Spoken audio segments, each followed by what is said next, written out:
Miss Joy in the building, but wait. You can't pull one and not pull the other one. Let's go.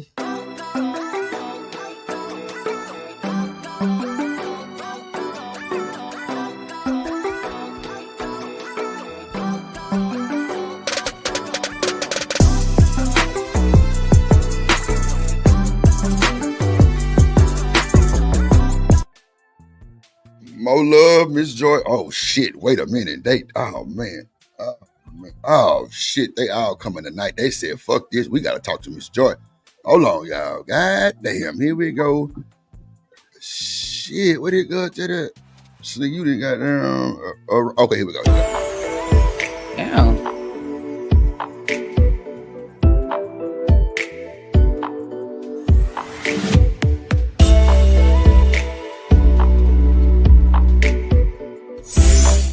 Chanel in the building, more love in the building, Miss Joy in the building. How y'all doing?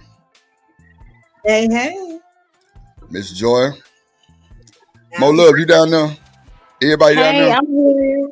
Hey, Chanel. Dub said I'm gonna go to everybody. I promise I'm not. Okay, so Chanel act like Hey, Mom.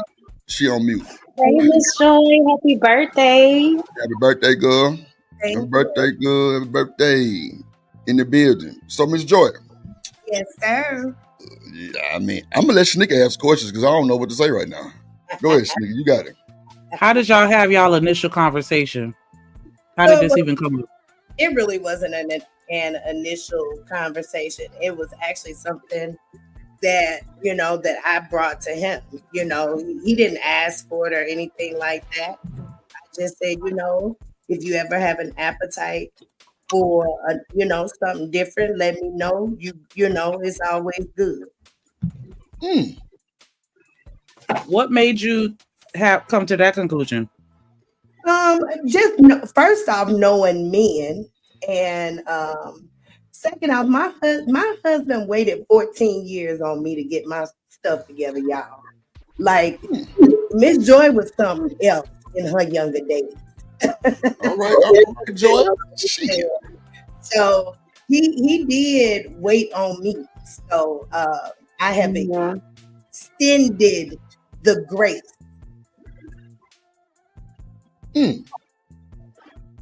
Huh. Does he have to tell you when you do it? Yeah, of course. Wow. Oh, okay. So it's like, does he tell you who it is? More than likely, I would pick. It has never went down, y'all. He has never taken the opportunity. But if he were to, more than likely, I would pick. Okay, gotcha. So, do you get any interaction with this pick? No, I don't want to. No, I ain't got no. Yeah, I ain't got no dealings with none of that. All right. Totally not. So, are you saying you just let him know that it's okay, but he never took you up on the offer? Right. Oh, okay. I think I've taken the spontaneity out of it that most men probably look for. My husband is just really not that, he's not that kind of a guy, like for real. Like, yeah, he's just not that kind of guy. Oh, so he loves you. I mean, yeah, he loves me, but I believe that any woman that would be here, he would treat the same. Mm-hmm. So, wait. Okay, so yeah, I'm gonna choke on my blood too. Shit, Miss Joy. How did he respond when you said that? You just randomly one day, hey, you want to, somebody else, you can have it. And what did he say? He just said okay. You know what I'm saying? It was no further conversation, and I ain't gonna say it was like a random. I'm pretty sure that we were probably having a conversation about generalizing or what have you, and it probably just came up that way. I'm not a woman that I'm not a jealous woman. I know men have appetites. I also have been with men who have cheated on me.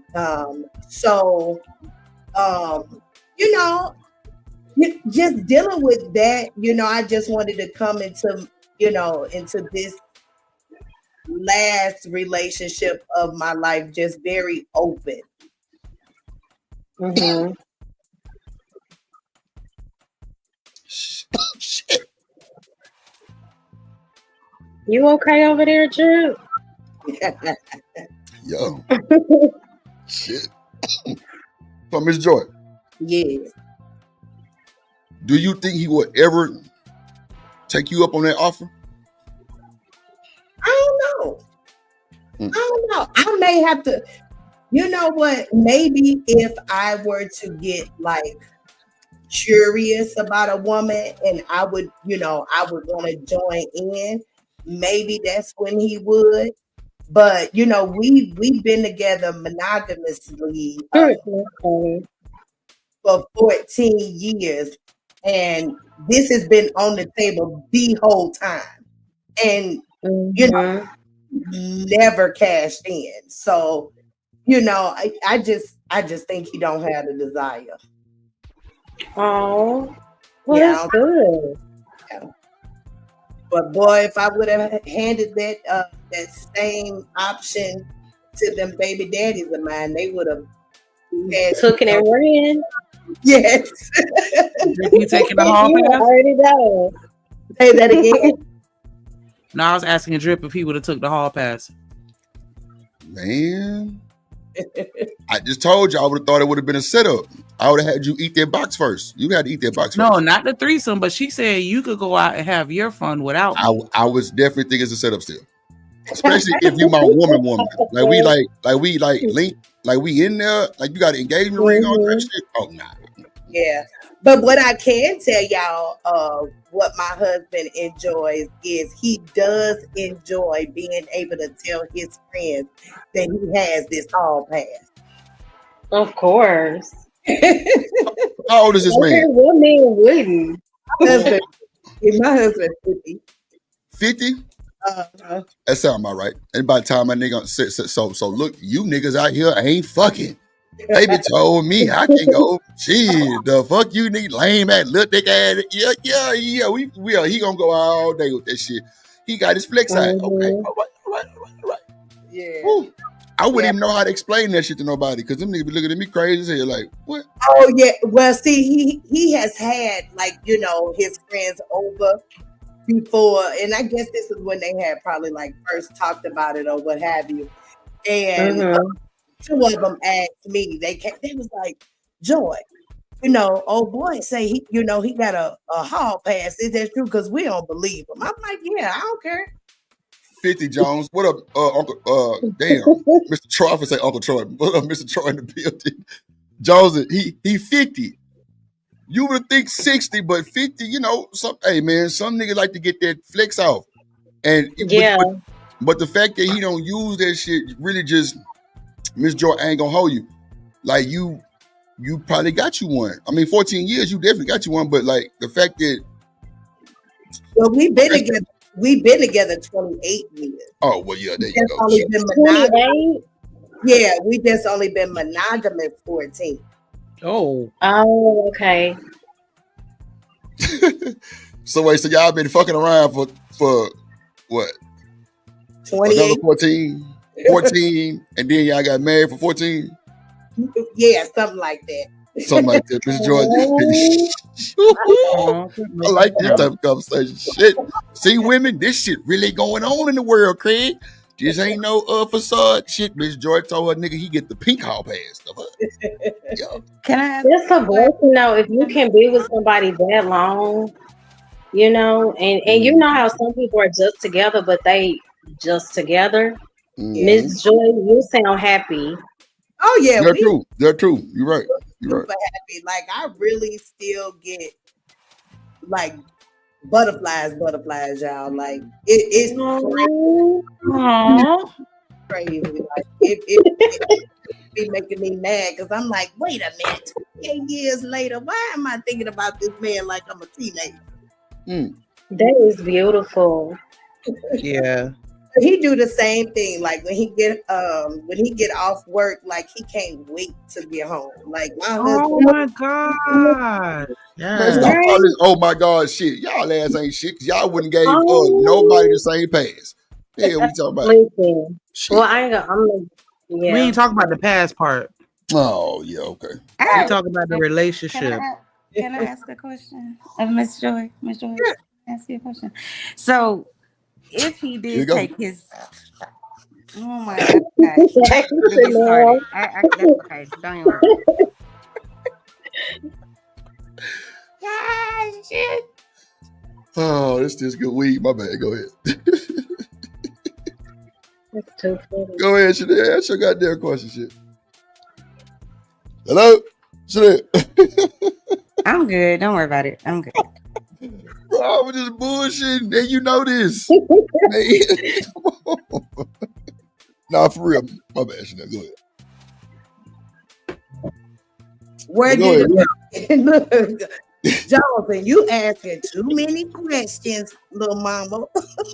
Joe is crazy as hell. Look, Joe trying to find out. She trying to do the same thing. She trying to do the same shit, Miss Joy. She already said he had to wait on her. Like that answered that question right there. Yeah. Miss Johnson, baby. If anybody gonna ask questions, it's gonna be Johnson. Hell yeah, she don't give a fuck. That's why I halfway like her ass shit. She be doing the most sometimes. I fuck with her. Her ass be asking the most damn shit. And I'm talking about motherfucker answer that shit too. They don't be bullshitting. They'll answer. Yeah, inquiring minds want to know. I'm gonna say this. I have 4 biological children, and none of them are my husband. Yeah, that nigga love your ass, Miss Joy. That's for sure. So he love you. Okay, Miss Joy says she that girl. Period. I love him too. He got 2 biological children too that are not mine. I have a separate question, a different question. Okay. What if he wanted his hall pass, or what if he said, okay, I'm gonna use my hall pass? You're like, all right, okay, I got you. And his hall pass was for not a woman. Would that delete the hall pass? Oh wow, here we go. Yeah, the hall pass is deleted. Okay. And nah, his ass deleted. The fuck? That nigga gotta go. And yeah, I ain't got time to be playing no game. Shit, the fuck? Wait. That nigga gotta go. Okay. Ain't no fucking way in here. You out here fucking niggas on the hall pass. Man, get your ass out of here with that bullshit. Hell no. See, Chanel, that's why we said, here we go. That motherfucking question right there was with the bullshit.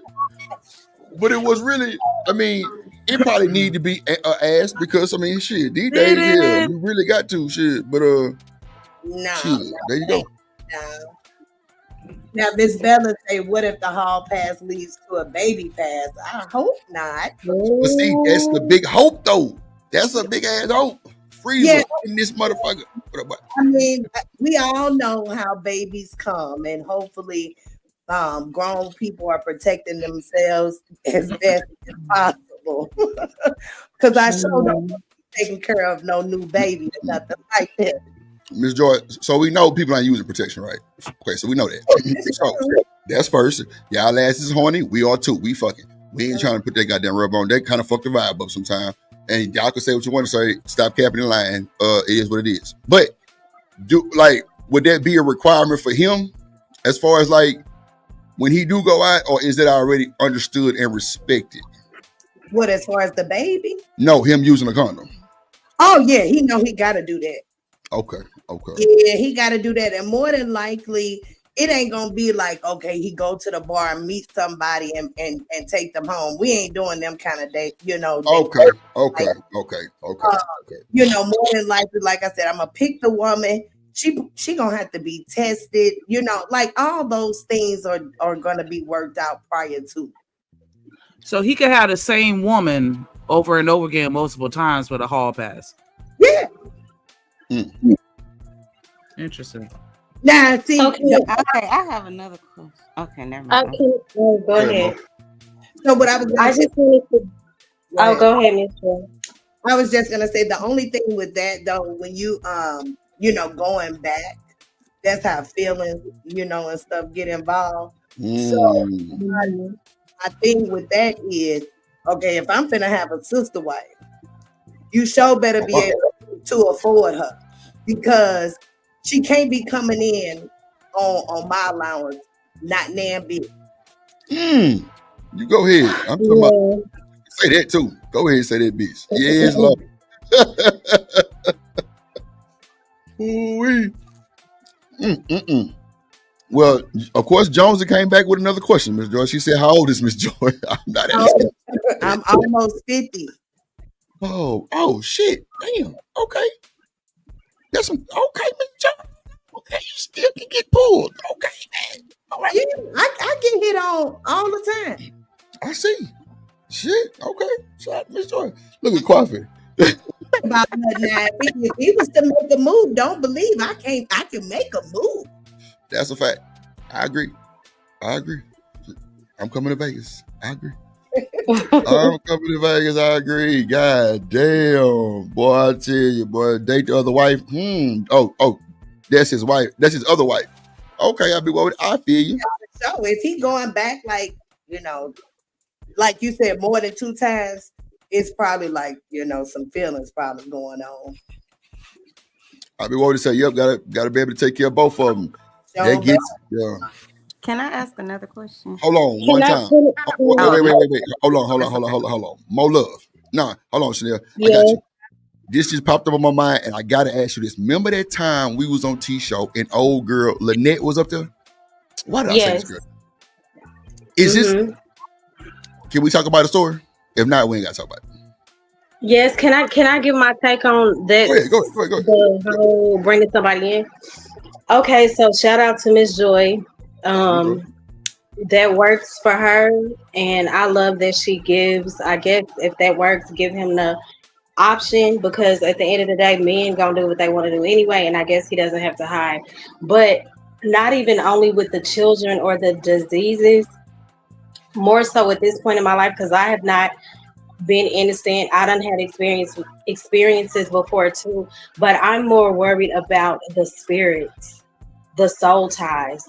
But it may not be anything that affects me physically, but what about spiritually? Because you don't know the mindset of that person or the demons that they may be carrying, like bringing those different spirits in your home.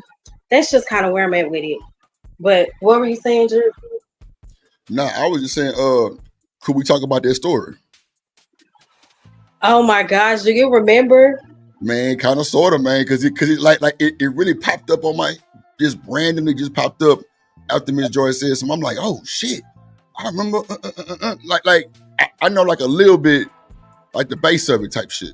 But if you don't think we should talk about it, then we ain't gotta talk about it.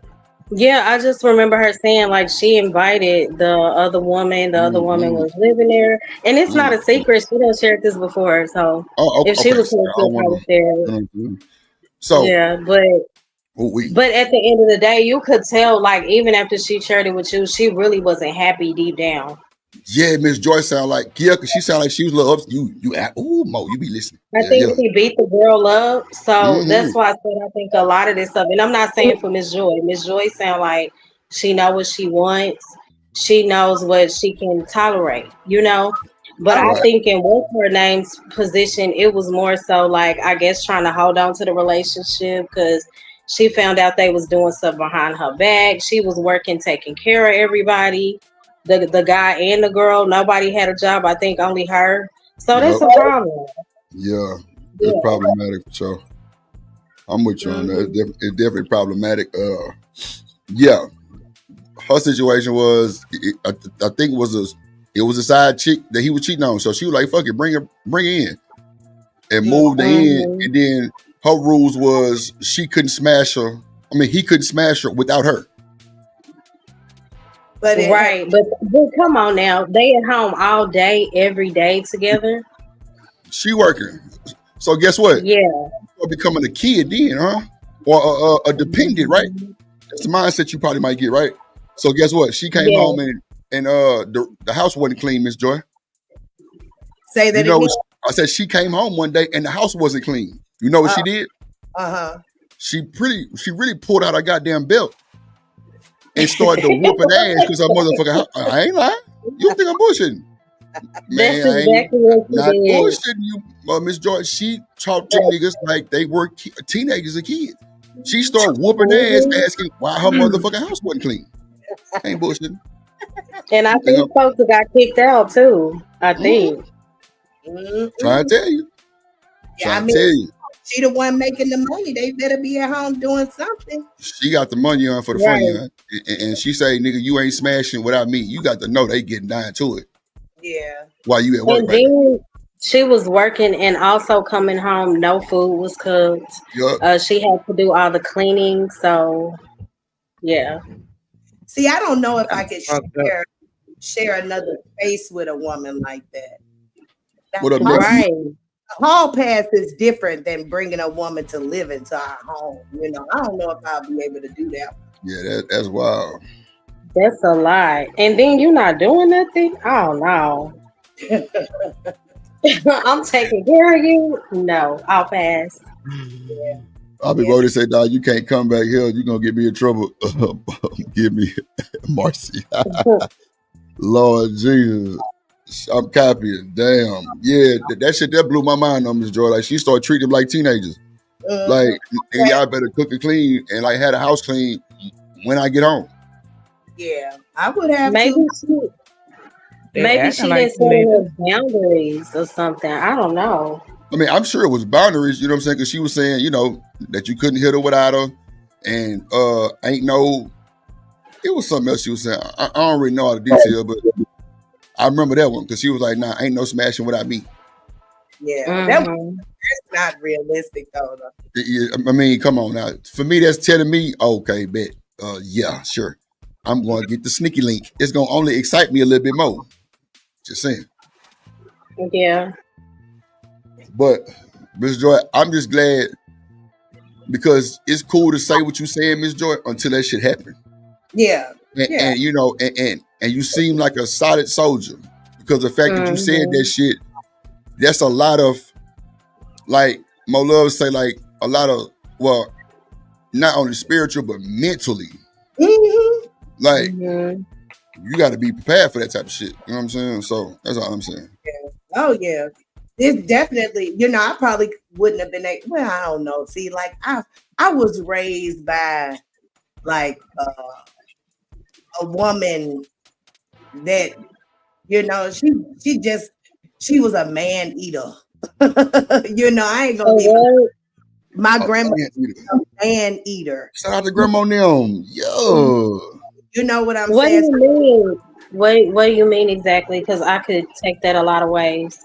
So my grandmother used men for purposes. Okay, I got you. What's that movie called with Eddie Murphy? What's that movie called? Boomerang? No, not Boomerang. Damn. With Richard Pryor. What is it called? Fuck. That's all the best way I can play. Man, my motherfucking clause, like I have a purpose contract. Shoot, the way she was moving, some of them you would think they had contracts. Oh my god, bro! What the fuck is the name of that fucking movie? Who's in it again? With Eddie Murphy and Richard Pryor. Restructure the contract. Hold on, wait. Is it? Who else is in it? Harlem Nights. I couldn't think of that shit. Okay. Oh my god. Is that what's going on? Right. Yes, grandma was dangerous, Whoa. I never seen that movie. Harlem Nights. Yeah, it's okay. Yeah, she was something. So she taught me and my sister very young. Right. About the nature of men. So I've never been like a very jealous woman or nothing like that.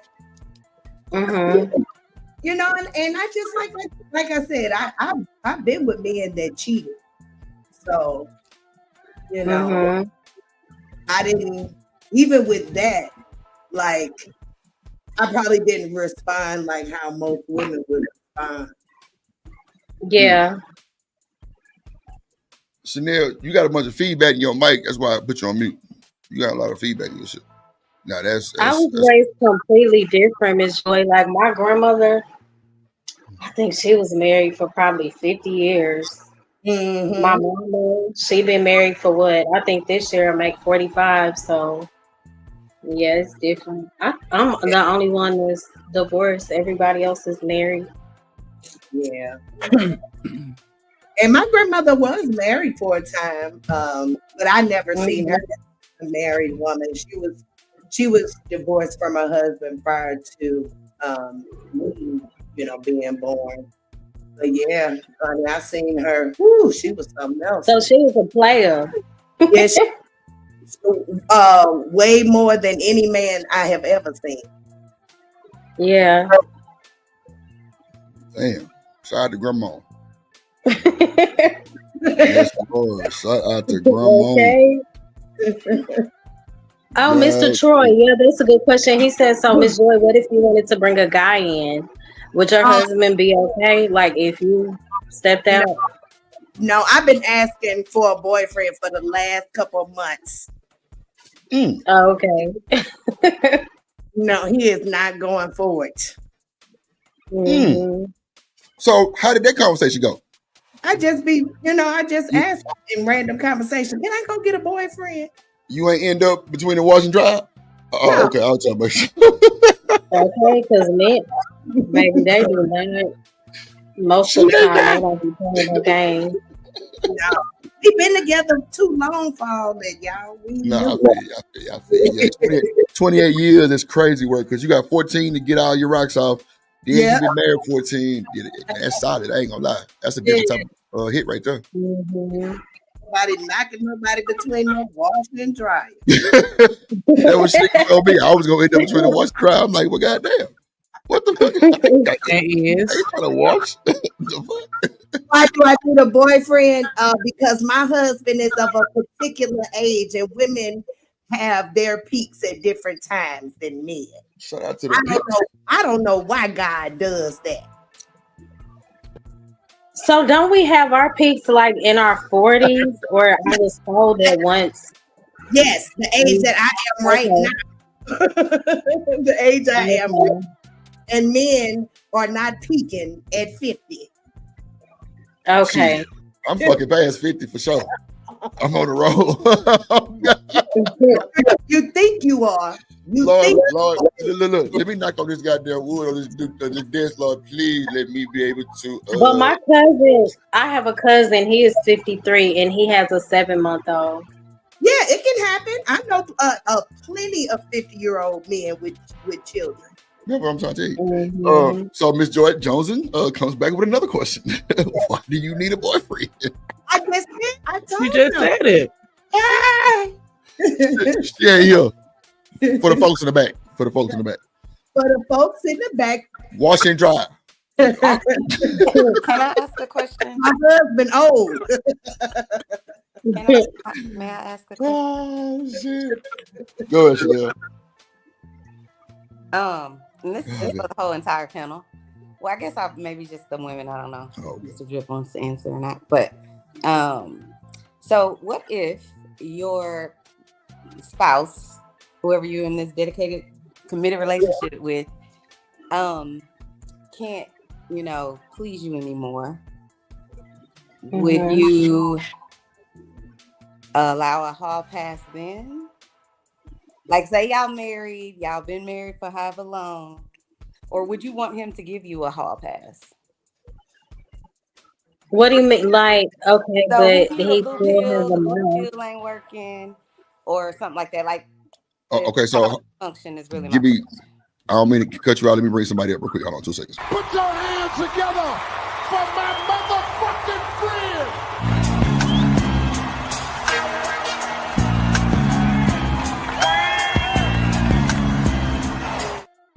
Y'all know who it is, Mr. Troy and this thing. What it do?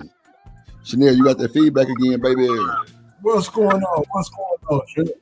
What's going on, Mr. Troy? Good to see you, How man. y'all Heard doing? from you, man. What's good? Hey. Man, yeah, you know what I'm saying? I mean, going through things, you know what I'm saying? But I'm cool and good at the end of the day, man. But this is an interesting conversation. Look at God. What's going on, man?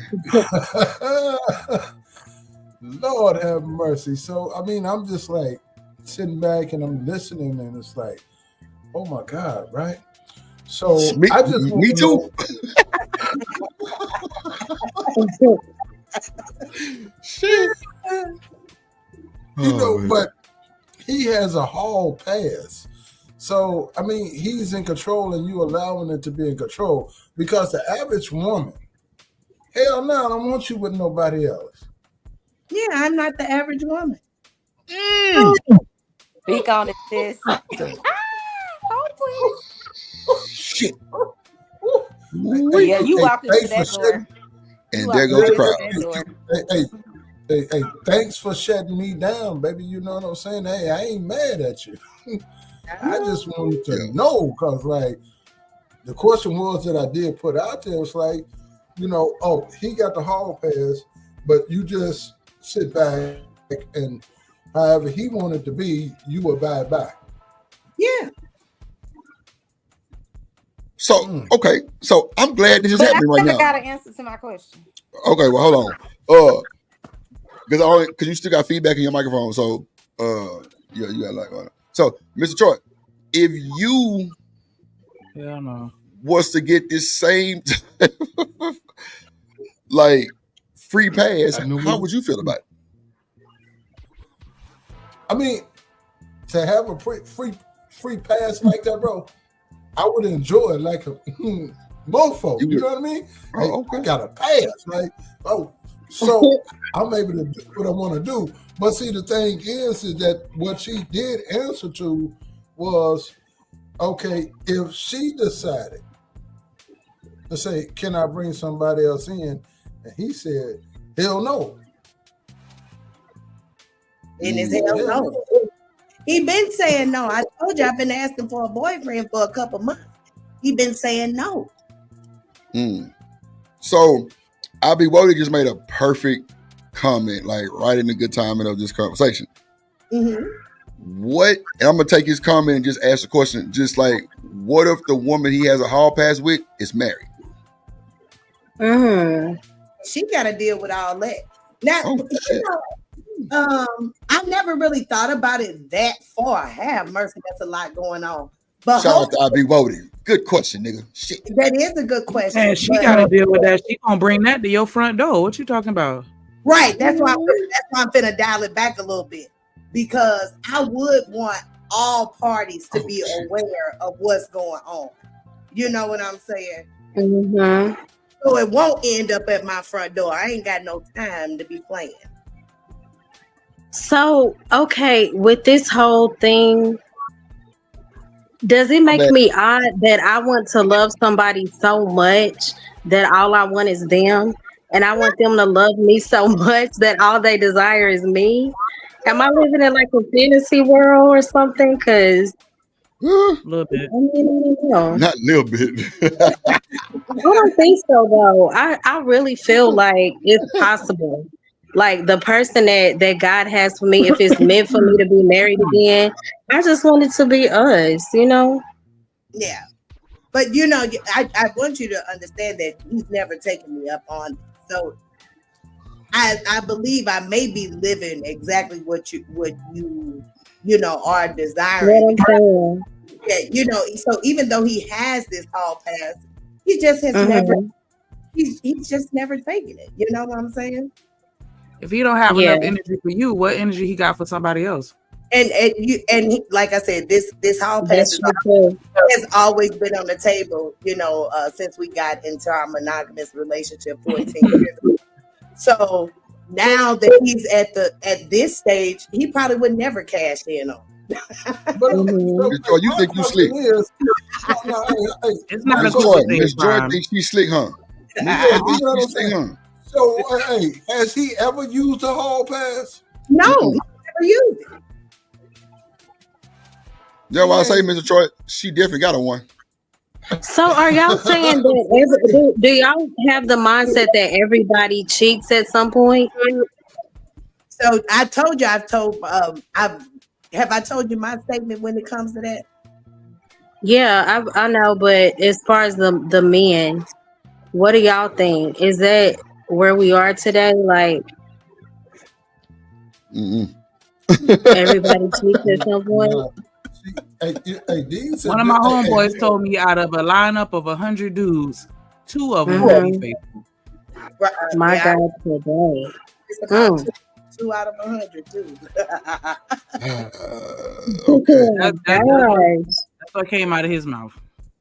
Man, you can't listen to other niggas. Person.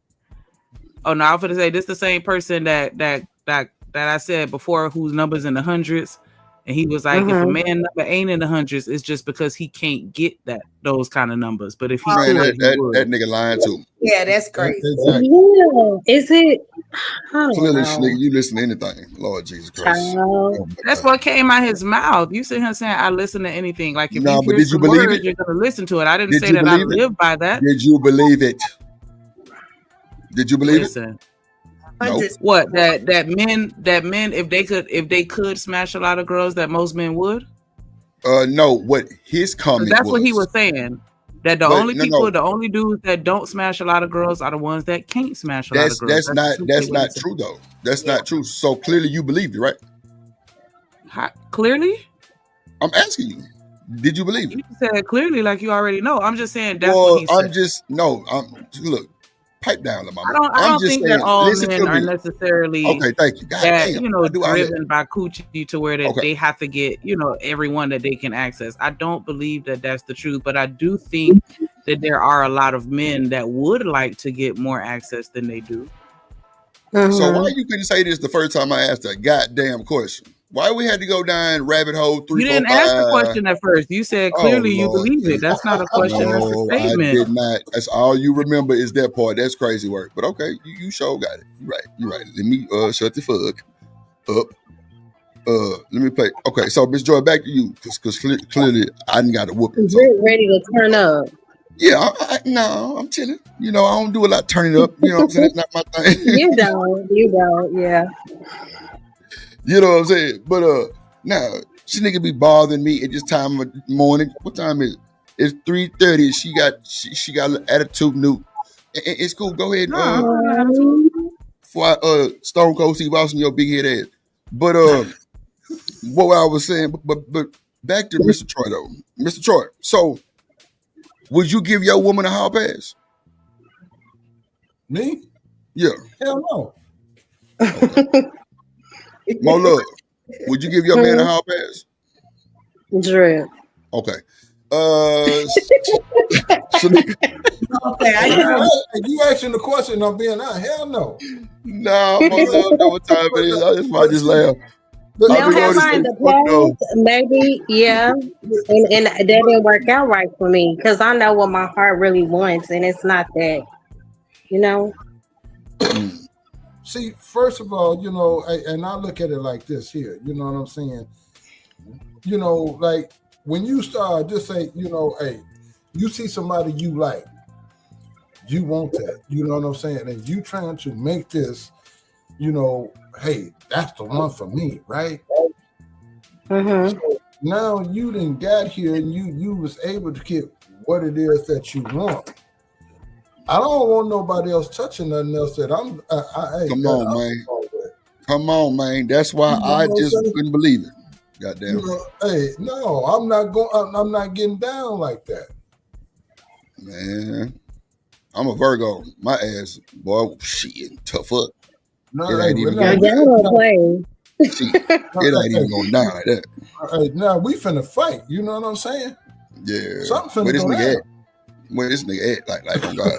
And then for me, see, I'm a type of Virgo where like it's crazy because I don't even really be into the science shit, but like every time somebody say something about it, or either I see something about it be pretty much on point, and it be really meaning and hitting different when you really like figure out that that's you for real. So for us, like once you burn us like in that type of situation where you go cheat and we married, oh you done. You done. Ain't no coming back. And I'm talking about moving the fuck on. Like that's what's going on for real. I ain't got time. If you cheat on me and I clearly been on my shit, man, hey, that's what I'm talking about. Get your ass on. You know what I'm saying? Get the fuck on. The fuck shit. Because I would rather be by my damn self to be bringing them other problems in the situation. You know what I mean? You out here trying to live your best life here. You know what I'm saying? So why is it that men are so quick to be like, no, you better not cheat, but they want the women to be considerate when the roles are switched? That's some bullshit too, Mo. Look, if somebody even consider it, but we know it is going on and we are human. So at that point Mo, really on the cool, I wouldn't know what I would do. I ain't gonna sit here and tell you no bullshit. I wouldn't know what I would do really at the end of the day if I'm married with this woman and she cheat on me. I can't say that I'm gonna just throw her out. In my mind, and that's what I'm knowing. But yeah, it's gonna be a whole, especially if we've been together for a good second. You know what I'm saying? Like, yeah, I really don't know what I would do, honestly. Like, I don't know if I would like leave her. I don't know if I would still be like, I don't know, but I know that asshole in me would definitely be on some more shit though. But I just don't know what I would do though. But I think that's I ain't finna sit up here and lie and cap and just, you know what I'm saying, just say some shit like I'm gonna throw out and kick it to the curb. That possibly can happen too, but the process of that situation, I just don't know what happened. Yeah. I mean, that goes across the board when it comes to a man. You know what I mean? Ain't about no damn sign or all of that there. You know, a real motherfucking man, he gonna stand up and he gonna show out. You know what I'm saying? At the end of the day. You know, because he gonna stand up for what he believing in, to what it is that he has invested, everything that he done put everything into. That's a fact. That's a fact, though. That's a fact. So that's why I was saying, like, I just wouldn't know what I would do. Marcy said, "This is why I won't share the double standard." Oh, okay. Yeah, I feel you. I feel you. That's crazy work. I ain't trying to share neither. I ain't gonna. Can y'all hear me? But if you really look and you read into, you know, the whole situation and the dialogue of it, you done sat here, you putting your everything into it, you know, your heart, your feelings, your everything. You want to do everything for this, you know, I'm speaking on the man part, everything for this woman, you know what I mean? Right. And that's what you want, but then you turn around and get stabbed in the back behind that shit. That's some hurtful shit, because like, what did I do to deserve to get this shit here that's going on? You know what I mean? I feel like that both ways though, for the women too. You know, I just think we're more likely to forgive. But at the end of the day, y'all are very emotional creatures. Right. Yeah, that's true. Yep, I can. Mr. Troy say emotional creatures. See, what Mo said really made a lot of sense, because that whole soul tie shit hit different. I ain't gonna hold you. What up, Salad? That soul tie shit hit different, man, because a nigga mentally structured to her, it's a lot of shit, you know what I'm saying? Depression, all kind of crazy thoughts going through your goddamn head and shit. Like, yeah, man, that shit be crazy. Yeah. Oh, but it's this thing though, you know, see, you know, until you went through it, you really ain't gonna understand it and know anything behind it until you go through a lot of different things, bro. Yeah. Bobby said we have to be honest as men too, especially if we lack in areas we ignore. Yeah. That is so true. I agree. That's my living room. That's crazy. See, I'm saying, like, all these cars. You say what? To Kwafi's comment, I think it's harder for men because men have so much pride. You know? Yeah. That's why I came back and subtracted the statement. It was like, nah, keep it a buck. I just don't know what I would do. Shout out to Cheapo in the building. What up, Cheapo, dude? What up, Cheapo? What's going on, Cheapo? Yeah, I mean, but it's different folks with different strokes. You know what I'm saying? And you know, at the end of the day, it's you live and you learn. You know what I'm saying? You know, what you accept, I'm not gonna accept. I feel you. What I'm not gonna accept. Go ahead, Chanel.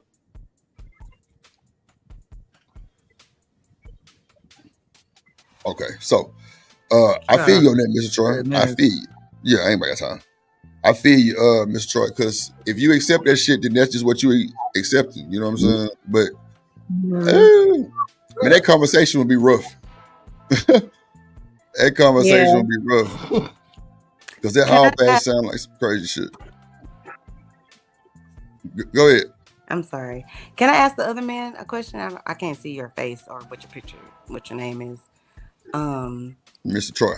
Mr. Troy, what do you mean when you say women are emotional? Because I mean, it's a given. You know what I'm saying? Because y'all are really, y'all are tough with your feelings. When you say tough, what do you mean? Oh my God. See, I mean, every answer I'm gonna give, you gonna want me to explain the answer I give, right? No, I'm just. I don't want to assume, so I'm asking. I mean, but so do you not know? So you don't think that women are emotional? Because women say this all the time. I think that we, as a human being, are emotional, and I think that a lot of times men will say women are really emotional. Women are really emotional. When what they really should be saying, in my opinion, is that women really understand how to control their emotions, in my opinion. Because if you look at the industries that women dominate, we'll just take education, right? Lots of women are educators, and I think there's a reason for that. But my biggest thing is, if we weren't in control of our emotions, I'm not really sure how we're able to dominate that particular industry, given women have to have a whole lot of restraint when you're dealing with 30 different children, if you're a teacher, 30 different learning styles, 30 different emotions, 30 different sets of parents, baby daddies, mamas, stepmamas, new mamas, or whatever it is. You got to have a whole bunch of emotional restraint to be able to do that, right? Men aren't the people that's dominating that, right? Same thing at a daycare. You go to a daycare, it's full of what? Women. You got to have a whole bunch of emotional restraint to have a whole bunch of kids under the age of 3 crying, pooping on themselves, doing all that. So that's why I'm like, y'all got to miss me with the women are so emotional excuse. No, women actually hold our emotions together rather well. So, okay. Go ahead, Mr. I I'll be the first one to tell you that a woman is stronger than a man. Okay. You know what I'm saying? See, because what women have endured and what women has, you know what I'm saying, and dealt with, like with a lot of stuff that you were saying, a man can't take what women go to. Not, you know what I'm saying? Ain't no man finna, man, come on. Babies, taking care. Well, I agree, and that's why I'm saying, like, that's the reason that I didn't want to just assume. That's why I was asking you those questions, because I didn't want to just assume you felt a certain way or you looked at it a certain way. But I also do think I agree with I think my love was saying that, I can't remember. I was in and out of on my computer, but I do think that well, I'll just say this: I do think that women can put up with a whole lot and go through a whole lot in life, but I think men go through a lot too, and I think men aren't allowed to, maybe so much put their emotions up front because of, what society thinks men should do with their emotions or whatever the case may be. But I do think that men, and this is a very generalized statement, I don't know all men, but I think that if a man cheats, it's kind of, we've all kind of been under this toxic conditioning that that's just kind of what men do, and you should accept it, and it just is what it is kind of thing. I'm not saying in every single scenario, but I'm saying I think that's the general consensus about men in the world. And I think women will stay and try to work it out, especially if they marry, especially if they have kids. I do think that women are likely to try to save that relationship. I'm not saying that men don't, but I'm just saying my opinion. And I think that if a man cheats in a relationship, a woman probably will at least try to hear him out. And I think if a woman comes and says, hey, I cheated on you, or he finds out, it's like scorched the damn earth. Like it's something about a woman going and doing whatever it is, twerking on, doing whatever it is with a dude that I just think men have a very difficult time.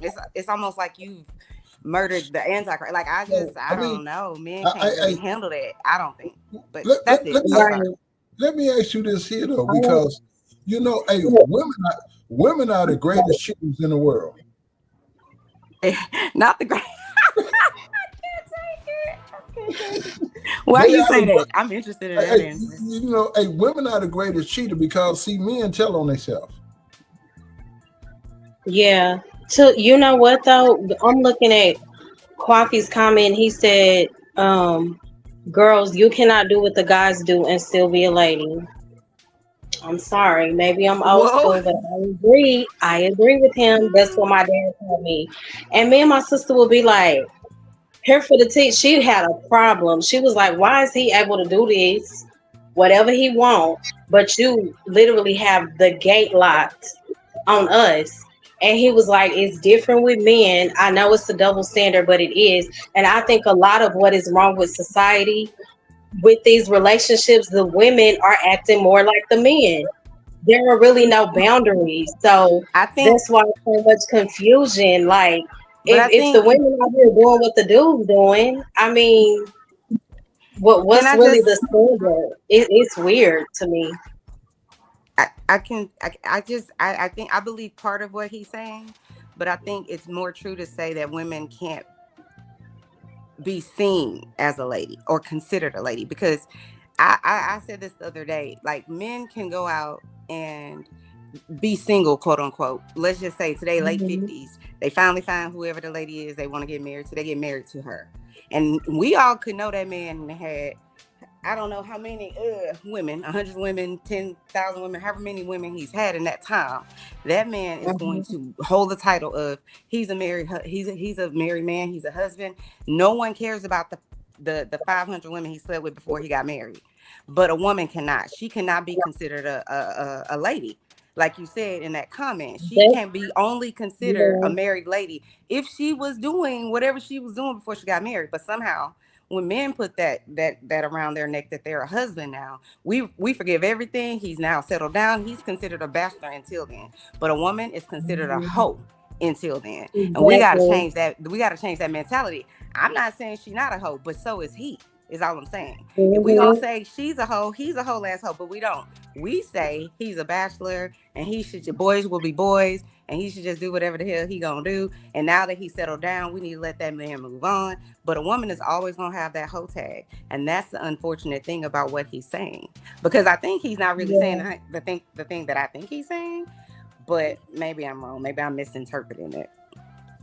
What part?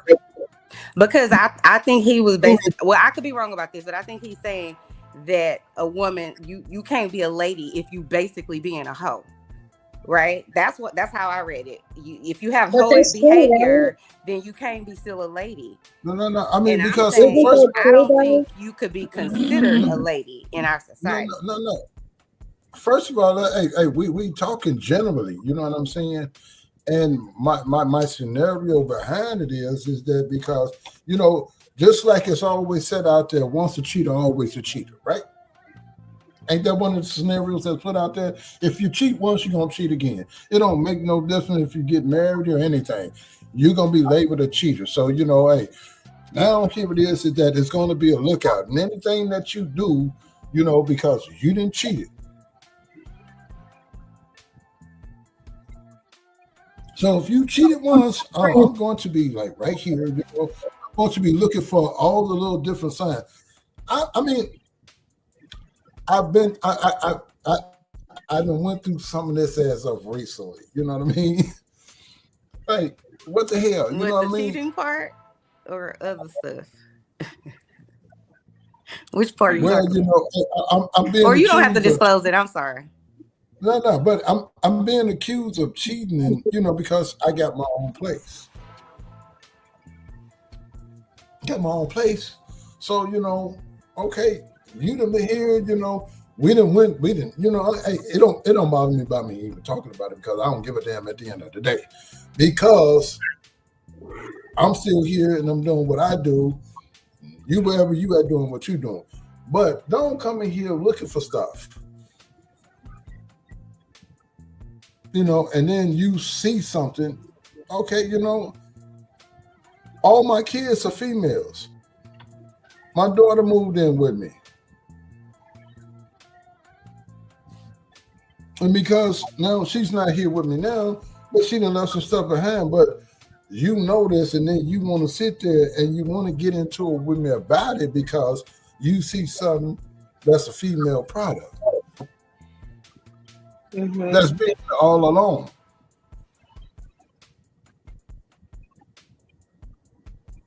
No, I'm too old for all that. You know what I mean?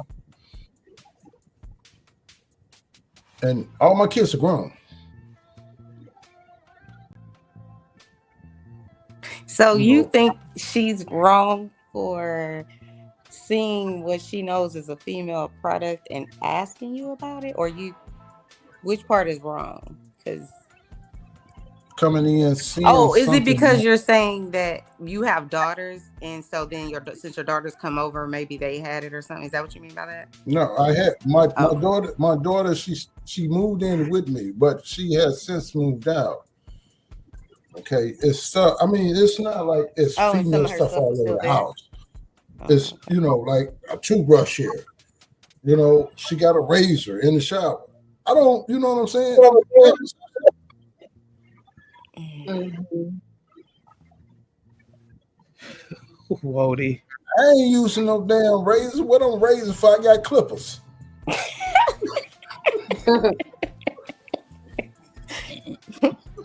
You funny. Nah, but I'm being serious though, for real. That's why it's funny. What the hell? You know what I'm saying? Hey, I like the easy shit. I ain't worried about trying to get cut. I'm zoom, get that shit over with, man. Hey. You don't just go to your barber and let them, you know. Well, I do my own shit. Oh, okay. I'm good like that. Okay. When I got so good, I don't even need a mirror. Oh, pop your shit. Nigga's crazy. All I can think about is when I hear you, Shanika, is washing and dryer. That I ain't playing that shit. Like, nah, hell no. I swear to God, that's all I'm saying. When we took that oath before our family and before God, yeah, like we locked in, like Flynn. Like it ain't no outsiders. Me and you and me. If that ain't what it is, we gonna have a problem. Okay, so I have a question, Shanika. So what you're saying is, I shouldn't say that. Would you have, like, let's say you've been married for 10, 15 years, however long, you know, it's just a long time, and your husband wanted to have a threesome, would you not have one? Or you would be like, that's off limits or what? Well, I don't think you would. You say you don't like girls, so yeah, that probably wouldn't work. I mean, we can have a conversation. I'll say that much. At the very least, I'm not going to just shut anything down. I'll have a conversation with you about it. But okay. That's not me saying that, yeah, I'm definitely going to do it, but we can have a conversation about it. Like that ain't my issue. It's the hall pass, consistent hall pass. Like that's the issue. I have another question. Even with that threesome shit, I feel like you opening the door for problems. I agree. I have a question for like the panel though. Like if your spouse came to you, if you're married or whatever it is you got going on, I think like long-term relationships for this question more so, but like if they came to you and was like, yo, I'm at work with this person, I'm feeling a type of way, You know, because we work with people way more than we are with our family, if truth be told, unless you work from home or something like that. But if they came to you and said, I'm really thinking hard about this, I feel different now, I don't know why, but I'm thinking I might cheat, would you want them to come and tell you and see how you feel about it, or would you want them to just do it in the dark and it is what it is? I want them to let me know so I could leave. Me too. I mean, no ill feelings. Like I'm gonna put some respect on it. I'm gonna put some respect on it, and I'm gonna leave peacefully. I ain't even gonna give you no problems. That's interesting, because you know, years ago I was feeling that type of way because I've been married for almost 20 years at this point, but I was feeling a way. I was like, oh my God, I like this guy. He's cute. He's handsome. Blah blah blah. Whatever the case may be. And you know, if you're not connected at that time with whoever you with, maybe y'all had a fight, whatever it is, it sometimes can make you be looking another way. But I didn't cheat. But I remember asking one of my guy friends, because I was just kind of like, I don't know what the fuck to do. I'm really ready to, you know, like go do something. And I asked him, and he's a man and he's a married man too. And I was like, yo, what would you do? What would you want your wife to do? That's what I asked him. And he was like, I would want my wife to come talk to me about it and see if we could work it out, and this, that, and the third. That's why I asked that question, because my guy friend was like, give him a chance to make a change. Give him a chance to consider, you know, what you might not be happy about or whatever the case may be. So, you know, that helped me. I didn't want to hear that at the time, but it helped me not make that decision, you know? So that's why I was asking. But it's interesting that you guys are like, nope, I'm moving. I'm kicking him to the curb. Did you have that conversation with him? Yes.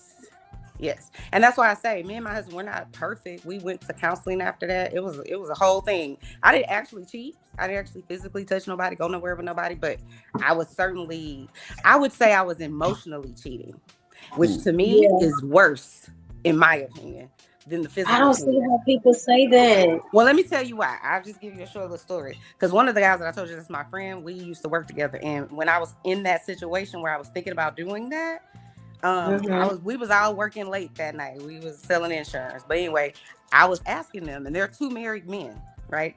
Been in long-term relationships or long-term marriages as well. And I was like, which do y'all think is worse? Do y'all think emotional cheating is worse? Or do y'all think, you know, physical cheating is worse? And both of them said, and they're just two people and it's anecdotal, but both of them was like emotional. And my friend, the guy that is actually my friend in that scenario, I was like, why? Why do y'all think that? And he was like, because if you get her mind, her body is going to follow. It just is what it is. That sounds like some pimp shit. Damn. Damn. But I think that's true. I think not necessarily, it's not in a negative way. It's more or less if this person is confided in you. That's why, to me, I think that means that. And I also think that's why men could have sex with however many other women and not have an emotional connection with them, and it doesn't really matter. It's just sex to them. Not all men, but I'm just saying. That's why I think the emotional cheating is worse, personally. But it does to the woman, though. Like with women, a lot of times you're going to be tied in the sense, I'm sorry, like me opening up my temple, that's a whole nother level. I can talk to you and communicate with you all day. Not the temple. May connect with you on an emotional level, but me opening up my legs to you is a totally different thing. I just think that physical is worse, but that's just my take. Can y'all hear me? Yeah. I can hear you. Okay. So wait. More love. How long? What time that temple open? I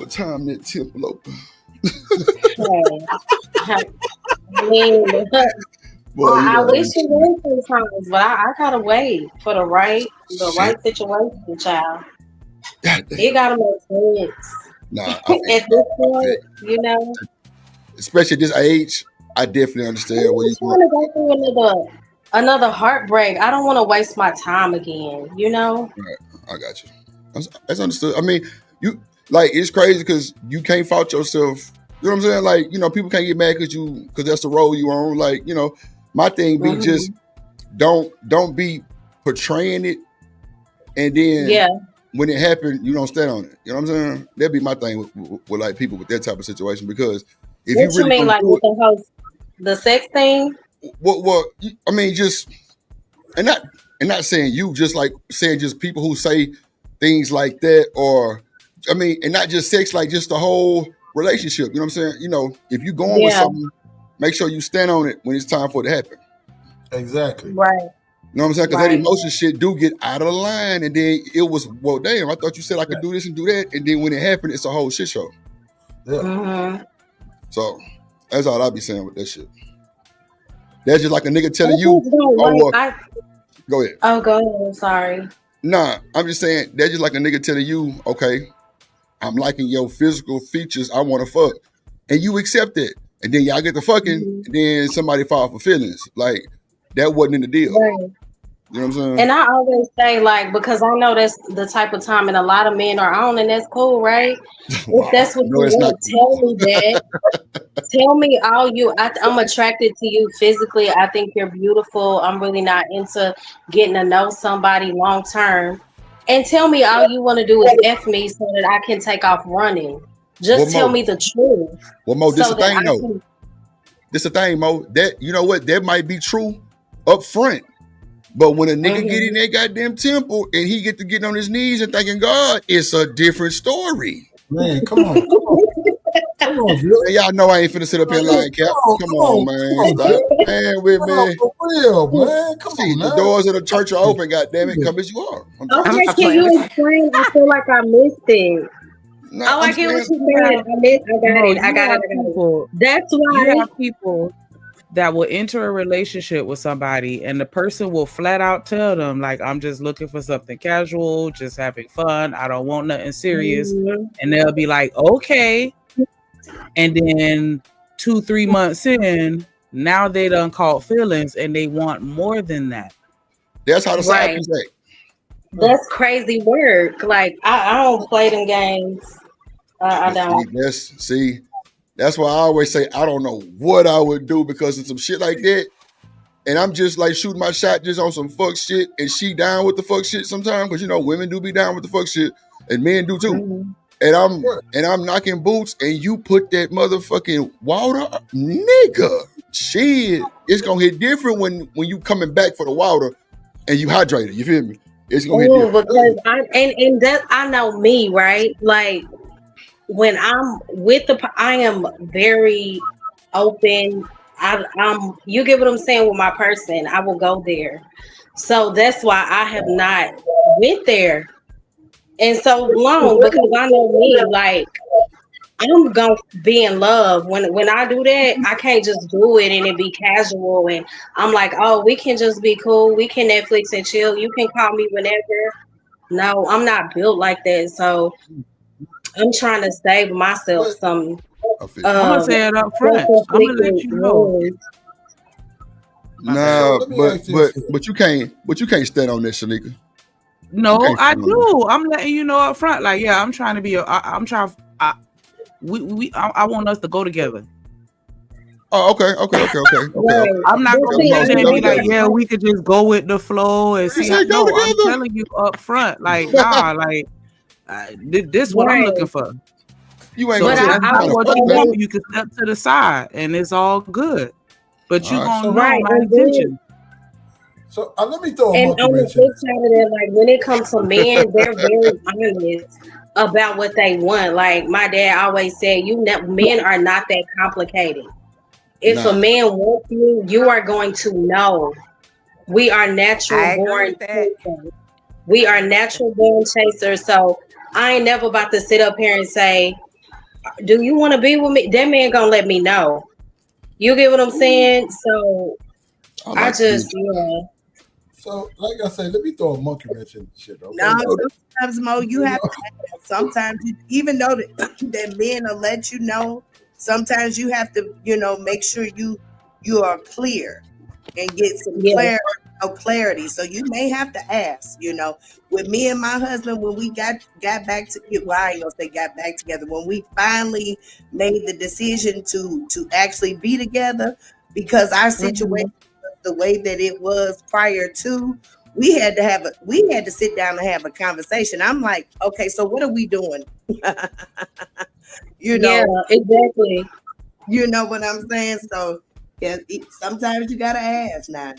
And I get what you're saying there. Like, I'm very upfront. You'll know I'm not about games. I'm very intentional when I'm dating. If I have given you the time of day and I done answered the phone and we done went out on a date, I like you. You get what I'm saying? Apparently, we're on the page enough for me to go out with you. Like, that's how the point I'm at. Like, I'm not going to even waste my time. Can I say one thing to you? Mm-hmm. I would just say, guard your heart. You sound like a God-fearing woman, right? So, oh my God, I can't tell the lady to guard her heart. Anyway, I'm just asking why. Okay, all I was gonna say is just guard your heart, stand by your principles, because you seem like a very principled person. But I will say this, that you can't trust people, right? You have to trust God concerning those people. So what I mean by that is, you can't wait for the perfect man in the perfect situation and hopefully he's perfect, because no man are perfect, right? And I'm not saying that's what you're asking for. But what I'm saying is, if someone comes along, when someone comes along, you just have to understand that they're not perfect, they're imperfect. People make mistakes, people have flaws. And then, like I said, you can't trust men. You gotta trust God concerning them. So just go to God with it. That's it. I don't mean to interrupt you, but you really said some shit just now, because the fact that you come into it thinking that men are not perfect, for some odd reason, that's giving a better vibe, honestly. Because if you come in with high hopes and just King or Zamunda type shit, and he's Zamunda but not King, and you won't be let down or either feel some type of way, because I think that happens a lot too. So what you just said made sense. So God damn. Sure. I mean, thank you, Uncle Drip. But I was gonna throw in there, like, if you going after somebody and you want them and you want to be with them, now y'all put this connection together. But then now the legs are open. Toe shit. You know what I'm saying? Now the legs are open. Now you done ran up in there, and that ain't what you want and what you like. Exactly. Right. But you done invested all of this here. Cause the way that I see, I want that. And when you get that you be like, hell. It don't even be what it is, man. It go both ways, Mr. Troy. And you know what? It's not even that I want the perfect guy. Like, when I'm I guess addressing this topic as far as me being in a relationship, it's more so like, I don't want a cheater. That's one of my main things. Like, I will work with you. I will help build you up. I'm your partner. Like, you get what I'm saying? But don't have me out here looking stupid, is what I'm saying. But when you didn't invest this time, y'all communicating, you talking, you doing all of this stuff. Now it got to the point, now we finna go into the next level of everything. We go together. You know what I'm saying? Now we done did this. Hey, I like you, you like me, you like the way I move, you like the way I talk and all that. Now we at this level here. And now we done got to this next level to where we already know, first and foremost, come on, it's all about we trying to do what we need to do, right? But you get there, be like, oh my God, no. Hell to the no. And what happens in that situation with all this time now, you know what I'm saying? Because you got some that, they quick with it. You got some that sit back and wait on it. Because I don't want to see what the hell I'm doing with what I'm doing. When you go into it, and it's what you looking at about what it is with the expectancy. Right. And you know what? I think Shanika made this point, and Miss Joy, a few weeks ago or a couple of months ago. They were like, but you do have to take a chance sometimes. Relationships are all about taking a chance. And I also keep that in mind too, I mean, that's understandable too, Mo. I ain't gonna even dox that. That's definitely something that you gotta do. And everybody be saying, well, I don't know this and I didn't know this. Man, you got to open your goddamn eyes up and you got to really, wait a minute. They always say the grass ain't always greener on the other side. You know what I mean? Right. Yeah, that's true. The grass is green where you water it, baby. Man, I like that statement, Miss Joy. When you water that motherfucker green. So you got to pour into it, huh, Miss Joy? Amen. Lord Jesus. I love that. What up, Nightish? Nightish say, I don't cheat. Let me drop the link, man. Let me drop the link. Hey, Nightish. Nightish said he don't cheat, Mo. Mm-hmm. But you know what I always say about Nightish? And if y'all can kind of give it a little gaslight, then we can. Like I always said, when I'm on a panel with like Ferg, Mr. Troy, and Nightish, you know, like my OG niggas, like I always call, I'm like, bro, that nigga Nightish know how to really like handle himself around women type shit. You know what I'm saying? Nightish, Now, like I know I can lead my panel, and that nigga Nightish can sit up there. If it's all women to him, he gonna flow the same and not be overwhelmed and with all or just extra shit that are talking about anything that he might have had. You know what I'm saying? Type shit. Like I always say that type shit. I believe Nightish opens his legs. I'm just saying. Wait a minute. What the fuck? Wait. I'm just playing. He opened his legs. I like Nightish. Nightish be falling asleep on people's panels. Play I will say this though, you're right, Jer. When it comes to like a panel full of women, Nightish is real cool. But if it's some dudes up there, he will go in a lot of times. Oh, yeah, I seen that too. Nightish is the silent killer. You don't even know he. I seen that part too. But you know, like it's crazy that you know me just being one of them guys with like charisma and shit. Like I like peep that shit the first time I even really had in action. But like some niggas can't handle that shit. Like them niggas be over the top, doing the most, thinking they jokes is funny, the shit really corny as hell, and just talking themselves out the situation. You know what I'm saying? But yeah, I could just imagine Nightish as a young man. I know he was something else. Him and Ferg ass. Them niggas light skinned ass niggas. Scene 7 said Nightish can definitely get out of pocket with women. Well, I did have to, you know, check Nightish one time for a comment, but for the most part, he all right. I mean, I guess I just haven't seen it. I ain't never seen him except people that came at him type shit. But other than that shit, I ain't seen nothing else. That nigga say he's a lady killer for real. He's a real lady killer. Damn, Nightish shit. Oh, wait a minute now. Wait a minute. I mean, even with me, you know, I just be trying to keep it real. You know that, you know, you have to listen and hear a lot of things sometimes before speaking. Yeah, you know what I'm saying. So you grab that and you like. You know, now I know how to roll with it because first of all, I listened before I spoke. I came up here on that because I was listening in the chat. You know, when Miss Joy was saying everything that she was saying, I'm like, oh my God, okay, yeah. Now I want to go up here. Let's talk about this here. You know, I mean, what's the difference? You know what I mean? Right. Yeah. That's true, Chico. That's the time that I got into it with Nightish briefly for cussing Cheapo out. But that's other than that, I haven't heard nothing. And he apologized, so they've been good since then. But when I hear Nightish go off, he be cussing out dudes. Yeah, him and old tough guy stay cussing each other out. Goddamn. Damn.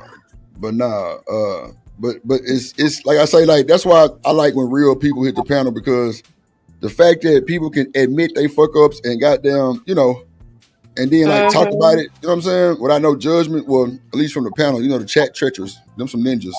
But the chat. I be trying to tell niggas stay out the chat, boy. Shit. She been in goddamn start cutting up, and Chanel, you too. You're reading too. Stop the cap. Now I didn't tell you to stay out the chat 15 minutes. I'm not saying I, might not feel something in the moment, but like I'm just saying, you got to stay out there. Everybody, not just put this on you, but I'm just saying everybody got to stay out there chat, because if you try to read all them questions at one time and it's rolling, you're gonna get caught up quick. Like you're gonna get the backpedaling and stuttering and all kinds of stuff going on. Yeah. So love reads the chat. And I'm horrible. Mo Love read the chat. Shanika read the chat. Chanel read the chat. Hell, I read the chat. Hell, I it's don't just read it all the time. Chanel, you just can't accept accountability for you staying in the goddamn chat, right? And you will read me a question from the chat. That's some shit. You know who don't read the chat and don't know what's going on in the chat? My sister. Now you talking about can't ignore a chat. I'll be like, girl, you don't see what's going on. And then she told me, she was like, sis, you will be so much better off if you ignore the freaking chat. And I was like, that's true. But I have a hard time. That's so true. I read it and don't even say nothing to me. But I feel like the chat is like, even if you try to get out. If you cannot multitask, you know what I'm saying, and you have a channel, it's no need for you having a channel, because you got to read chat, you got to do your content, you got to listen to people on panels, you know what I'm saying? You got to be involved all, you know what I mean? And if you can't do that, everybody is not equipped with that to where they are trying to have channels. I don't think that's fair. I don't think that's fair, because that's why people have like moderators and stuff, because it can, especially if your panel not your panel, but your show starts growing and growing, and your channel is growing and growing, it's gonna come to a point where you're gonna need a little bit of help. Yes. Yeah. Saying please don't come for my sister, but you're right. Sometimes she can be coming for tea though. She can read things out of context, but leave sis alone, respectfully. Sid be coming for sis, man. I ain't gonna on her She show. has, though, and I've corrected my sister before on something. I'm like, no, saying what didn't mean it like that, sis. But for the most part, she mean well. Shout out to sis. Hold on, who mean well? Sin or T? I'm saying my sister. She means well. Like that's why a lot of times I be like, no, sis. Like I be telling her, no, that didn't mean that. You know. Right. I got you. I mean, you know, but then you have to be careful with people anyway. You know what I'm saying? Because they will act like they real cool and they all with you. You know what I'm saying? And then you see that they move differently, and now they got a wrench, and you done took their wrench from them. Oh, they finna flip the whole script on you because you done snatched their wrench. I didn't watch this happen, and I'm trying to figure out what it is about, you know, that people are so excited about. You know, hey, I got a wrench over here, I got a wrench over there. Yeah, Cheapo, you're right. She has seen. That's true. You done came for my sister a few times, and I think has Sin ever came for me? I don't think so. Sin ain't never came for me, but she has came for my sister. But there has been times where my sister has been wrong about certain stuff. But oh, BJ, this ain't my channel. I don't have a problem with saying like that. Own it, boy. Shit. BJ be ready. That's why he Drip Nation Mark game. The fuck? Big wrench. Big wrench, man. That nigga got a big wrench, man. Him and Emperor Coach. You do have good minds though. Y'all have good minds over here. They be dropping links, checking comments, all of that. They be dropping links to folks I don't even want them to drop links to. But I don't say nothing, no. It's all good. I don't say shit. I don't even say nothing. I want a big wrench. Can I get a big wrench? No, shit, no. I sure be glad when 10 people gone over to my channel and subscribe so I can hit that. Oh, you need 10? You need 10? Man, y'all better go to Miss Joyce's channel right now and subscribe, or we ending the show. I ain't bullshitting. 5 people in here. We can get. I ain't bullshitting. I need 10 to go to Miss Joyce right now. Drop the link, BJ. Drop the link. BJ, everybody drop the link. We're going to spam the chat with Miss Joy link. Stay in the chat. We can get 10. Come on now. 10. In 10 minutes, she better have 10 or we ending the goddamn show. And I ain't Come on, Drip Nation. I'm dead ass. The hell y'all talking about? I mean, y'all better go subscribe to Miss Joy. She got good content too. She be talking shit. What fuck? Miss Joy, what's the name of Joy is real. Y'all playing games, boy. Miss Joy need 10 subs. And y'all in here talking shit. Put that link in the link in the chat so we can go over there and subscribe to it. Right now. Right motherfucking now. Yeah, come on, Drip Nation. I know you lying. Yeah, thank you, A-Dub. Thank you. I know y'all lying, Drip Nation. In yellow and green. We got a new subscriber. Who was that? Yeah. Stop playing. We need 10 of them right now. Come on, 9 more. 9 people. That's all we need. It's free. It's free. Hit the subscribe button. Come on, man. We're a community. Hit the goddamn subscribe button or the show for the year. Because I ain't got time. Miss Joy should have had 10 the last time we asked for it. Y'all just tell me about the comments, but Sin. Look, here we go. But my sister, she's light, but she's black. I think she viewed some of the comments you said as maybe insensitive or racist or I don't know. So yeah, but she pro-black all day. Her tone has nothing to do with anything. Yeah, that's crazy work. That's one thing I will say about T. She is pro-black. Don't care and don't say she ain't black, baby. She will go off. Yeah, it's stupid. Uh-oh. We at 502. That was quick, y'all. Come on, okay, appreciate y'all. Appreciate y'all. Shit, Miss Joy, cut them super chats on. Let's get them hours up. Thank you. That's what I'm talking about. Stop playing with Miss Joy. What the hell y'all think this is? Thank y'all, Drip Nation. Come through with the come through, man. It's Miss Joy. Stop playing. She part of the fam. Like she big membership. Let's go. That's fire. Come on, man. And you're through. Through. I appreciate that shit. We ain't got time. Thank you, Coffee. When you say let's address what? I can't wait to get that email. She's fine, Sin 7. Let's do it, Coffee. Put the link in the chat. Coffee say, let's address the no whining channel. Let's do it. Like, what we talking about? You know, that's what. Go ahead. That's what I like about being over here, man. You know what I'm saying? Because, you know what I'm saying? I mean, hey, I ain't been seeing nothing but real people over here. That wrong. And then the thing is that, you know what I'm saying? You know, it's always debates going on over here, but then ain't nobody falling out with each other, and ain't nobody going the extra mile because of the fallout, bro. You know what I mean? I love being over here, man. You know what I mean? I appreciate that shit, Mr. Troy, because a motherfucker will lie quick and say some bullshit. Because we can agree to disagree and it's still cool instead of taking it to another level. Right. Yeah. Troy, I met you the same night that we went to T-Show. Yeah. That's my first time meeting you and T. That's crazy work. Yeah. Oh, okay. You know, but then I gotta subscribe to your other channel. The plug? I think I'm subscribed to yours, both of them. I think I'm subscribed to everybody. I just gotta subscribe to Coffee other channel. Yeah, Coffee got to Stop Whining channel. We're gonna get him separated. Y'all need to subscribe to Mr. Troy channel too. Yeah, put your link in the chat, Mr. Troy. It's a whole subscribe show. What's going on? It's a whole subscribe show. We ain't got time to play with them. We got to get to it. We ain't got time, Mr. Troy. I started a new channel, but I'm not gonna tell y'all what the channel is just yet. I'm gonna wait till I get some more subscribers. I'm doing all the goddamn work behind it, y'all. So just know Drip Nation gonna leak it. I'm gonna leak it. It's like an AI. Like I just wanted to do something completely different where it's not me. I'm not showing myself. It's like AI talking, you know.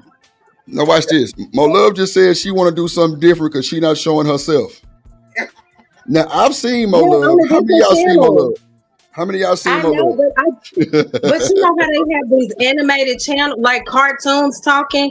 That's kind of the direction I'm going with the other channel, because I noticed like them be the channels that be getting like millions of subscribers, you know? But see, the thing is with that, you got to make sure you got that type of content on there because that's what's going on. But a lot of that shit really not moving like you think. It be the big time shit that you see, and that's how they fool you. But you got to think about all the other little channels trying to do it too. That's what they don't show you. So it's really a hoax, and I don't want to spoil y'all, but that's what really be going on. Like the best shit you see on your timeline has the best views and everything. It's 10 million more channels. They got the same shit, but can't compare to the front page. See what I'm saying? Right. That's how they get you. And then my AI stuff be a little bootleg because I barely know how to edit, but we gonna see what it's giving. Yeah, for sure. Miss My Love, were you the one that was cooking on the show that I asked to be invited to, or was it a different person? That was cooking? You said there was a show you was doing with some food. Some food. That might be Rose C. You were talking about Rose C. or Miss Polly because they got their cooking channel. Oh, it was Miss Polly. Okay. Or 907, yeah. Or Cheapo. They all cook. Cheapo be cooking? Yeah, Cheapo be cooking. I ain't never seen that motherfucker cook nothing. I'll be seeing it at the restaurant. She cook and go out. Like, yeah, I see her eating. Her sons and she be, Hold on. You say you see her eating? Wait.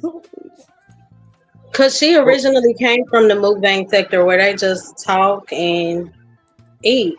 That's where my sister started too. That's how we met you on the internet, just only eating food. Well, now she always tried with her son, and they go like different restaurants and shit. Oh, okay, gotcha. Yeah. See how you messy? That became real popular around COVID. No, that's not. Yep. Cheapo, you see how she tried to be messy? You want me to get on her ass? I've been waiting. I thought I could. No, your ass. No, you try to be messy. I did. When you said Miss Polly, I immediately said, "Oh no." Nah, you said what? I've been waiting. She only eating. She only eating. I'm wrong. Lord Jesus. Have y'all gone to Frizzle's channel where he has the all night stream where it's raining? Did you see my comment in the chat? Oh yeah, I'm finna sleep like a baby. And did. The fuck? I'm telling you, it was one night last week. I was like, let me see what Frizzle doing because it showed live. When I tell you I was knocked out, boy, look at him. Okay, it's so relaxing. The thunderstorm shit, boy, I was out of there. I said, this is it right here. What's this channel? It's Dr. Frizzle Frost. He do like an all day stream of like thunderstorm and like rain sounds and shit. Lit. Mm-hmm. Like that should be like I'm talking about. I was knocked out 5 minutes. I'm talking about as soon as I got settled, I cut the phone up. Shit, through. Yes, and Cheapo's channel is fire too. You'll get a variety. You'll get different foods. You'll get her out with her kids. She has a garden now. You'll see beautiful Taylor. Her son just stepped into adulthood. So yeah. Yeah, that should be interesting. I ain't gonna hold you. It'd be interesting. It does. And Cheapo went back to school. Shout out to Cheapo. And that nigga went to online academy somewhere. That's all good. Nah, I'm fucking with you, Cheap. You know I love you. That's fire though. When you trying to work and take care of kids and school, come on now. It's a lot. Let's talk about it. Yep, that's a fact. It is a lot because she got a little baby. Taylor, what about 5, 6? She doing her thing. Yeah, I think I could be wrong. Is Taylor 7? Damn, she's 7. Shit, I thought she was like 6, 5. Damn. Yeah, man, we got the shit. So, what up, Rooster? In the building? That boy King Rooster, man. I ain't seen King Rooster. Well, I always see him, but bro, I ain't been on the panel. Rooster, man, why you ain't been on the panel, man? You been hiding, gliding. Mr. Troy. Quavi say, is Mr. Troy a DJ? I don't know. Mr. Troy, you be DJing, Mr. Troy? Sometimes. No shit. Yeah. God damn. Cheapo say, nah, it wasn't me. Yeah, Miss Polly and Rose C be doing their little cooking thing. I ain't been over there yet. I got to go over there. I mean, really, I don't be never getting the invite. That's what I'm getting ready to get into, though. You know what I'm saying? Because I'm a hell of a cook, too. No shit. What you be cooking? Look. Frizzle Frost in the chat. I ain't even see Frizzle in the chat. What up, Frizzle? I'm hungry, too. Look in there. What you know how to cook? What you know how to cook, man? I dropped the link, Nightish. Nah, man, I'm not saying that, man. You know what I'm saying? Because my mom, everything I learned, I got from my mom, bro. You know what I'm saying? And I cook just like my mom. Mm-hmm. Can you make gumbo? Is my question. Now I'm not a dessert. You don't know how to do cake? Hell with the desserts. But when you talking about some good old soul food, greens, cornbread, baked macaroni and cheese. You know how to make sweet potatoes? Yams? Yes. Definitely. Okay. Mr. Troy, you be having a panel too? Oh man, what the fuck? I thought you knew that, Drip. I ain't know you was having no man. Oh, let me slide over to Mr. Troy next time he go live. Let me cut out my bells and whistles on. Goddamn. Man, you know, hey. I'm gonna definitely pull up on you on the panel. And, you know what I'm talking about? I got to get my hours up. You know what I mean? Because I had a couple of. You know, it's about fun over there with me, you know. But then, you know, when people be talking about different things, see, then you know, I'm gonna weigh in and then I'm gonna let you have it. Right, I'm gonna wheel you in and let you have it. I'll wheel you in and let you have it. What up, Coffee in the building? Hey, what's going on? Hey, everybody. What's going on? I remember you, man, from like 4 or 5 years ago. You still with Sheila E. Page. Who is Sheila E? Sheila Jackson? From New York. No. She's a Congress chick. Well, she is too.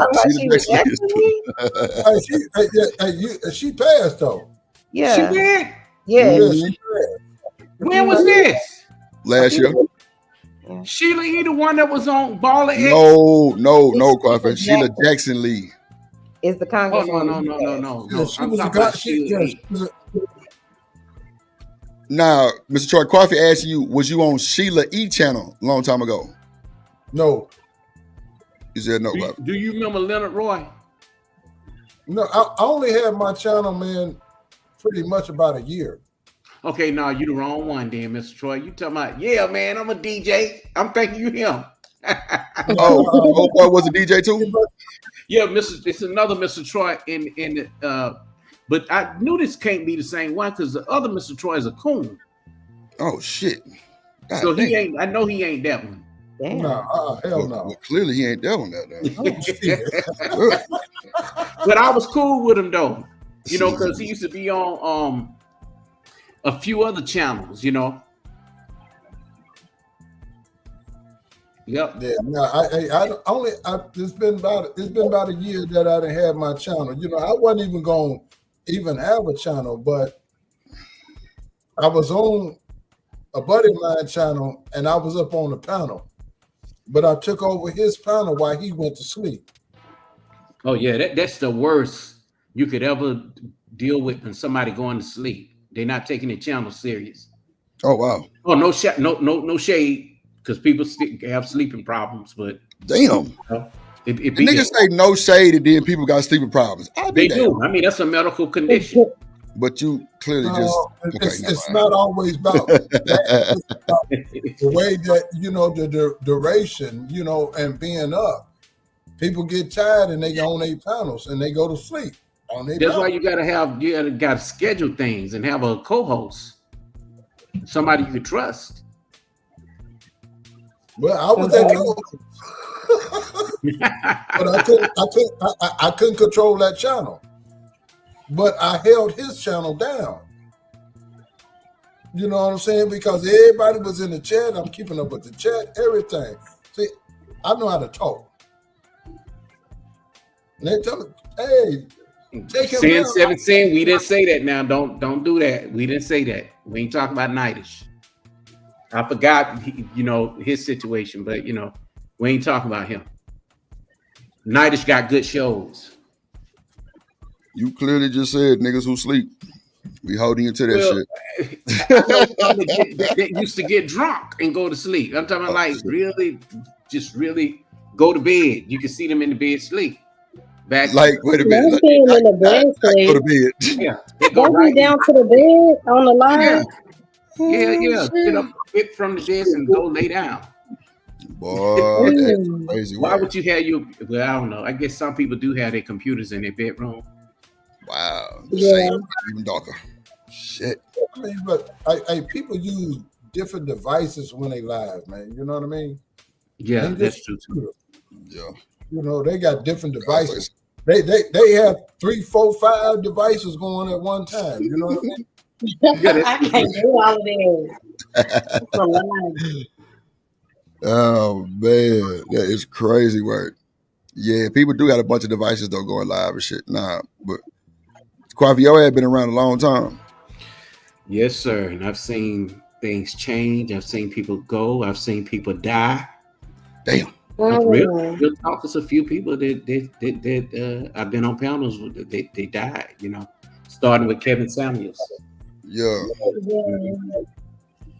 7 cameos. But let the past us. Not this one. We got a lot more living to do. I know that's right. Yeah. You just don't know what people's real lives are, you know. And sometimes, you know, when they wake up to these shows is what they got. You know, they keep them going, you know. Especially if they're good channels, you know, it ain't a whole bunch of mess going on. That's why I come over here to Drip, you know what I'm saying? I ain't been, you know, steady like I was in the beginning. But, you know, another sector that I'm in, you know, all this beefing. Now they fighting court cases and, you know, what sector is that, Mr. Troy? I don't know if you it was a beef with I don't know if you familiar with The Truth and Brianna, the Hamptons. Yeah, but I'm not a part of that. You know, I've heard of them. You know, I try not to look at things like that because I don't want to line up with my outfit. It's a total mess, man. You know what I'm saying? And I'm not on the internet for mess. I'm on the internet for debates. Come on, to learn some shit. You know what I'm saying? But you got to debate your equals, though. You know, people you know they know what they're talking about, not just people to get up on the panel and ain't did no research. And if any time a person start off with, well, you know, they say no. Where did you get the information from? Cite your fucking sources. Excuse me, Drip. Exactly.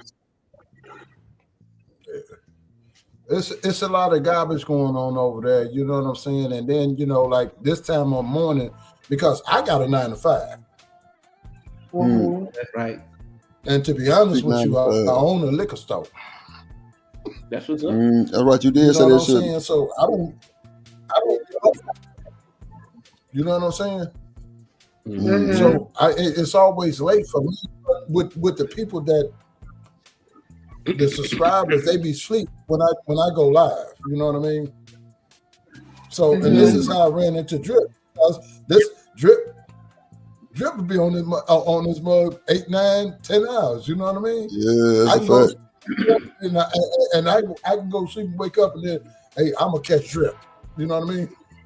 Yeah, I do that too. Shit, man. Look, I could leave, go to the music studio, come back, Drip still be on. And I when I work overnight at times, because I can work from home too from my other job. That's what I do. When Drip go to sleep, I be going to sleep. Real shit. Yeah. That's why I'm able to be up, because working from home, and then I'm a night owl anyway. So you know, a lot of times I do what I need to do early, and I'm free the rest of the day. What up, Chop? But if I had to go into the office, oh baby, I would not be on these panels like this at night. What up, Playboy? Chuck said this is not a beef sector. I mean, I'm sorry, a debate sector, respectfully. I don't. Yeah. Hey, I don't think that I would agree with that, because it's a lot of debating that goes on over here. What can we just call it gaslighting at times? Because you know, you got some people. I'm not saying it in a bad way. You know what I'm saying?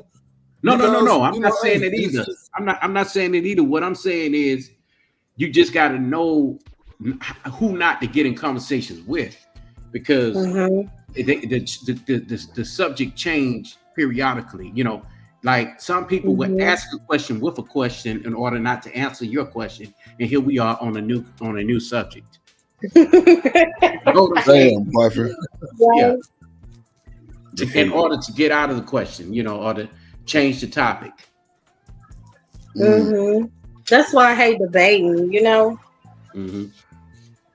But sometimes you can't escape it. It's gonna happen. Yeah. Or a person that if you specifically speaking on a subject or reviewing a video, and y'all get into it a little bit, and they say, "Well, then where's your woman? Where's your girlfriend? Why your wife left you? Why you don't answer those questions." But, to be honest with you, but hey, this is where we at because it was a debate about hall pass. Oh, okay. I kind of struck that up in the in the chat. I ain't gonna lie. You ain't shit, Crawford. It's all good. We know. Hall passes, but let's just say this: we got to give big ups to Joy. She was straight up. Joy was the only woman that just came up and threw her soul to the panel. Damn, not the soul, Craig. Y'all know I'm brutally honest. I like that. Yeah. Ain't nothing wrong with it though. You saying nobody disrespect? Ain't nobody finna disrespect you, Miss Joy. Hell nah, we're gonna have a conversation. Shit, we're gonna talk about this shit. What about the flip side to that? What about the woman who's with the married man? The side chick. You know, that's what I was saying too, Crawford. You know. I raised that question too. The side chick, I would feel, I don't know, my perspective is probably not the norm, but I would think that she would be miserable just getting breadcrumbs. What your girl won't, don't know, she won't hurt. Oh, I guess I didn't understand the question. What was the question, Coffee? No, it wasn't really a question. Oh. I was just basically throwing out there, you know, I'm the person that started the hall pass conversation in the chat, and you answered it, and then you came up to the panel, and then this is why the other women came up, because they want to know about that hall pass. Yeah. Okay. See, and then it got into the emotional cheating, and it also got into where women don't understand that men will take the hall pass, and it may not mean nothing to him, but it may mean something to you. You get what I'm saying? It was just a night of fun for him. And for you, it's like, okay, but you opened the door, like Tiana Taylor right here. She opened the door for that. Not saying you did, you know, because you and your husband may have a really good relationship. And most guys that I've talked to that say they have hall passes, they have them like once a year. Their wives let them get a hall pass once a year. I feel like he had an obligation to be honest with himself and be honest with her in that situation, because naturally, you know, they had a conversation about it before they started all of that. And he should have been honest with himself and her enough to say, hey, I don't think I can handle that, to where I can just only deal with other women with you. I feel like that's going to increase my appetite, and I may want to, you know, dabble when you're not around too. Or at least I just don't even want to take that risk, because I feel like, you know, not in every case, but for the majority of cases, I feel like you know what you can and can't handle. But see, I think that's where the door opening comes in. Like, if you introduce that man to that, he may think that he can handle some things, and then once he's already in it, he finds out, dang, I'm not as strong as I thought I was. So again, that was when they were supposed to have that conversation, though. But that's just like what we talked about earlier, when she started thinking about, you know, dipping out. That's when it's like, okay, let me sit down with my man, or, you know, whatever, and have that conversation so we can take the corrective actions and do that. So who introduced who into this situation? I know they sat down and talked about it, but whose idea was it to have another woman in the equation, in the marriage? You know, I don't know. Who knows? They probably had all kind of shit going on. Then when you have, they entertain us, you have different drugs, all kind of substances. Your mind state be completely different. Then when you sober up, your whole what you said was okay may not be okay at that point. So it's just a lot to consider, you know. Yeah, but what her name do look like she be getting it in though, boy. You think they was at them Diddy parties? I don't know about that, but I think that she's around a whole bunch of people day in, day out, and other beautiful women. You know, I don't really see around a whole bunch of men, but She around a whole bunch of women, beautiful women. So her husband probably see that and like, okay, well, why don't you just bring a couple home? Yeah, maybe you're your dancers, you know, and they pick them out, you know, and they think they can handle it, you know. Go ahead, Chanel. Hey, this has been going on way before our time, you know what I'm saying? But it's just now coming to the forefront. They've been doing this here for years. It was against the law in some states in America to do this kind of stuff. And up until 2013 or 14, I think the law in North Carolina was that you can't cheat with somebody else's husband. Even Fantasia was being sued for cheating with somebody else's husband. Wow. Yeah. That's news. I didn't know that. Oh, yeah. I didn't know that's news. Yeah, alienation of affection. Yeah. Well, women. Yeah, you going to jail. Well, see, and that's another thing, though, you know, that people, you know, they get it mixed up. Every state has their own laws. That's true. You know, and people get that mixed up because what you do in your state, you can't go in another state and do and think that you're going to get away with what you're doing in your state. Like out here, Mr. Troy, if you been common law married, as they call it, been with somebody for 10 years, they get a chance to get some of your stuff if y'all break up. Yeah, see, and that works here. That works here where I'm at. The best place to get married is in Vegas because they don't have no kind of laws when it comes to divorce. Can I ask a question? Vegas don't have no kind of laws for nothing. Can I ask a question? Yeah, go ahead. They got the bunny ranch and everything else in this league. Not the bunny ranch. Hold on real quick. Hold on. Go ahead, Chanel. Ask a question. This is just for the men on the panel. If you weren't able to perform, you got erectile dysfunction, and your wife need what she need, is it okay for her to even discuss a hall pass or no? Let me answer that because I did bring it up in the chat and Drip didn't bring it up. Oh, nigga. Chanel said that earlier. Yeah, he skipped. No, he didn't. He didn't answer it. Hold on, what happened? He skipped that shit. Skipped it. Mentioned that earlier. I was trying to ask it, but yeah. This nigga here. yeah. But let's say this. I think as men, we have to be honest about our situation, our health. You know what I'm saying? You may love the woman, but guess what? What if you can't perform? You gonna hold on to her and make her suffer? You know what I'm saying? And that's just what it is. A lot of guys don't want to talk about that, but it does happen. You know? Like there's a situation. Go ahead. I mean, why take the vow for better or for worse then? Like, why not just avoid the vow? Because that's part of it. That's part of it. What y'all gonna be, Fred Flintstone and Wilma? Does your mouth not work anymore? I have a different mindset with that. Like there are workarounds without a hall pass. I just don't believe in a hall pass. Well, I ain't talking about the hall pass right now, though. Mo Love, not respectfully, not cutting off. We basically speaking about, you know, some men, you know, how they alpha their way through to a woman. You know, they may have the baddest chick. You know what I'm saying?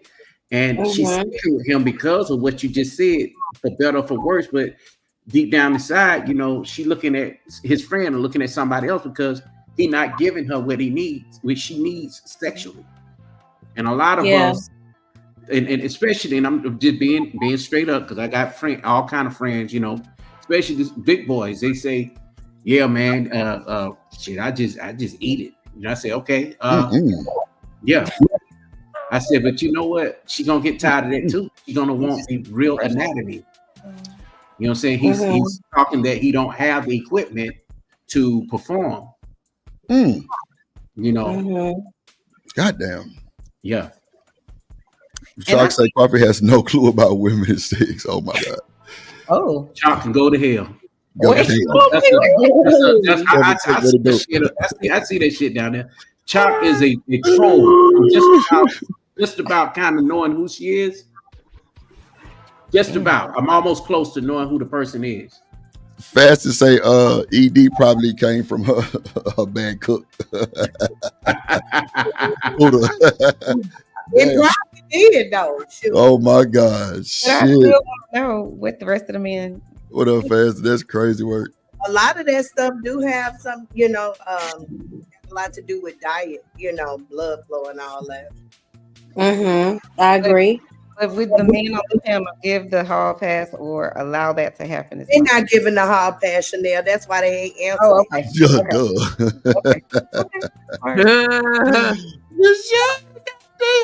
Look at what Sin 7 said.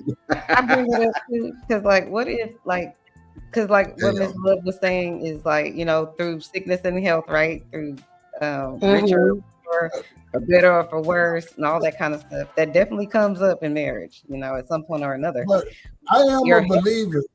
If you are with someone and you feeling that person, there ain't no passes needed, because you got what it is that you are. Come on, Troy. You know what I'm saying? I'm disagreeing with that. I don't disagree. I'm got everything but an orgasm. Oh. I really think Chanel is going through this right now. No, I'm not. I just feel like you're coming with some weird questions. Okay. She's not going through it. She's not. Okay.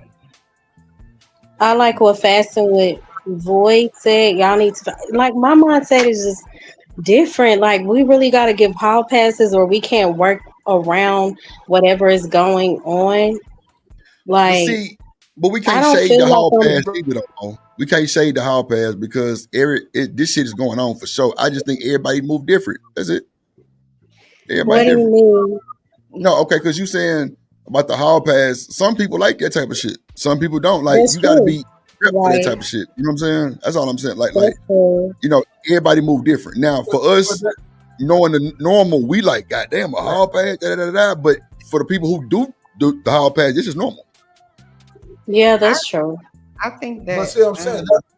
Remember what I said, to each his own, man. Different strokes for different folks, bro. No, everybody is not going to agree with everything that what's going on. You know what I mean? Mm-hmm. See, you do. See, the thing is when you do something and you can get away with it, so you're gonna do it again because you got away with it. You know what I mean? It ain't almost got away with it. You got away with it. Mm-hmm. So, you know what I'm saying? Can I just add something to this? Yeah. I just wanted to say that earlier, Mr. Oh God, I forget his name. The other guy that's on the panel, Mr. Troy. Mr. Troy. I was asking. Remember, we were talking about the emotions and women are more emotional or less emotional, whatever. I firmly believe. I know this about myself. I am not a woman that could emotionally handle something like that. You know what I'm saying? Like if my husband came to me and was like, I want to cheat, or I found out he was cheating, that would break my whole entire heart. Yes. But because we've been married forever and I do believe in my vows and all of that, I would try to work it out because things happen. You know what I'm saying? And that's why I was saying to you, Miss Love, not everything is always going to be perfect all the time, and so that's when you got to pray about it. Because I know I've felt like, oh my God, I really want to try this, type of thing before. For sure. Mm-hmm. Grateful to God, because sometimes when you married, you be like that, Bobo. Like, you be like really on the edge of divorce sometimes. That happens, especially when you've been with 20 years. You know what I'm saying? But there's where I felt that way. And then 5 years later, standing talking to my husband or on the beach, whatever, and I'm like, thank you, Jesus. I didn't, you know what I'm saying? Go along with I want a divorce or I don't want to be in this relationship anymore or whatever it is. Because in relationships, you have ups and downs. It's not going to be perfect. Right. Exactly. And you said it, like you said, keeping prayer at the forefront. I have to, because I know me. I know how emotional I can be. Prayer is what helps me to stay aligned and realign as many times as I need to. Right. I don't know where I would be personally without a prayer life. So let's break this down now, right? Okay, and you guys, now because I want to know an answer, and it's open because you guys are all into this like this, and y'all all together. But then when you find the cheating part going on, and it's been, shown and proven to you, why do you guys go ham? What do you mean? I missed it. Yeah, me too. Are you asking why a woman would have an emotional response to a man cheating? Is that what you're asking? Pretty much, you know what I'm saying? Because y'all go ham. You would have an emotional response to your woman cheating. Didn't you say earlier, ain't no way in hell you would be blah, blah, blah? That was your emotional response. And it's right here, right now, sir. Yeah, you did say that. He said that earlier. Yeah, what you mean? We're human beings. You would have an emotional. No, but it was a question. I said like this: if you care about the person that cheated on you, if you trusted the person that cheated on you, if that person is probably your baby daddy, and you thinking one thing, you think y'all gonna get married or whatever it is, and a lot of women, I ain't never been pregnant, but a lot of women get cheated on even when they pregnant. I just be like, what the is going on? But that's what I think. And that's considered a hall pass too. 9 months of pregnancy, almost a whole year. He go. Hold on. That's considered a hall pass. Excuse me. I've heard dudes say that they while the wife was married. But while the wife was pregnant, Really? I think that's so weird because when I was pregnant, me and my husband, we did it multiple times a day up until I was like 8 months. So okay, I'm confused. Wow. Hall pass. We getting it in regardless. Let's put these pillows, prop my back up. We good to go. Yeah. I feel it, no love. I feel it. I ain't mad at you. You gotta get you one of them things that hold your belly up. Yes. I know that's coming too. Like a lot of cheating does go on when the wife is pregnant, Shit, man. Look, the pregnant pee is different. They say, hold on, but why are you putting it to when the wife is pregnant? Drip, how you know? I'm responding to Cassie. I mean, well, it's because I said it. I was the one that was like, I've heard that too, Mo Love. I've heard that too, and I get what you're saying. But some dudes feel like something new while she pregnant. And I know this. I know it may carrying not be the whole baby though. I'm sorry, Mr. Parker. Wait, do women cheat when they pregnant? No. Yeah. I couldn't imagine. I cannot imagine. Cannot be Hold on. When a woman is pregnant, the rule is that it's okay because she can't get pregnant no more. You would think you would want pregnant peas so you can shoot the club up when you want to. I've heard dudes say, "Hey man, you ain't never had no pregnant pussy." Shit, that's what they say. Yeah, you don't heard. Somebody else, baby, that is for real. I just think that's weird. Yeah, I'm carrying this. And then I'm gonna let you. That's crazy. Put the club up inside of me. Like, what's really going on? I cannot. But women do that though. They do it, but I think it's weird. That's too much going on. You mean the men and the women are doing that? Because Playboy, hit the link. Good, my bad. I think it's more weird for the woman though. We get men gonna get it in, however, a lot of times they don't care. But it's worse on the women. I'm sorry. I'm carrying a baby.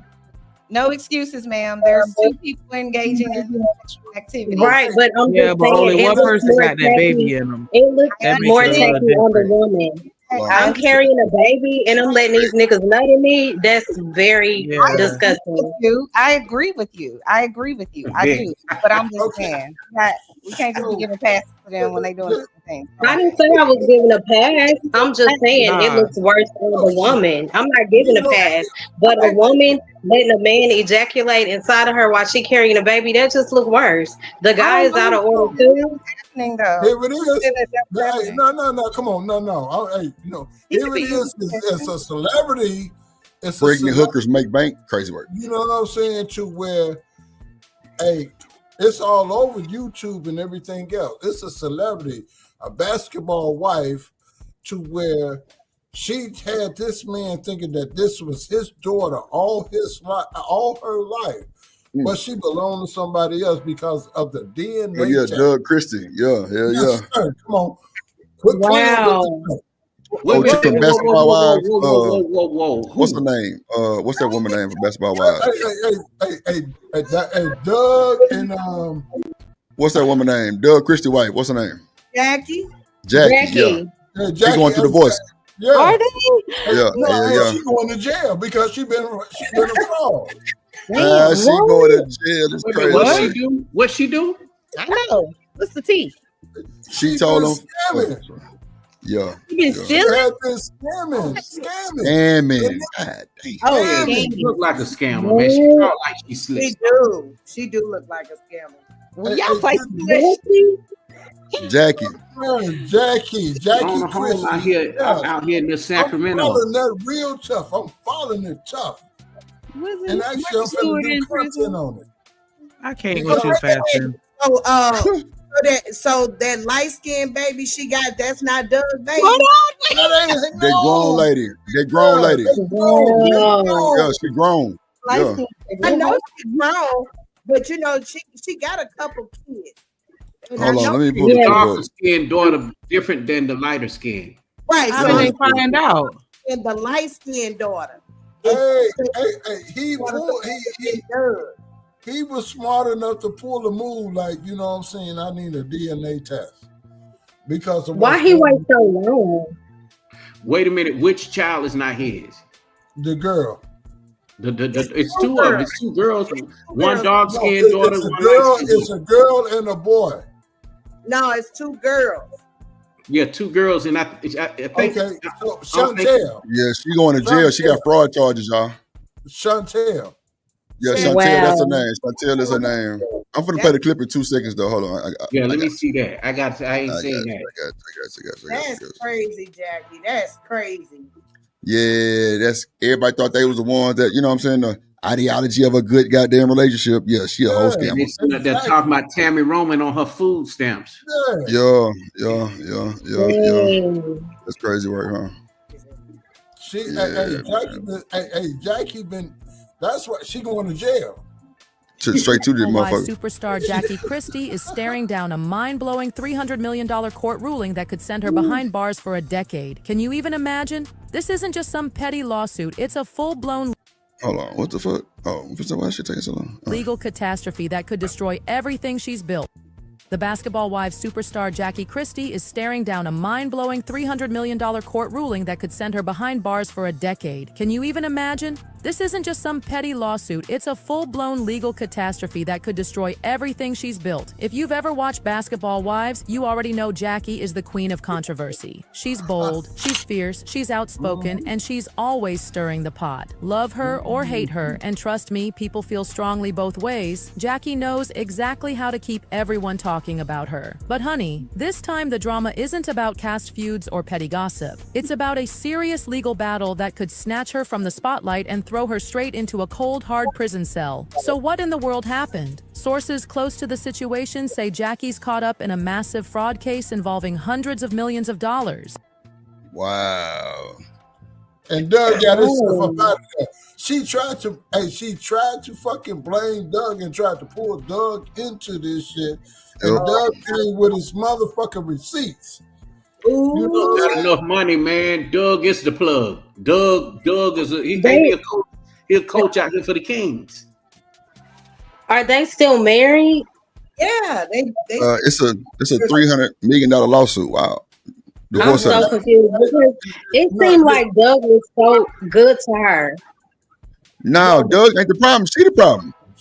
Exactly. And she was cheating on that man. Yep. Wow. Doug was never at home. Doug been doing his little thing. Oh, really? I don't know. I'm just saying from what I've seen, it doesn't look like any dirt has come out on him. And every time I seen Doug, it looked like he was always catering to her from what I saw. Doug old school. I told y'all I'm following this shit. It takes a lot to deal with a woman like that. The thing coming out now, Doug is supposed to be been fucking around with Evelyn. Oh my God! Yeah, Mr. Joy, you got the anyway, we know Evelyn. For real. Oh my God! I'm following this shit like a motherfucker, man. Oh, we need you to tell. We need you for this segment. Hold on. I'm gonna pull the clips up here. Hold on, let me see. You probably even what the hell is wrong with Evelyn? Evelyn is a beautiful woman, and she just got these issues. No, but she won't high profile motherfuckers that got money, man. See, you know what I mean? Come on. You still want to wipe her up. Now she trying to get wifed up. Yeah, that's what it is. Oh yeah, she been trying. That thing used up. Nobody don't want that. And she's such a drama queen, and her attitude is so bad. She giving that hall pass for sure to Doug. That's for sure. He been had one. Doug got him a girlfriend somewhere. Believe you me. Jackie don't look like a basketball wife. Didn't Jackie have him on a leash at one time? Like in real life? She thought she did. I don't think so. I never. I thought they said like they was into like the super freaky stuff. Oh yeah, I heard that him one time. Yeah, I never heard that. She's just so full of drama. Like, didn't she require a wedding every year? No, yes. But see, the thing she did a renewal of the vows every year. Yeah, they renewed the vows. I'm trying to figure out about this other daughter, though. This explains why she treated the other daughter differently than the other. What other daughter? Different. So the dark skin one. Let's play the clip, and then we're gonna play the one with the daughter. This is dealing with the divorce, and then we're gonna play the one with the daughter. Just happened in Jackie's divorce case. Just when everyone thought things were going in her favor, Doug walked into the courtroom and shared a truth that left everybody in shock. The whole case is falling apart, and the new details might change everything. But here is where it gets even more surprising. What Doug shared is not just about the divorce. It also brings out secrets that Jackie never wanted people to know. This story is about to take a big turn. Divorce cases are often full of emotions, surprises, and drama. But Jackie's case has taken a turn that nobody saw coming. For months, people have been following the legal fight between Jackie and Doug. Both have made strong claims and tried to take control of the situation. Many believe Jackie had a strong case, but everything changed when Doug stepped into court and shared something that turned the whole case upside down. What did Doug say that shocked everybody? How did his words make Jackie's case fall apart? And most importantly, what hidden truths are now coming out? In this video, we will talk about all the details, explain the shocking courtroom moment, and reveal the real reason why Jackie might lose this case. Jackie and Doug were once seen as the perfect couple. Many people admired their relationship. They stood together through good and bad times. But behind closed doors, things were not as perfect as they looked. There had been rumors for months about problems in their marriage. People talked about money issues, trust problems, and even betrayal. When Jackie finally decided... She must got her a new booty or something, the way she dropping that camera down there like that, because I don't really see nothing. Okay, no. Jackie been building herself up, man, for years, bro. She had the money to do it. To end the marriage, it became clear that this was not going to be a peaceful separation. She do look a little different from the last time I didn't seen that show, though. It's been a minute. From the start, the case was full of drama. Jackie made big claims and showed Doug as the bad person in the situation. She said he was dishonest, that he misused their money, and that he was trying to control the legal process. At first, it looked like Doug was quiet and not defending himself, while Jackie controlled the story. But everything changed when Doug decided to fight back. Instead of just answering Jackie's claims, he came prepared with proof, documents. He smacked her? Damn. I'm talking about with the evidence. Oh, not literally. Oh. Would shake the case. Just when Jackie thought she was winning, Doug's next move changed everything. So, what exactly did Doug share? And why did his words shock everyone in the courtroom? Let us talk about it, because this is where things get even more interesting. For weeks, the media showed Doug as the quiet and weak husband. Jackie controlled the story that people heard. Every interview, every court paper, and every post on social media made her look like the victim. She wanted people to believe she was the one who had been hurt, used, and lied to. Meanwhile, Doug said nothing. He stayed away from the media and did not argue with Jackie in public. Many people thought his silence meant he was guilty or that he had no way to prove Jackie wrong. He know how to handle himself. That's what that is. He knew how to handle himself. Yeah, he's a professional. Yeah, he went out there with all that bullshit. And one thing I can say, like, just from watching Jackie, she seems to be a control freak. Yeah, that too. I can see that too. And with a woman like this, and but you know how she carried on TV. Yeah, but see what he did though, he knew her moves already. You know what I'm saying? And what she did, she underscored him. By her underscoring him with the information that he fucking have, you know what I'm saying? She discredited and thought that she just gonna go in there and do what the fuck she gonna do to bring him down. Now because she making it about him. Right. So now it's not about him. You've been doing this shit all this motherfucker all along, period. She got kicked off the show, bro. Goddamn, Mr. Troy. Hold on. First place, Sneak. God damn it. Oh, fuck. Some believed he was too scared to speak. Others thought he was just staying away from the drama. But in reality, Doug was planning his next move. He was not just sitting quietly. He was working with his lawyers, collecting important information, and waiting for the right time to speak. His plan was simple. He let Jackie talk and control the story for a long time. She became too sure of herself.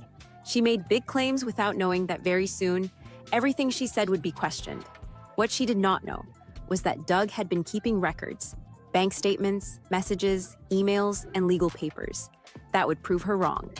Doug's team worked hard behind the scenes. They looked at financial records, messages between Jackie and her team, and even spoke to people who knew them both. They found proof that would not just defend Doug, but also show that Jackie was not telling the full truth.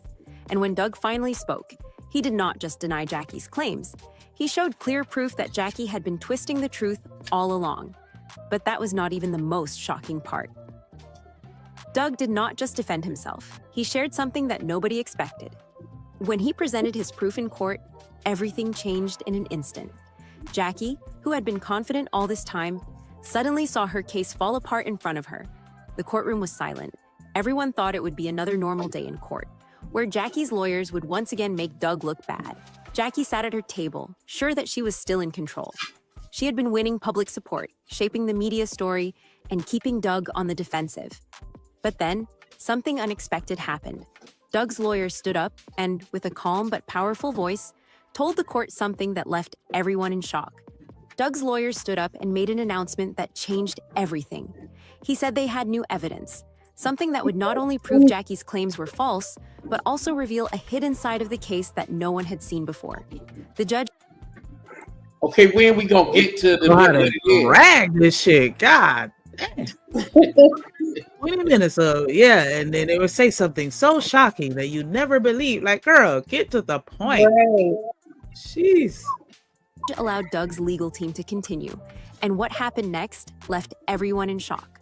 Doug's lawyers started by addressing Jackie's biggest accusation, that Doug had mismanaged their money and was hiding funds to avoid giving her a fair share in the divorce. Jackie had told everyone that she was left in a bad financial situation because Doug had secretly taken money from their accounts, hidden funds, and made decisions without her knowledge. To the public, it seemed like Jackie was only fighting for fairness after many years of marriage. But Doug was ready.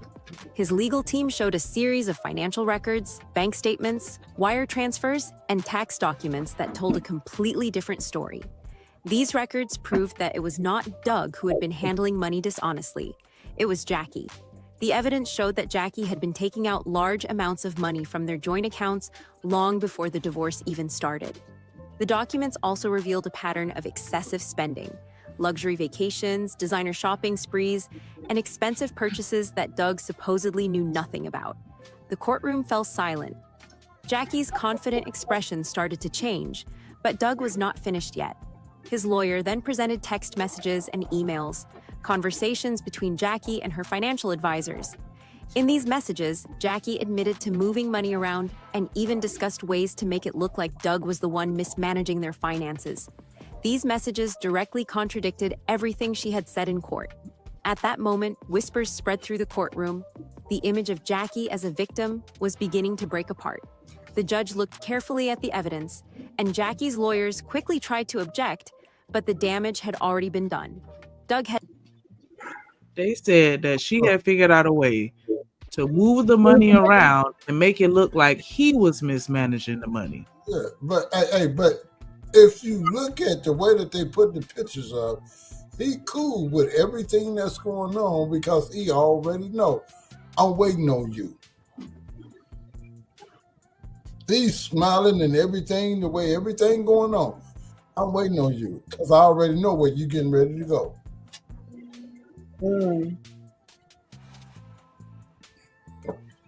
That's crazy. Had not only defended himself, he had completely turned the case in his favor.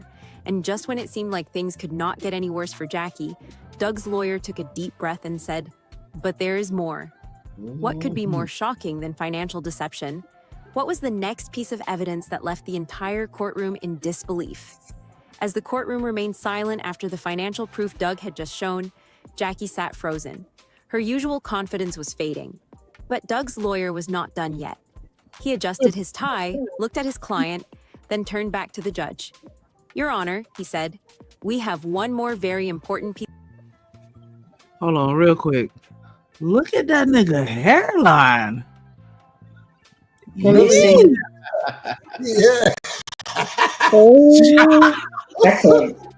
Hey, remember they showed it when he had a hair. Yikes.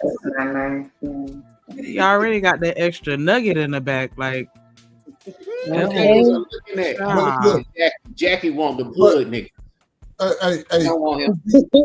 If you look at that picture right there, you see he like, what the fuck? Okay. You know what I'm saying? He does look like that. He does. That nigga look like handsome Squidward right now. Like, hey, you know, he does. They do favor. He didn't give a fuck about his hairline then. He listened to what the fuck she talking about. Bitch, what the fuck you talking about? That's what, hey, like, for real? You doing this? Okay, I got you. Dang. That nigga look like the skull from Hamlet. Oh my God. Who wants up to I can't. This nigga. Already. All right, my bad. He lost his hair because of all the shit that he done dealt with her ass. Right. His hairline started receding. We all know it's genetic. I have to agree. That's probably the reason he pulled all his hair out. Yeah, he pulled his hair out. You know what I mean? Yeah. And you see, he lost everything on the top. He lost it all. It's all gone. So now he got to wear a bald head. You know what I mean? I got to keep my head clean because I ain't going to get no hair on the top because this motherfucker is... Woo. Look at where it's dark at. Imagine if he did have hair in just those places and the rest of it was bald and shiny. Child, that would be a sight. Yeah, hey, quit playing with the play. You know what I'm saying? See, in that picture, he already knew what was going on already then, but he just sitting there looking at her like, go ahead, do what you're doing.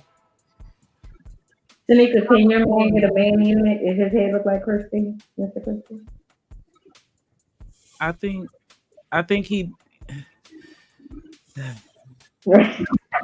on, Tanika, come on. Come on, Tanika. I'm gonna hit play.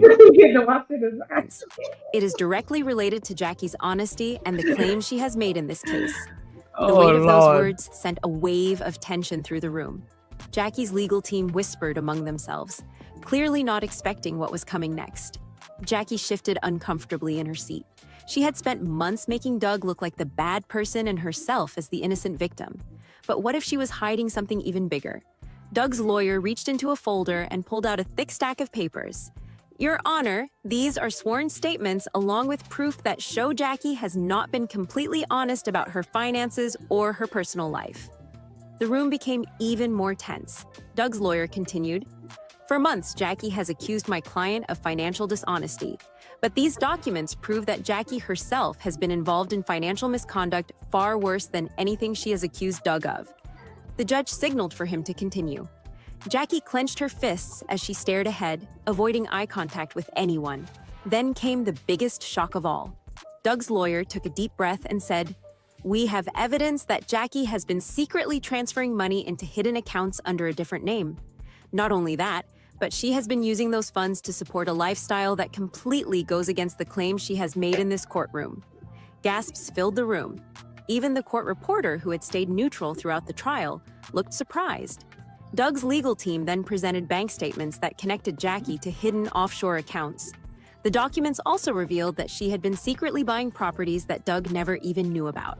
While she had publicly claimed that she was struggling financially because of Doug, these records prove that she had actually been moving large amounts of money for years. Jackie's lawyer immediately objected, saying that the evidence was not relevant.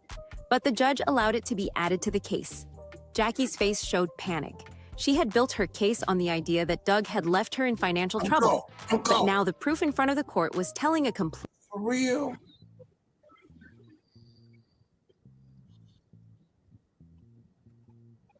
What you said?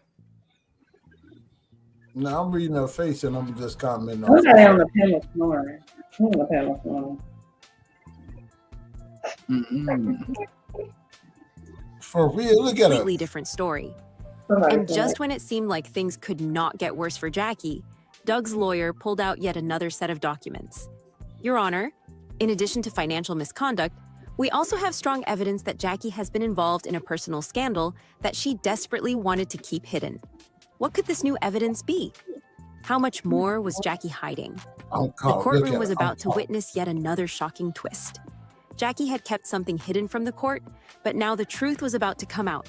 The entire courtroom sat in silence, waiting to hear what could possibly be more shocking than the financial deception that had just been revealed. Jackie's face turned pale.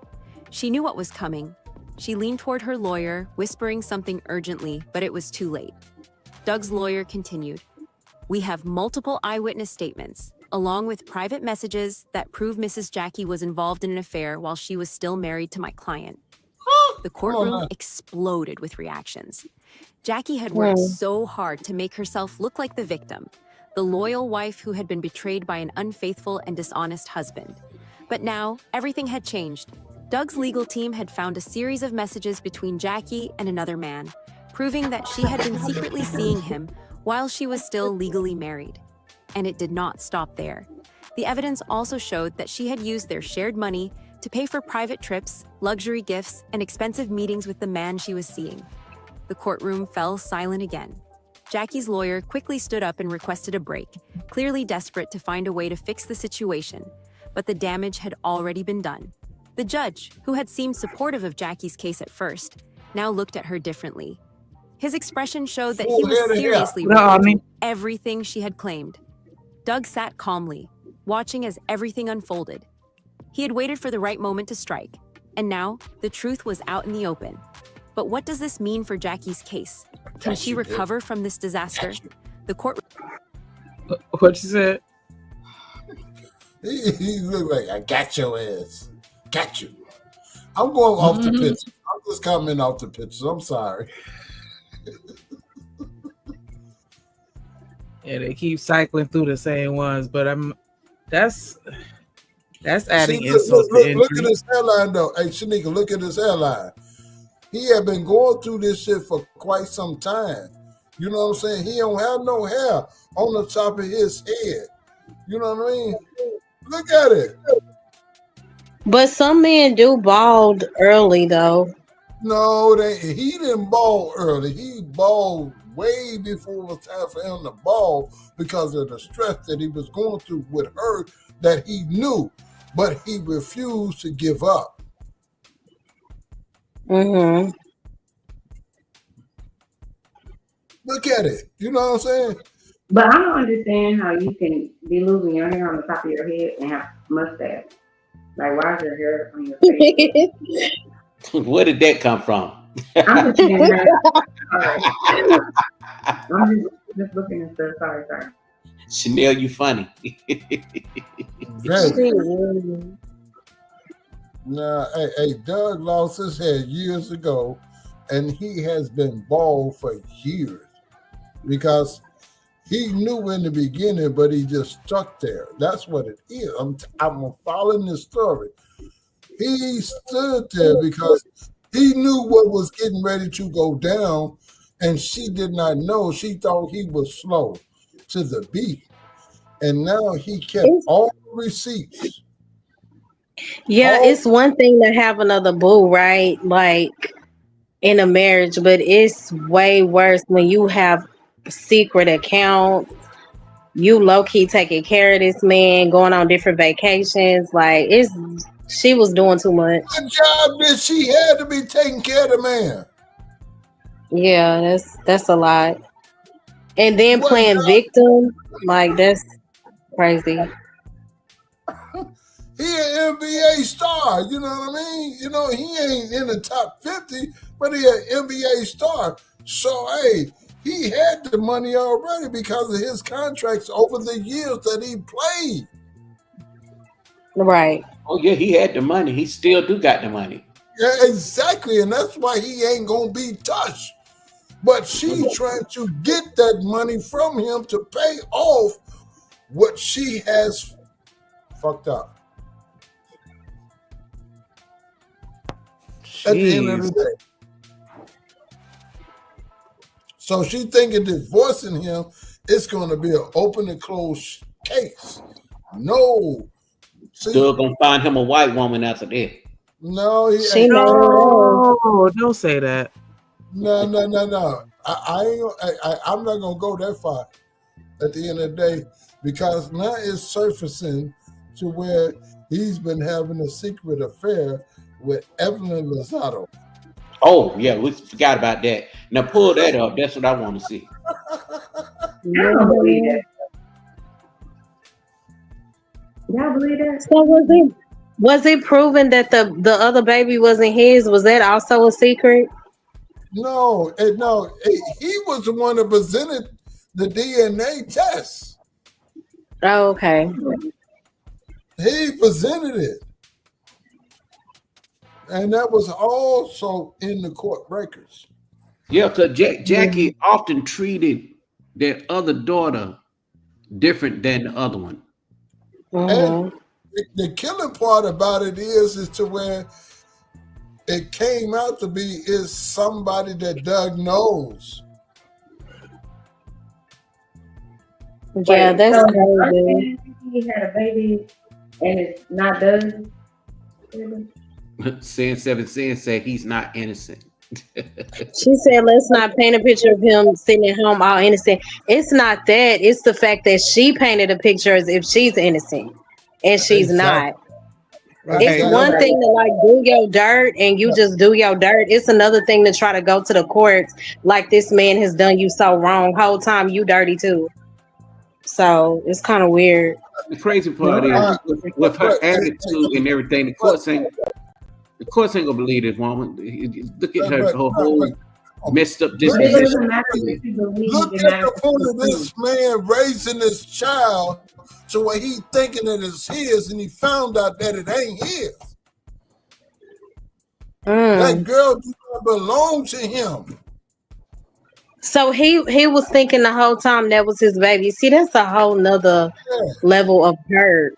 That right there, I think that's so wrong when women do that. Like, you know that there's a possibility that it could be another father, and you're not woman enough to take accountability and say, I messed up, this may not be your baby. That's crazy. Yeah. Especially for the child. Right. All these years and grown into grown womanhood. You know what I mean? This has been a secret for over 21 years. You know, past her fucking grown age for her to get out here on her own. Yeah. So the daughter knows that she's not Doug's daughter. I don't know. That's so wrong though for her to. I don't know, like you said to the child. That child deserves to know who the daddy is. If the mama know, I mean, I don't know. But it's coming out that she been knowing all along too, because her mama told her. And I think the daddy deserves to know that he's the daddy. If he don't know. Oh, he knew too. He know too. But they kept it hush hush for all of these years.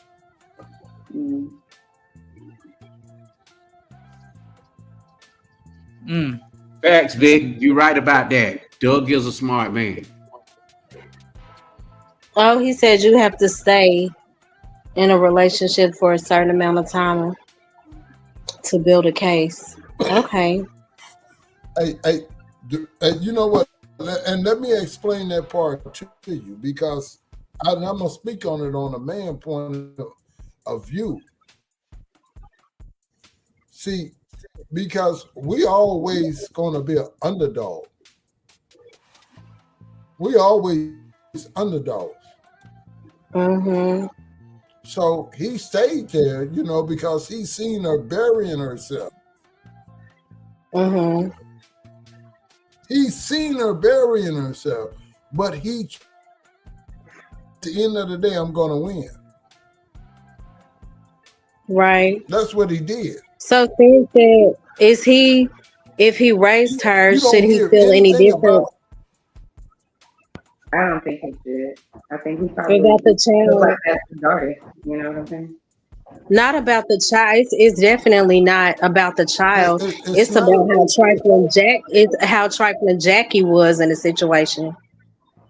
Yeah, then on top of that, that daughter, she already messed up. She got some emotional issues. I would imagine that it would have an effect, though. But see, now, But if he loves her and is taking care of her, I get that. But I'm saying I can imagine how hurt this man is. That is so wrong. How dare you make this man think that's his baby? Whole time you trifling. That's another man's child. Like, you robbed the child of the opportunity to know her father growing up. That's wrong. Yep. But she know who her dad is. She know who her dad is. She know Doug was not her dad. But she may not have known that growing up, is what she's saying. Wow. But she lived because she was living a lavish lifestyle. But she may not have known that, is what we're saying. There's a chance. So for sure the daughter knew the whole time? Just Doug was on the thing Doug put so much into that girl, you know what I'm saying? Now, see, this is what people get it all fucked up and talking about how it is that, what people are supposed to feel. That is the most hurtful, excuse me, Drip, on your show, but damn, that's the most hurtful shit in the world, to be raising somebody and you find out it's not mine. I mean, even after like 20-something I years. have given you everything. That's what I'm talking about. But where is the feeling for the man? You know what I mean? Like, I done this for all these years to find out it's not mine, and I've given you everything. You got the world. I cannot imagine how he feels. Yeah.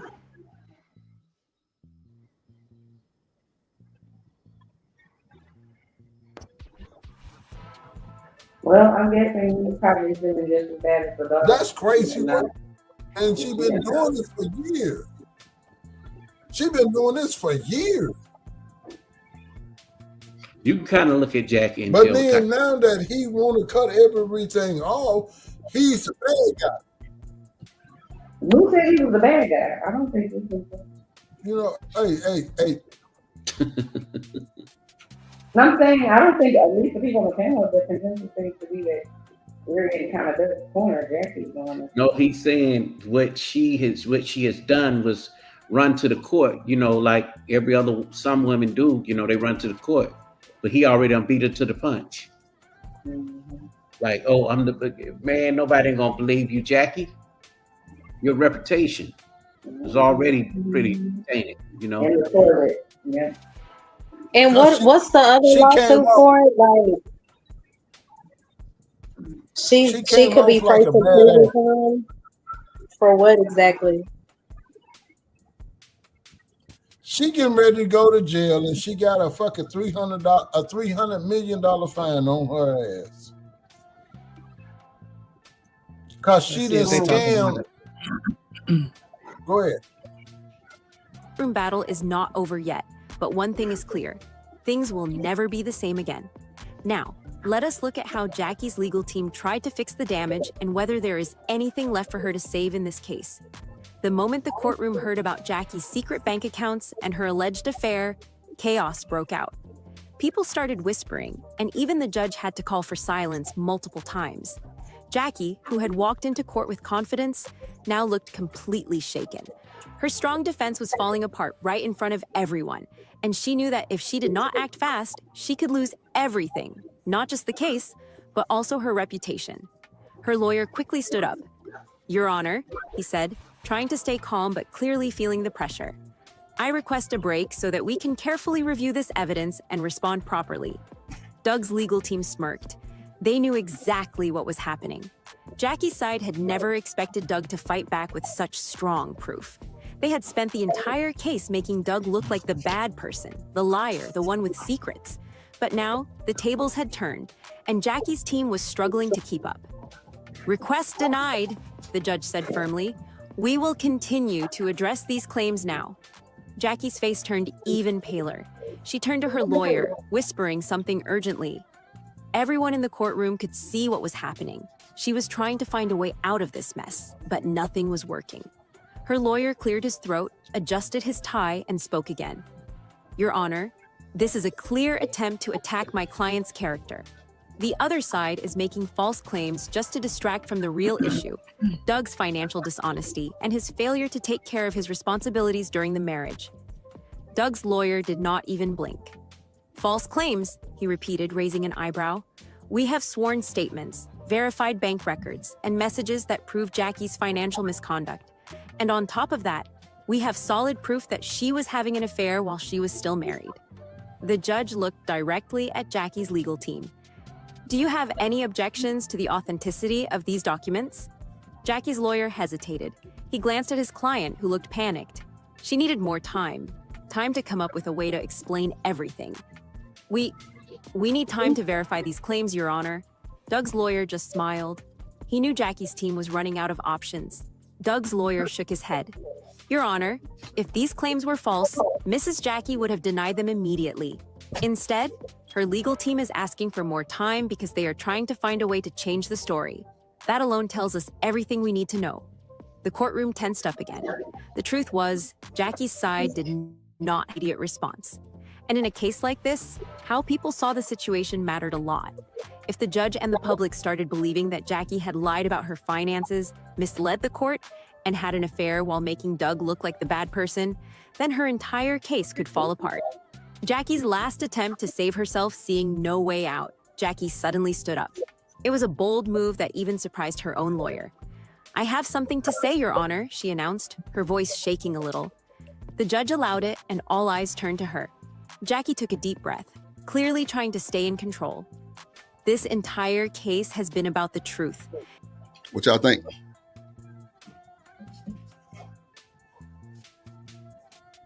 It's a lot. Guilty. And the thing is when it comes to me, you know what I'm saying? It's not, see, women always, and I'm not just, I'm speaking off experiences, always want to be on top. And they thinking they smarter than us men. He sat here and he did his homework and his paperwork, and it's been proven.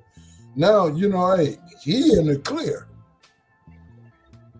Is it women or is it just people in general that want to be on top? It just happens to be a woman in this scenario. I'm talking about this situation. Okay. A difference. You know what I mean? Because she's been living a lavish lifestyle. By her living the lavish lifestyle that she's been living, he's okay. He's just going along. You know what I'm saying? But he did his homework, and he brought the paperwork to court. So when I say be careful what you do, because first of all, let me put this out here. When it comes to us as a people, and I had a live about this, why we so busy trying to knock each other? We busy want to beat up on each other, but we ain't paying attention to, everything else that's going on. You know what I mean? Eggs. You know what I'm saying? Everybody talking about eggs. You know what I mean? Did you say eggs like scrambled eggs or eggs like eggs? Hey, take egg however you want to take egg. You know what I mean? No. Yeah, but he's talking about how expensive eggs are right now, I think. Yes, exactly. Oh, they're $12 out here, $12.99 for a dozen. You know, $13.47. I ain't seen none of them prices. I don't know. But then, I mean, we been check the back. Eggs. Come on, man. Come on. We struggling with the eggs, but then look at what's going on with what's being presented. They got money and they don't give a damn. You know what I mean? Eggs? Shit. Eggs. Yo. Hey, the thing is that it's finna get really worse and it's finna get really bad. And we're not paying attention to how bad it's really finna get. Everybody wanted Trump in there, right? Trump in there because Trump gave us some money. No, everybody didn't want Trump in there. Man, these niggas would sell their soul for a Trump check. Come on, man. All of it. Hey, for real. A name everyone knew. All of it. Okay. Just the link right here, Shanique. My bad, y'all. Yeah, real quick. It's 77 people watching. Go ahead and hit that like button. Hit the subscribe button. God dang. Hit that super chat, super sticker 99¢. Donate to the Chick-fil-A fund. And you 99. Man, look. We've been going for a long time. Y'all be popping out shit and everything. Send a cash app, send a super chat. Somebody dial 911 or something. Goddamn shit. Let's see. Lord Jesus. From Basketball Wives. But this time, she wasn't making headlines for reality TV drama. No scripted fights, no on-screen feuds. This was real, and it was much darker. Court documents revealed that Jackie faced up to 10 years in prison and a staggering $300 million court ruling. At first, fans refused to believe it. How could someone who always seemed in control, who built a brand as a powerful businesswoman, end up in such a mess? But the deeper people looked, the worse it got. You won't believe what really happened. Jackie had spent years crafting her image, fierce, successful, and unstoppable. Outside of reality TV, she presented herself as a boss, a woman who knew how to make money and keep it. She wasn't just Doug Christie's wife. She was an entrepreneur, an investor, a mentor. She had businesses in real estate, fashion, consulting, and even mentorship programs where she claimed to help others build wealth. But behind the glamorous life, whispers started. People who once admired her began questioning if everything was as perfect as it seemed. Then came the bombshell, a massive lawsuit worth $300 million. At first, it seemed like just another celebrity legal dispute. Rich people suing each other, nothing new, right? But this wasn't just a financial disagreement. This was fraud, deception, and potential prison time. Investors accused Jackie of misleading them, promising high returns on business deals that never existed and using their money to fund her lavish lifestyle instead. Some even claim she faked documents, making her business. Hold on, y'all. Come on, yeah. Hold on. 1 second. Come on with it, man. Put your hands together for my motherfucking friend.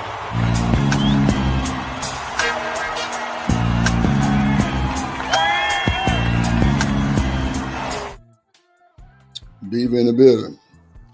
Good day. What happened to my intro? I'm actually redoing it. Look, don't come up here with no goddamn picket fist demands. Shit, goddamn it. I gotta get straightening first off. Straightening. Hey, let me tell you, you know what? When I come to drill, I ain't even got no intro. Man, look, I got So? shit. Who is You you? say so, Lord I ain't Jesus. even got no damn So intro. who is you? Lord Jesus. She say, Make him an intro and make it a old Negro spiritual. no way, not an old Negro spiritual. Lord, have mercy. Carry Boy, the shit at 5 in the morning. carry me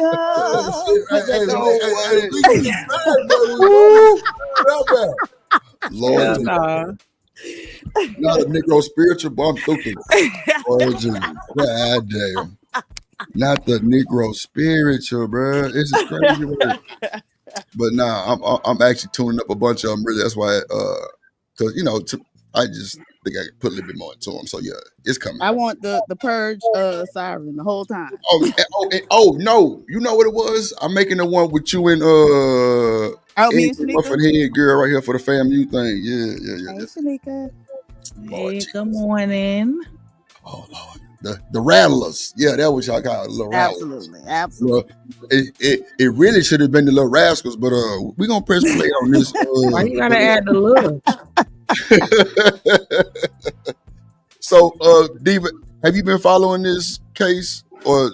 No, I'm super surprised. I didn't even know they were getting divorced. Me too. I seen it like about a week ago and really didn't pay no attention to it, thinking it was just the blogs. But nah, this shit been going on. Yeah, Jackie ass crazy. Yeah, she Very. got a whole transformation and she thinks she bad and bougie. I've been following this. See, Miss Troy, this is what I think went on. This is what I think happened. Hold on, Miss Troy. Let me tell you what I think. Now look, this is Drip's theory. I think when women get bad and bougie with these enhancements and these makeovers, I think they get too big for the program sometimes. And they be wanting other niggas that ain't ever talked to them before in life. Now they just blown away by it. So now they going on anything. I'm dead ass serious. I think they get too big headed and they not trying to settle for the same shit no more. All right, but hey, Drip, how do you explain all of these years about a baby that ain't yours? Well, now see, that's something totally different. Yeah, for sure. I got you. Wait, which child is in here? The girl or the boy? The girl, Chantel. The girl, Chantel is not here. Oh. Wait, not her oldest daughter, because we knew that, right? But the one that we thought was his daughter, right? Chantel. See, I don't know. No damn Chantel. Sir, I'm not talking to you. Can you please be quiet? Who is Chantel? Which one is Chantel? Chantel is the light-skinned one, because remember, she like mistreated and like really didn't raise the dark-skinned one. That was the oldest one. So Chantel is the light-skinned one, right? Because that's the one we thought was the daughter. Okay, the light skin. Okay, see, I don't know all of it. Like, I know Mr. Troy was talking this shit earlier about it, and he was kind of following it, but I didn't know which daughter it was for sure. Okay. So I didn't know for sure. Let's see. Hey, Chantel, the oldest one. Okay, that's the bright one, Mr. Troy, or that's the dark one? No, that's the dark one. If that's the oldest one. See, I'm thinking it was a bright. See, I'm way off. All right, hold on. Let's see. Businesses look profitable when, in reality, they were drowning in debt. But here's where things got even messier. Jackie didn't just scam strangers. Some of her alleged victims were former NBA affiliates and entertainment executives, people who had money, power, and resources to fight back. They weren't going to let this slide. They teamed up, gathered evidence, and took Jackie to court. And when the case finally reached trial, the truth started unraveling faster than anyone expected. Inside the courtroom, things got intense. Prosecutors came armed with bank statements, emails, and testimonies that painted Jackie in a very different light. The most shocking part, one investor You said what? Oh, claimed that Jackie personally reassured them that their money was safe, even when she knew her business was failing. That changed everything. Why she throwing up the H? Looking at it. What once seemed like a bad business decision now looked like intentional fraud. The court didn't hold back. Jackie was hit with the $300 million judgment, and legal experts warned this was just the beginning. Now, you might be thinking, okay, she lost a lawsuit, but that doesn't mean she's going to jail, right? Well, here's where it got even crazier. This wasn't just about money anymore. Jackie's case caught the attention of state prosecutors, and they started digging deeper. What they found, major red flags. This wasn't just a civil lawsuit anymore. It was turning into a criminal investigation. Jackie tried to defend herself. She claimed she was being targeted because of her success, that this was just a misunderstanding. But what did she do? Like, what did she do to bring in money besides that show? She had fraudulent businesses that was taking money from people. Investors. Mm-hmm. Yeah, didn't she have some type of cognac or something at one point? Oh, did she? Damn. I think so. So is that fraud too, or like did she really have the product, bro? Embezzlement. I have no clue. Embezzlement. She embezzled everything that she was doing. Embezzled. Embezzled. What up, Dr. Corner? Wow, embezzled, huh? Yeah. She looked 30 years younger than the last time I'd seen that show. That's probably all. You know what? Hey, bro, she got kicked off the show, bro. Hey, the show Makeup surgery, everything. I don't even know about surgery because her neck was looking a mess for a minute. They didn't want to have no responsibility. Did you see her neck? Her neck? Yeah. Yeah, her neck was terrible. Wow. Mm-hmm. Damn. Definitely look different here. So. Hold on, let me see. That people were jealous. But the evidence kept piling up. Some sources even hinted that Jackie had continued taking investor money, even after she knew her businesses were collapsing. If that was true, it wasn't just fraud. It was something much worse. The courtroom was silent as the judge read out the ruling. Jackie sat motionless, her face a mix of shock and disbelief. The $300 million judgment was bad enough, but now whispers of criminal charges were growing louder. Prosecutors weren't satisfied with just taking her money. They wanted prison time. Jackie had spent years playing the role of a powerful businesswoman, but now the same confidence that made her famous was working against her. People saw her as a master manipulator, someone who knew exactly what she was doing. Damn, Doug, you wasn't even paying attention, but Doug wasn't even there like that. Hey, Cat Williams, everything, all lies is gonna come out in 2025. That's what he said, Mr. Troy. Goddamn. Or did he say that last all year? Lies. Oh Lord, he said 2025. Everything coming up. He said everything. I thought he said that in 2024.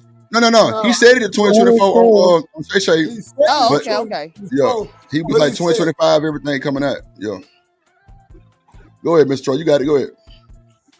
Everything, all lies is going to be exposed. They're going to be exposed, and they're not going to be able to react to the exposure of all of these lies. God damn it, Mr. Troy. I'm sorry, that funny. Hello. Investigators started retracing her steps, digging through years of financial records, emails, and business deals. What they uncovered only made things worse. There were dozens of investors. Some lost hundreds of thousands. Others lost millions. What up, Shiesty? Some of them were former friends and business partners who had trusted Jackie completely. One woman, who had once called Jackie a mentor, broke down in court, claiming she had lost everything because of her. Wow. Then came the biggest revelation. Investigators discovered that Jackie had allegedly used investor money for personal expenses. luxury vacations, designer shopping sprees, expensive gifts, and even home renovations. A forensic accountant testified that millions had been transferred from business accounts to Jackie's personal bank account, money that was supposed to be invested. The courtroom gasped when the prosecution presented receipts, wire transfers, and even text messages that suggested Jackie knew exactly what she was doing. Jackie's defense team tried to argue that it goddamn was lucky. all a misunderstanding. Doug ass lucky.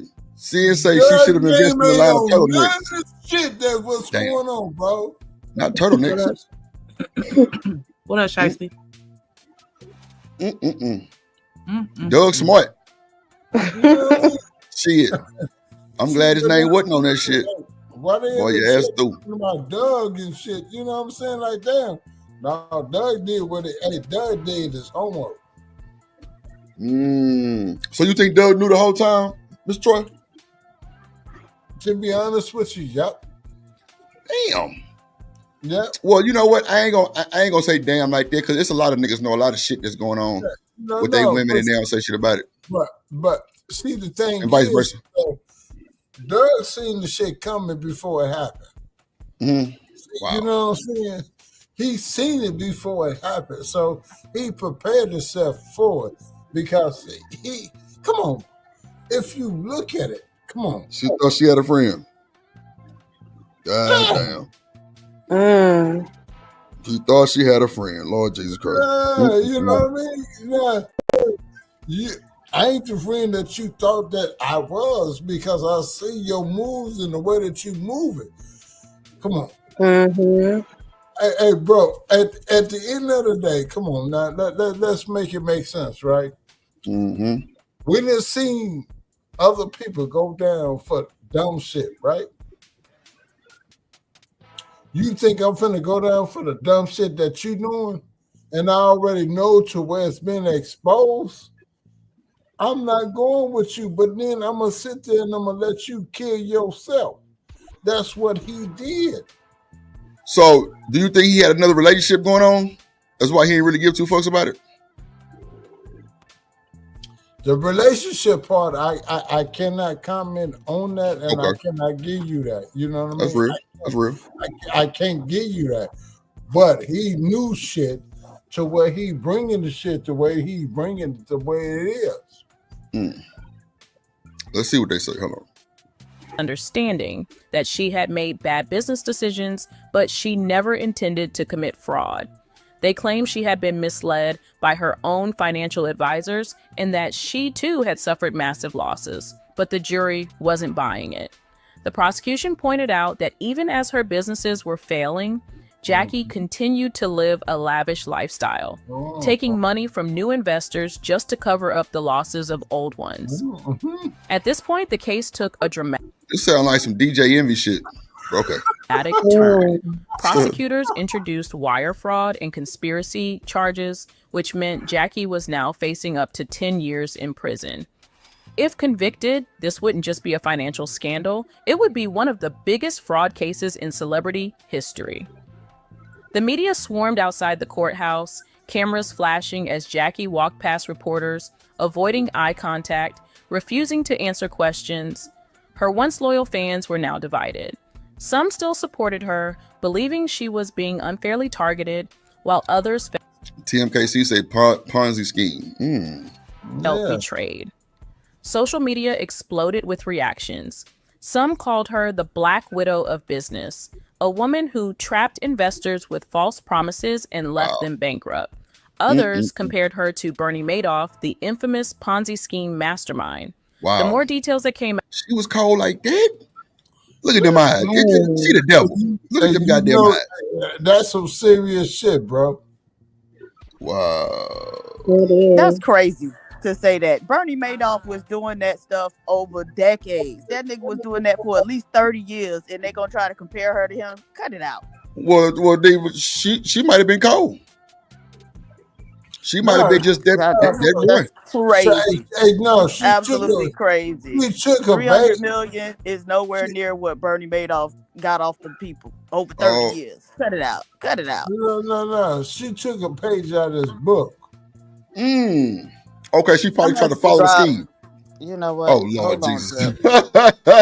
Oh, no. Lord and Jesus. Hold on. Let's play the video, boy. Here we go. Sniper game. Now, the harder it became to defend her. Then, a former business partner stepped forward with a shocking confession. He claimed that Jackie had once bragged about how easy it was to convince people to invest in her. That all she had to do was flash her. Man, she got work done. Look at this face. This wasn't the face on Basketball Wives back in the day when Choke. What's his name? God damn. Boy, I tell you the truth, boy. Look at this shit here. Did she lose weight too? Man, she got work done. A lot of it too. Yeah. She got a shitload of work done, man. She don't look like, man, what? She looks so young now. I knew I wasn't tripping. I'm like, wait a minute, something ain't right. Mm-hmm. So what you think she's gonna look like when she go to prison? With no weave? Who knows? Shit. All that shit off now. Yeah. She want to grow her hair. No, because you gonna get a mug shot. She gonna have to grow her hair. Do y'all think that she'll do prison time though? Yes, she is. I don't know. I mean, if they convict her, and then it depends. The judge may suspend, everything. Why I said, oh my God! Brooke, did you get my cash out? I got you. She gonna do time. You know why she gonna do time? Hell no. She got to be. She's going to go. That's funny. Hold on, Mr. Joy. Hold on, Mr. Joy. Hold on. So you think when I sneak almost I can't stand you right now. The 85 people watching, make sure y'all hit that like button and subscribe. Oh shit. Okay. All right. Drop y'all links. No, for real, come on. So hold on. So Ms. Troy, you think hold on, Ms. Troy, you think she actually took that much money? How much money do you think she took? Everything they said that they ate. Vote with me one more time. You do. Oh. It be like that sometime. You got you about 10 minutes in the back game. What up, staying in the building? Staying in the building. I didn't even notice that. With you. I cannot. What up, Stan? Hey, Stan. How you that invested at that age in women business? Go sit down for a minute, sir. Go sit down for a minute. I feel like shaking breaking. Lord Jesus, that ain't a good feeling. Lord Jesus. That ain't a good feeling. Oh shit, hold on. Let's play this video. Lord have mercy, Jesus. Her reality TV fame and act like she knew everything. This testimony crushed her defense. It was no longer just about numbers. It was about intention. And if the jury believed she intentionally misled people, there was no way out. Jackie's legal team scrambled for a last-minute strategy, but it was clear they were losing the battle. And as the final days of the trial approached, Jackie's fate was hanging by a thread. Would she walk away with just a financial penalty, or would she lose everything, including her freedom? As the trial entered its final days, the tension in the courtroom was unbearable. Jackie sat at the defense table, her once flawless confidence now cracking under pressure. Her lawyers looked exhausted, scrambling to find a way to turn things around, but the evidence against her was overwhelming. The prosecution had built a powerful case, showing not only financial fraud, but a pattern of manipulation and deception that had spanned years. Then came the biggest blow yet. The prosecution called an unexpected witness, Jackie's former assistant, Lila. No one had seen this coming, not even Jackie's lawyers. Lila had worked closely with Jackie for years, handling her emails, scheduling her meetings, and managing her personal finances. If anyone knew Jackie's secrets, it was her. And now, Lila was about to expose everything. Lila took the stand, looking nervous but determined. Her voice shook slightly as she began to speak. And look at this one. Look at this one. It's too early for all that damn talking. Oh shit!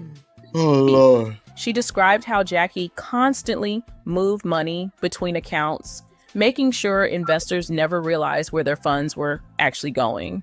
She talked about late night meetings where Jackie and her financial advisors discussed how to keep the scheme running. But the most shocking revelation came when Lila revealed that Jackie knew the business was failing long before the scandal broke. Yet, and she ain't say nothing. God Right. damn. Come on, Jackie. You had Doug where you wanted him. Seemed like shit. She kept convincing new investors to put in their money. She told me once, Lila said, her voice. See, if she convincing all these investors, she got a little game. What y'all think about this? She probably gamed old Doug too. Yeah. And then whoever the girl was, whatever, the bookkeeper girl, they said she was discussing how to keep the scheme going. Really? Crazy work. She might do some time. Boy, she facing 10. I hope not. If it's her first offense, then she ain't gonna get shit, but probably some probation, some long ass probation. She gonna have to pay some restitution type shit. Yeah, she definitely gonna pay the restitution because she took a lot of money. That's what's gonna put her in a whole other shamble. Now, if a lot of other people start suing her, then she through. She can definitely be through. Because now that it's criminal, oh yeah, you out of there. There's gonna be a lot of cases on top of cases. And the thing is, the only people that can sue, they can only sue like civil, I'm guessing. Yeah, it'll be civil. Boy, them folks, boy, see, I like to sleep sometimes. I ain't trying to be worried about nobody kicking down my door trying to come bust my shit in because I didn't went bankrupt. I mean, you know what I'm saying? Because I didn't cause them to go bankrupt and shit. Hell no. Steady now. As long as they believe in me, I'll always find a way to make it work. The courtroom erupted. Jackie's lawyer immediately objected, calling the statement hearsay, but the damage was done. The prosecution had painted a clear picture of a woman who knew exactly what she was doing. A woman who played the role of a successful entrepreneur while secretly building a house of cards. Jackie's expression remained unreadable, but inside she was panicking. She had spent years carefully crafting her public image, making people believe she was unstoppable. Now, that image was being ripped apart in front of the world. Social media was on fire with hashtags like #JackieExposed and #Justice for the victims trending nonstop. Even celebrities who had once supported her were now turning their backs, distancing themselves as quickly as possible. But just when it seemed like things couldn't get any worse, the prosecution revealed one final piece of evidence, an audio recording. A former investor had secretly recorded a phone call with Jackie, where she laughed off concerns about the failing business and dismissed the possibility of getting caught. They'll never prove anything, she said in the recording. Wow. Even if they do, I'll be fine. What? Oh yeah, you were bold. You were bold. Them folks ain't got nothing. Them folks ain't got nothing on me, girl. The fuck? Look at you. In the court. Always land on my feet. Gasps filled the courtroom. Jackie's own words had sealed her fate. Her lawyers tried to shift the blame, arguing that Jackie's financial team had mismanaged the funds and that she was just as much a victim as everyone else. But no one was buying it. The jury members sat stone-faced, unmoved by the defense's pleas. Jackie herself looked like she was struggling to keep her composure. Outside the courthouse, news channels broadcasted every second of the trial, while crowds gathered chanting for justice. Reporters speculated on how long Jackie might serve in prison if found guilty. Experts analyzed every detail, some even comparing her case to the biggest financial frauds in history. Then, after weeks of testimony, oh no, if they really comparing her case like that, she might get some jail time. First offense or not. She might have to do, I wouldn't say it's a long time, but she gonna have a lot of probation. A lot of probation for sure. Or parole. Either one is still bad. And she gonna probably get, oh yeah, all her license and shit gonna be, oh yeah, everything going. Yep, she through. And she gonna be back on the blade. Yep. testimonies and arguments, The trial came to a dramatic close. The jury was sent to deliberate. Jackie's future was no longer in her hands. It all depended on 12 strangers, 12 people who had listened to every detail of her downfall. The courtroom fell silent as the jury re-entered. Jackie's hands, which had been clenched tightly together, felt ice cold. Her heart pounded in her chest, but she forced herself to keep a composed expression. The judge asked if the jury had reached a verdict. The foreperson, an older man with sharp eyes, stood and nodded. "We have, Your Honor." The judge motioned for him to proceed. The entire room seemed to hold its breath as he unfolded the paper and began reading. "In the case of fraud, we find the defendant guilty." Oh. Gasps echoed through the courtroom. Oh, so wait. So this already happened. Man, I'm thinking this shit going on right now. Yeah. She's already guilty. Wait a minute. So she's not on the show no more? I would assume not, but I don't know. Shit. Hold on. Jackie's face didn't change, but her fingers dug into the table. The foreperson continued, reading each charge. Wire fraud, conspiracy, money laundering. Ooh. One by one, the verdict was the same. Guilty, guilty, guilty. Wow. The moment the final charge was read, a wave of emotion swept through the room. Some of Jackie's former investors burst into tears, finally feeling justice was served. Others nodded in grim sadness. Oh, they came to the court. They came and watched this motherfucker get her shit. Yeah, boy. Satisfaction. Jackie's lawyer sat in defeated silence, knowing there was no escape now. The judge thanked the jury and turned toward Jackie. Her sentencing date was set, but the weight of what had just happened crashed down on her immediately. She would be going to prison. No more luxury. Oh, she going to jail. Oh, man.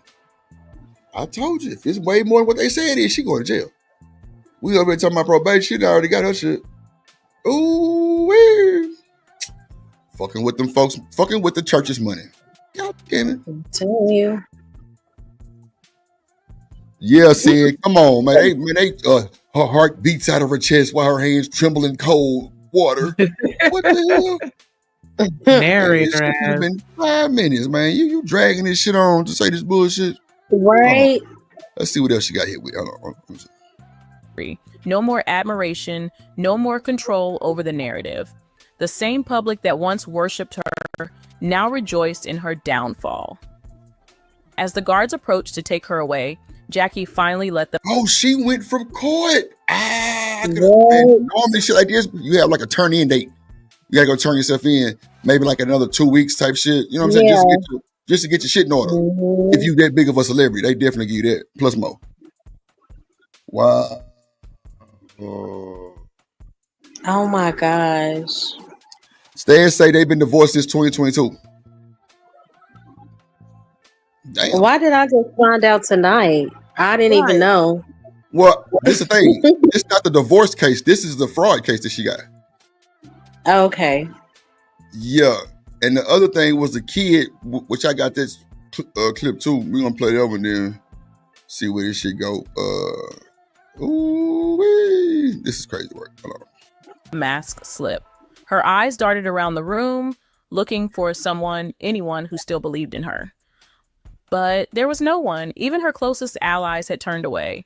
She had spent years convincing people she was different from other fraudsters, that she was a visionary, a genius, a fighter. But in the end, she was just another con artist who thought she was untouchable.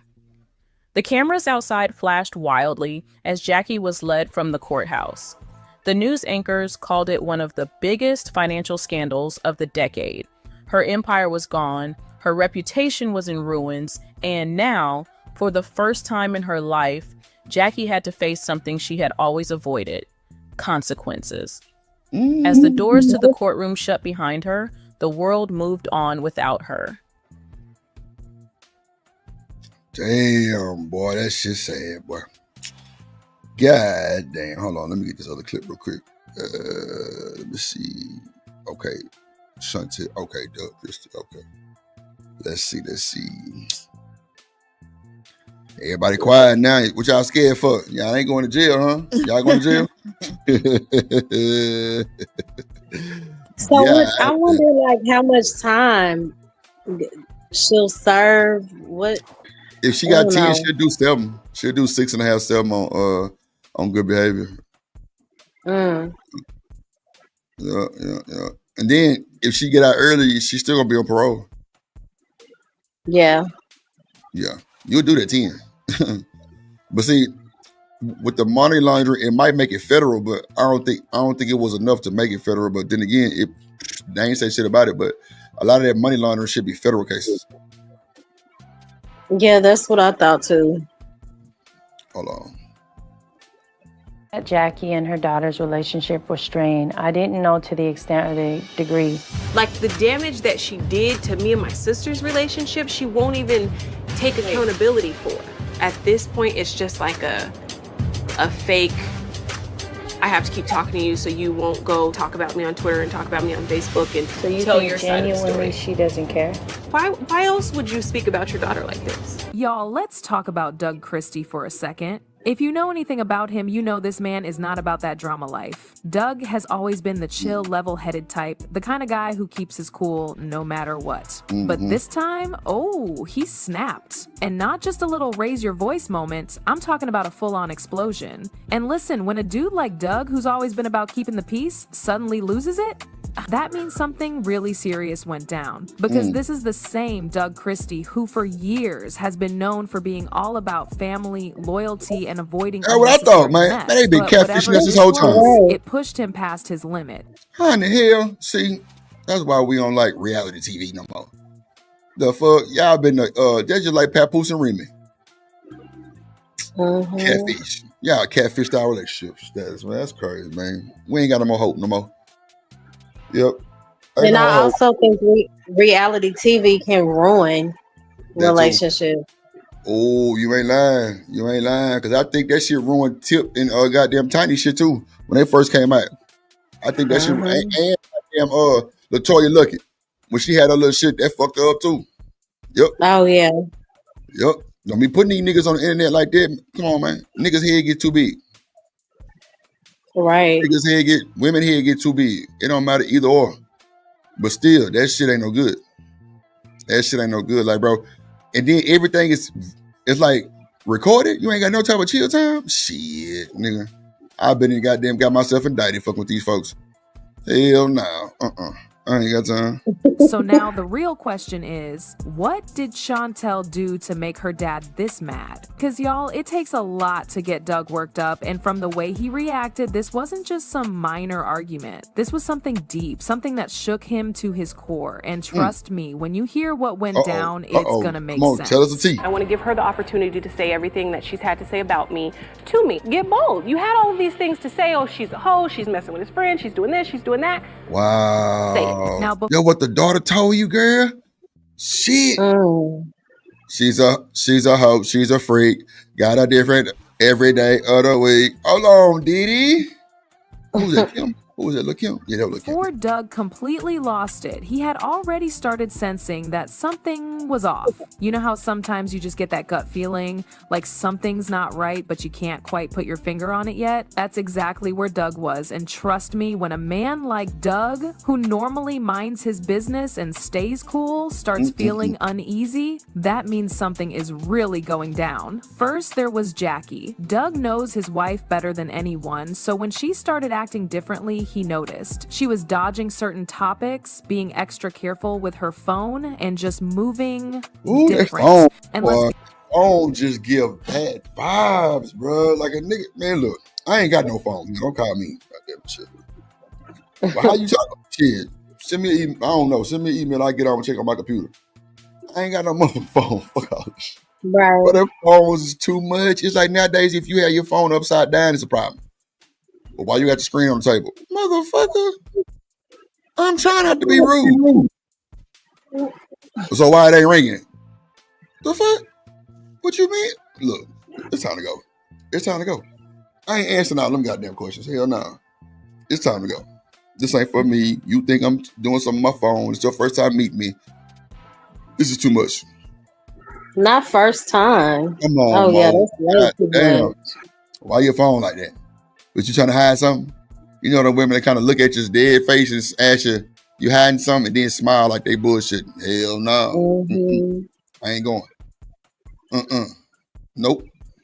But I'm gonna be hiding my whereabouts in the next 10 minutes. Goddamn, I know that for sure. Get the fuck up out of here. And see, that's the thing. Like, I don't know why men, and I ain't gonna say it like that, but I don't think I ever asked a woman why her phone down or. Now, if that motherfucker ringing like back to back to back nonstop, and I'm just like, my nigga, somebody trying to call you. Yeah. But don't be get. You said it don't make sense? I said that makes sense. Oh, okay, yeah, because I'm like, damn, well, you know, you ain't picking it up, so somebody trying to call you. Yeah, it's my ex-husband. Now what? Me now what? I'm gonna politely open that goddamn door.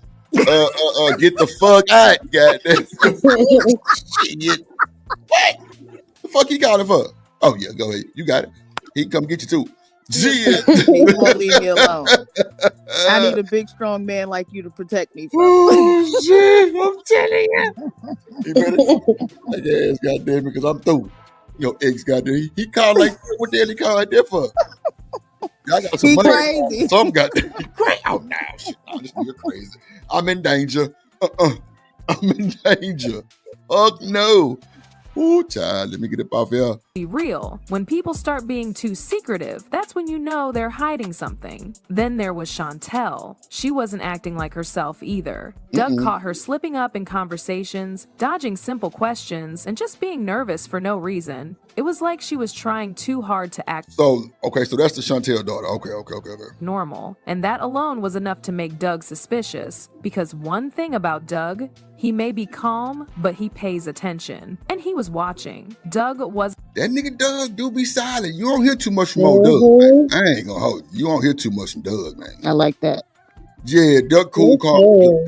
I say Doug cool, calm, collective. He ain't doing no stressing. At least that's what we see out of him. But you know, I ain't never heard no crazy story about old Doug. But you know, we don't know everything. But shit, bro, like he just chill. Hold on. Wasn't about to ignore these weird vibes. He started putting the pieces together, and when the puzzle finally clicked, somebody was about to get confronted real quick. Okay, this is where things take a crazy turn. Doug was just going about his day, minding his own business, when he came across something that made his stomach drop. A DNA test. First reaction, wait, what? Who even... Man, I ain't gonna hold you. I had a partner who was raised with a son. The little boy had been 7 years old, man. I don't know. See, this is the thing. When your mama tell you when she see that baby at birth, something ain't right, nigga, you better listen. Yeah. This nigga mama told him when the baby came out, son, he don't look like nothing I've ever produced or our family. My nigga was like, nah, mama, you tripping because he looked just like the mama. Nah, mama, you tripping? He just like, well, he got this on me. He look like this. But you know, when you raising the baby, a lot of shit start looking alike as you think it might do. Man, look, my nigga, 7 years, no bullshit. Matter of fact, that song, way back when with T.I.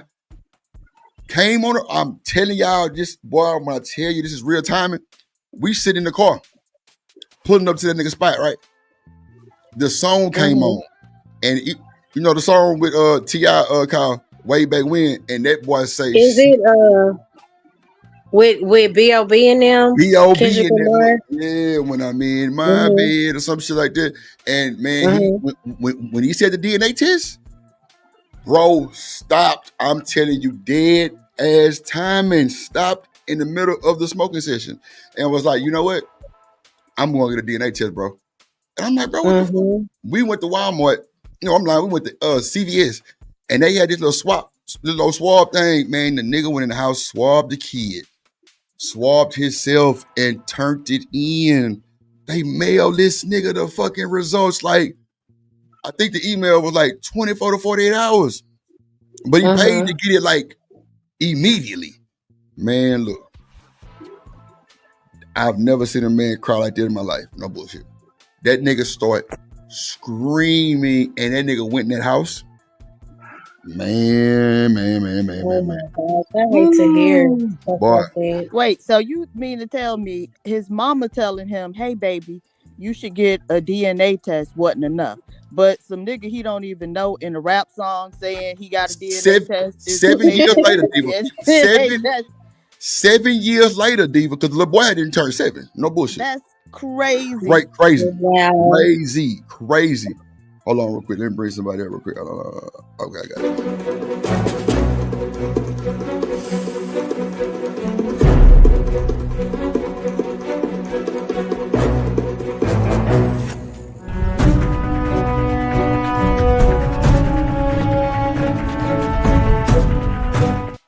Staying the man in the goddamn building. What up, Sam? Hey, salute. Good morning, everybody.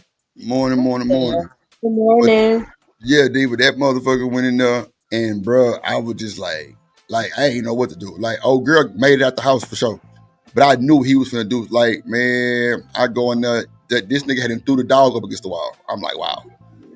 Big old ass goddamn me Doberman threw the dog up against the wall, man. That nigga was throwing shit. Oh my God. I'm like, bro, you got to chill. And me telling him chill cranked it up even more. I'm like, Lord have mercy. Okay, so I'm finna go home. Because if you come at me with this bullshit, nigga, we gonna fight.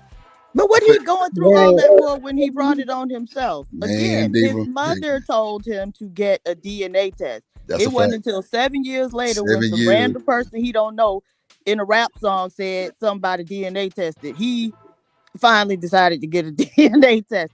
Like, your friend sound retarded, honestly. Nah, he ain't retarded, but he is goddamn fucked up though. He fucked up for that shit though, because if goddamn mama would have told me that shit, I'm through. If your mama, Yeah, why, dude? I agree. Why wait that long? You know, he could have You saved think he was scared to himself face it? so much hurt. You know, He was scared to face it, Mo. You think he might have been maybe scared to face so. it? Well, then Maybe why he so. was ready 7 years later? I don't know, when he people. already 7 years invested. That's Like, what none I'm of this makes saying. That's any crazy. sense. It's crazy. Yeah, I it's don't know why weird. because I think they were going through some things, and because I remember him having to go to a little boy practice because he thought his gal was talking to the coach. So I think they kind of shook it up a little bit. But other than that, I don't be in their business unless he tell me something. But that's the only thing bro really ever told me. But that day we was in that car, bro just snapped and was like, hold on. Ride with me to the store real quick. I'm like, what the fuck going on? We went to the store, got a DNA test. I'm talking about immediately. And bro, literally, and it's crazy, Diva, because real timing, that shit do sound crazy. It sounds crazy as fuck. But if you would have seen the rage in this nigga, you would tell bro did not probably want to face it, or he just really didn't even know. Because he kept saying, see, my little boy look like me, like this, and it was never nothing that we could just captivate. Like, yeah, that boy got your nose, he got your eyeline, he got your eyebrows and shit. Yeah, he knew. He knew. Yeah. He probably was living in denial that whole time, and then when y'all was smoking and he heard it on the song, he just snapped. I was like, you know what? That's crazy. That's a long time to be living in denial. But it wasn't like he was on child support. I'm talking about they was a family. I'm talking about together, in the house together, every day. You know what I'm saying? They had just bought him a little old race car bed, all kind of shit, crazy work. And I'm like, man, shit. Yeah, but what I'll say, us as a people, we need to quit doing them chicken bones and throwing salt over your shoulder. It's a DNA test for a reason. I don't care if my mom would have told me that's your child. Man, they got shows and stuff about it, but more so in the real court system, you will see that's my child. I don't care. That's my grandchild. That's my no, man. We got DNA tests. Throw the chicken foots in the trash. He looks like you and all that. Man, stop it. Stop That's it. not what Stop happened, it. though. The mother literally was telling him, go get a DNA test. This child When he don't look first like came no out, child we ever produced. Yeah. And so that, you talking about something totally different, Stan. When I'm talking about like as soon as he came out, needed a rapper to tell him to get a DNA test. Yeah, no, I'm with you, Diva. I'm tracking. I'm picking up what you're putting down. But what I'm saying is that typically, right, or at least what I've seen, right, if the mother gets along with the lady, with your girlfriend or whatever, she be like, "That's my child, right?" But if no. What are we talking about here? So, okay, Stan, we have one situation, and then you come up here to talk about something totally different that did not happen, and I'm just wondering why. Okay, let's talk about specifically this one, right? His mom told him to get the DNA test. He was so in love, like what Drip was saying. He was so in love, and he said, "No, that's my child." But then when they started having issues, that's normally when people check. People typically don't check when everything going good, but when things start going left, that's when people start questioning things. Am I back on topic now, Diva? Yeah, but if your mother, the woman who birthed you into existence, who been loving you since before you even knew yourself, is telling you, hey, like, to me, it's like, whose judgment do you value, right? And so this guy didn't even value his own mother's judgment. He valued the judgment of some rapper over the rapper of his mother was right. His mother was right, and the rapper was right. The mother was right, and the rapper was right. Whose judgment do we value, right? And that is very weird. Something wrong with this man. No, but you know what though? You know what though, Diva? I think when he first had the baby, he was so caught up because he was with her the whole time. She was pregnant. I'm talking about Diva, they in the house together. Like, it's a family thing. Like they living together for years now. So when she got pregnant, like, it was a whole celebration because that was his first child. And I think, honestly, I can't even tell you what I think, because if my mom would have told me that shit, baby, this ain't it. They don't look like you. They don't look like your brother. They don't look like your sister. They don't look like nobody that we've ever produced. I'm going to feel some type of way, first of all, because it's my goddamn mama. Second of all, we ain't getting no DNA because why, Stan? We together. Right. And ain't no DNA.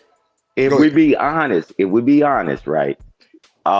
When someone, like, say in that situation, let's say if he would have said at the very beginning, right, which he should have did, and I'm with Diva on that she was gonna raise hell either way. He should have asked for the DNA then. She gonna say, "Oh, you don't trust me, you know, I've been with you," and all that. He was gonna catch hell one way or the other. It would have been better at the beginning, and it would have been better for the child too. So they're gonna get upset one way or the other, man.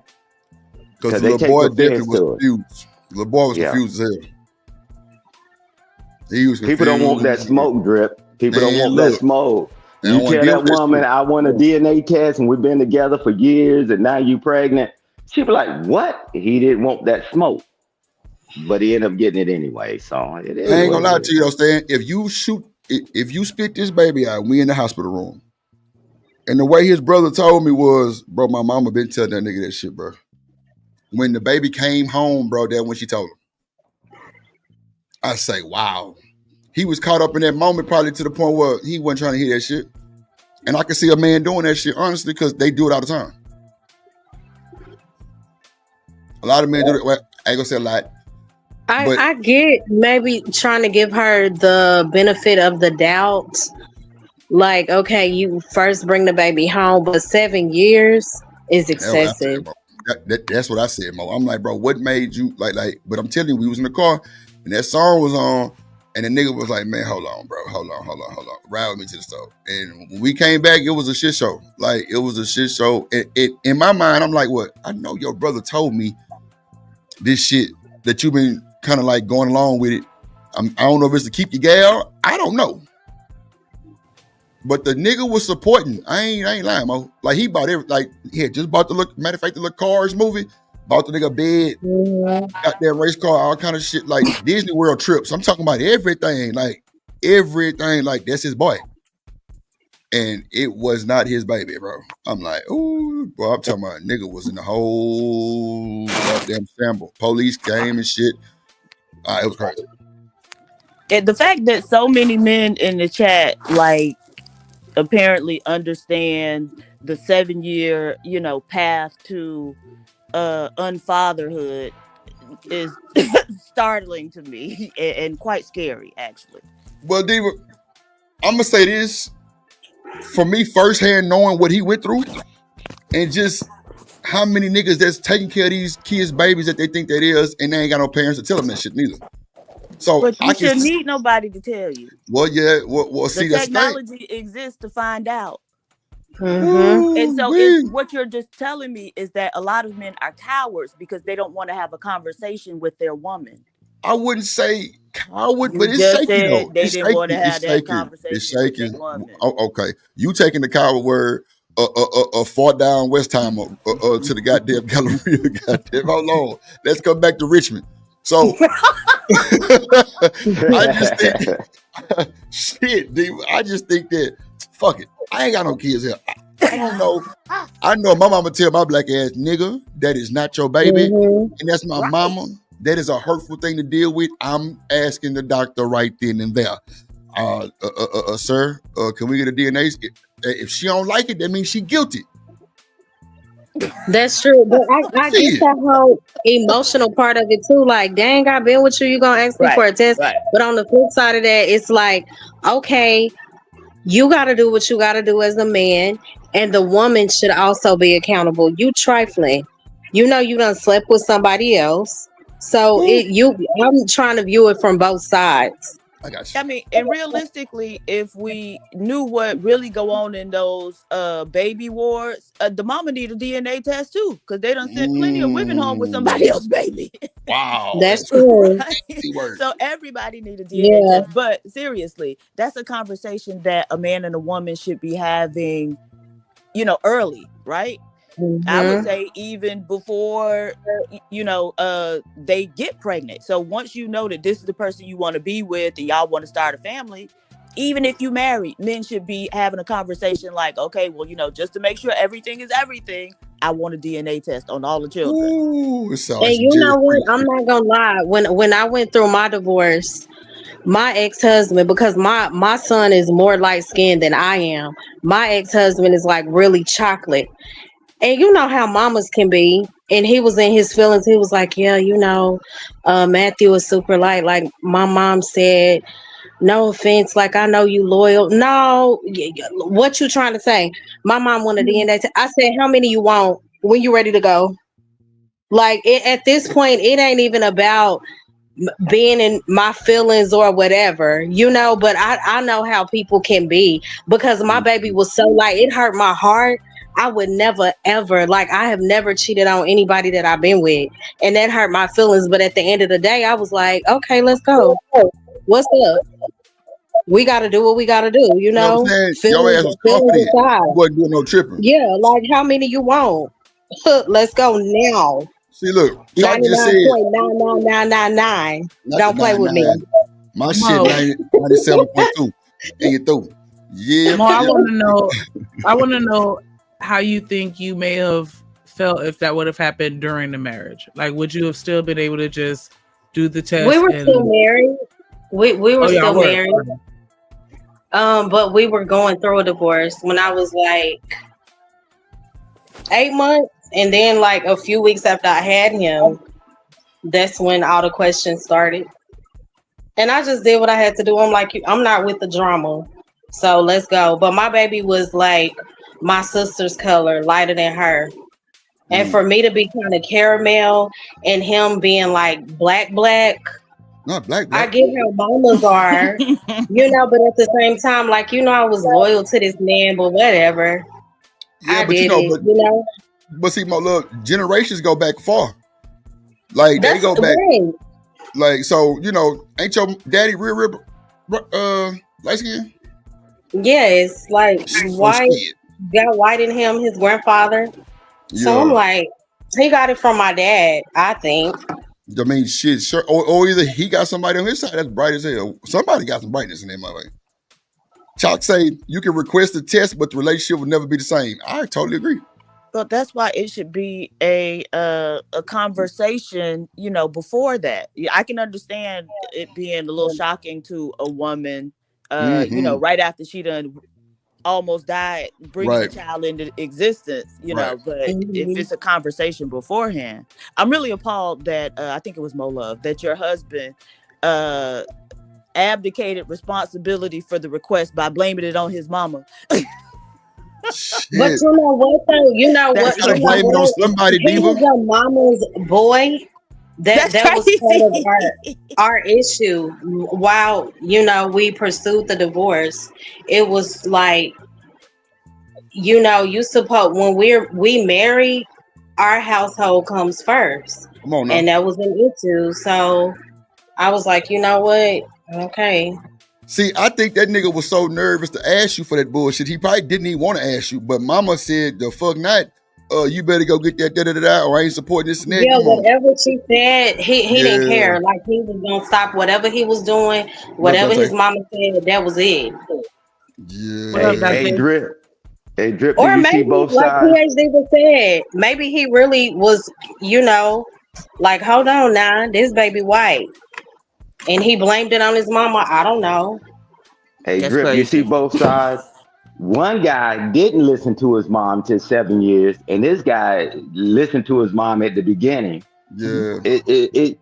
But I will say this. Hey, Diva, are you for a lot of states, some states already implemented mandatory DNA tests at the birth of the child? I'm for that shit. Hell yeah. Well, see, I don't think it should have to be mandatory. And who pays for that? Tax dollars. Yeah, I don't think it should have to be mandatory. I think that men need to let their nuts hang and be able to open up their freaking mouth and ask for what they want without having to blame it on their mama. No, but I think this way, right? And I agree with you, Diva, partly because you a nut cut off. But talking about take your nuts and everything. She wants niggas let your nuts hang, be a man. But it saves that it saved that awkward moment for I'm more advocating for the child. Moment. So I know have to pay for your DNA test so you can. No, it goes into the doctor bill when you paying whoever paying for the for the child. Sure. That shit whoever paying for. It goes with the doctor bill. But what I'm saying, I'm more concerned about the child. I don't want the child to find out later when things are not good anymore, and now somebody requesting the DNA test and find out that person is not the father. See, because I know of a few, right, in anecdotally, right. So this is the thing. The child got sick, right, and the child needed some blood or something like that. So when the father said, "Okay, I'll give blood," and don't match up. Guess what? The doctor said, and so he said, "Okay," and because they test a lot of people, right? But they test the father, right? They start with the parents first, and then the doctor said, "Your blood don't match." And the doctor, he said, he asked the doctor, "You say that's not my child?" He said, "I can't say that." He said. And the doctor put his head down and walked out. So I'm telling you, if that DNA test is at the beginning, that child don't have to go through later on trying to search for their father later on in life. I mean, they still have to search. It don't tell you who your daddy is, all the time. It might tell you who your daddy ain't. But again, all of that's great, and I'm all for DNA tests. I just said that I think everybody should get one, whether they married or not. I am just opposed to the idea that the government got to step in and make it mandatory because these men cowards. I see where you're going with that. Partly, like Stan said, up until the coward part, because I told you we on West Time, we got to go back to Richmond. Coward. But hey, I think some niggas see. You know what? Look. Hey, look, I'm gonna tell you. And see, this is one of the reasons. And you got a dog in the fight. This is stressful, goddamn shit. It is stressful, man. Oh Lord Jesus! Look, I can't really speak on this because I ain't never been in a position to have to do a fucking DNA test. But I think that when the baby comes out, not to make it like a big deal, but just give it like they drawing blood, just do it right then and there type shit. I don't know, man. Especially now where we have the technology, like your homeboy did. You can go to Walgreens and get the little swab kit, take it home and do it discreetly, right? And so again, it just really shouldn't be necessary for the government to step in and mandate it. Y'all men got to start. This is the thing, and maybe it's my fault because I actually believed men when they said that they was bigger, stronger, faster, smarter. right? Braver. And then y'all come and y'all don't be. And I'm just saying, for a woman like me who hard don't pump no Kool-Aid, you know, Man, y'all that motherfucker y'all be pump lacking. fruit Man, punch. stop That motherfucker grandstanding, pump fruit Diva. punch. Stop grandstanding, Diva. That motherfucker pump fruit punch there. What she talking about? Nah, but she got that high end. She got a pinky out. That's what pumps Oh through her my blood. God, she got the Hey, ring but on that Drip, motherfucker, everything. God hey Drip, hell no. hey Drip. How do you think the situation would have worked out with your friend if he would listen to his mother, right? And he had the DNA test taken at the beginning, and would have found out that the child is his. How would that relationship and that dynamic work after that between him, his lady, and the mother, right? Mm-hmm. If we would have found out the child was his at the beginning. See, Shicey say you don't even have to let the mom know that you're taking the test. Just you know what I'm saying. See, that's what I was saying. Sugar Shicey. I was saying just get it through the blood, and you know you can figure it out. From, you know what I'm saying. But I wouldn't make it a big deal to where there's an odd moment when the child is just being born. That definitely won't go well at some people's you know. Nah, because there's gonna be some hell in the water. Hey, Drip. So let's start off the relationship sneaking and lying. Cool. I'm with it. The fuck? Be anti-private eyes and be spies. Yeah, Sneak man. through. Hey, let me swipe your cheek. Don't tell your mama. Yeah, man. Come on, man. I'm with Diva now. Hey, man, be a man. Say, I'm ready to do this DNA test. Let's go. I'm with Diva now. Man, if I got to sneak around to do some stuff, man, that's crazy, man. I mean, what you saying the truth, then, because everything gonna come out regardless, man. You might be 57, 59 years old, that shit come out, you through. And then that shit gonna hit way different than it should have hit long goddamn time ago. Man, look, that shit ain't no good. It ain't no good. It's just like, yeah, people got to get out of their feelings. It is what it is. Now my ex-mother-in-law was, oh, he does everything like him. He's a little light-skinned version of his dad. Girl, I ain't forgot what you said. Whatever. It's like that part, bro. Right, I agree with you. Resentment. Not a red pill today. Shit. Resentment that's why forever, the son should have had enough cojones to not Mm-hmm. throw his mama up under the bus, right? He should have went to her and said, I want this. Or did it? Exactly. But we know mamas can't mess that little dynamic up, though. I thought my baby was gonna be a little gorgeous chocolate, and when he came, I was like, "Wow, this baby white." Like I didn't. Okay, so watch expect him this. to be that white. Mo, keep it a buck with your boy. Did you think the same thing? What? That baby might not be you, but well. What? Wait a minute. You can't think this. My bad.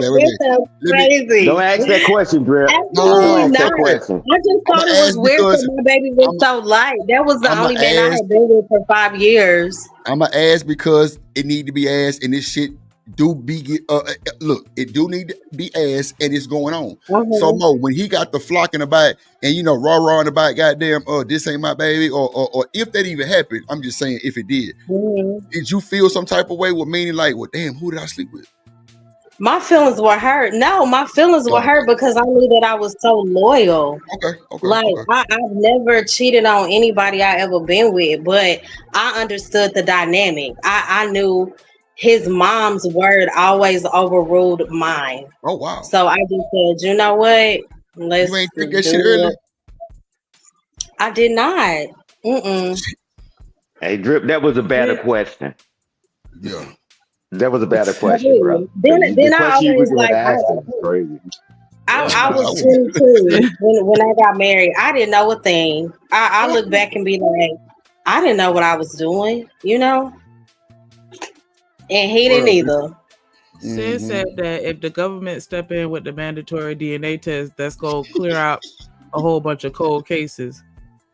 That too should. I thought the DNA was mandatory though with child support. It's not. See, it's colorism. It's not. It's not. It's they give you the option, and it's up to the dad to take it, and a lot of them don't. Believe it or not. Oh, to pay for it. Yeah. Mm-hmm.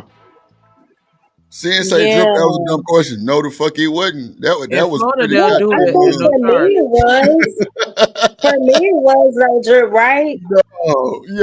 Yeah. For you to say, because see, my whole thing was, did you start feeling some type of way since he was trying to blame you for it hurt my feelings, and he hesitated when he asked. Like, I was like, "What are you talking about?" It took him a few days to finally come out and say it. You know, but the kids do, darken up, right? Ain't that right? Because my little cousin, when he came, he was a little bright, little you gotta look at Casper looking thing. The ear, that's what it is. Inside the ear. Yes, that's what I color, say right? And right around their little nail head. God damn it, Diva, pop your You shit. have to. But my Matthew is still light bright to this day, you know. Right. So he ain't dark in none. I think he just took after my dad. Okay. That's understood. Hey, Pigs Diva, doesn't it amaze you in 2025, we still trying to see what somebody look like? Man, DNA test. If you got some questions, DNA test. Talk about he's gonna turn darker later. He's gonna turn lighter later. No. DNA proves it because they in Mo Love case, and thank you, Mo Love, for sharing that the child is lighter than you, he is the your father, sister, and him, and all that. And it came to find out that he is the father.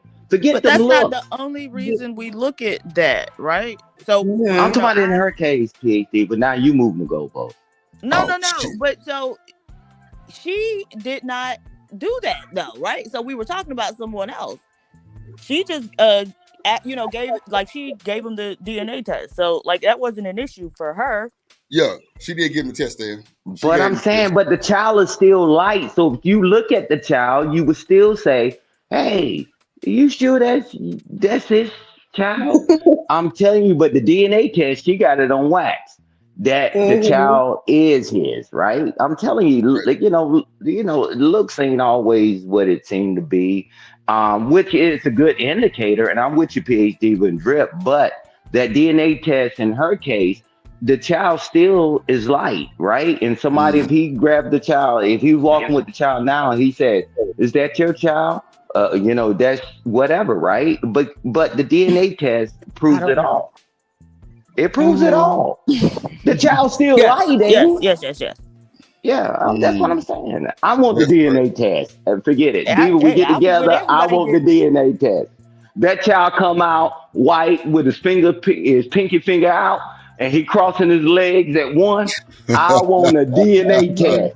God damn, at one? Shit. Not at one.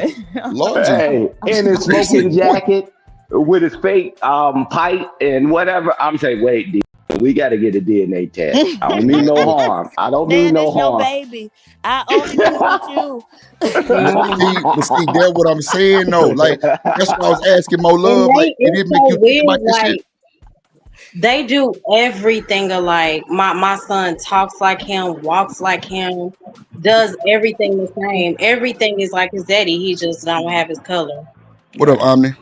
In the building.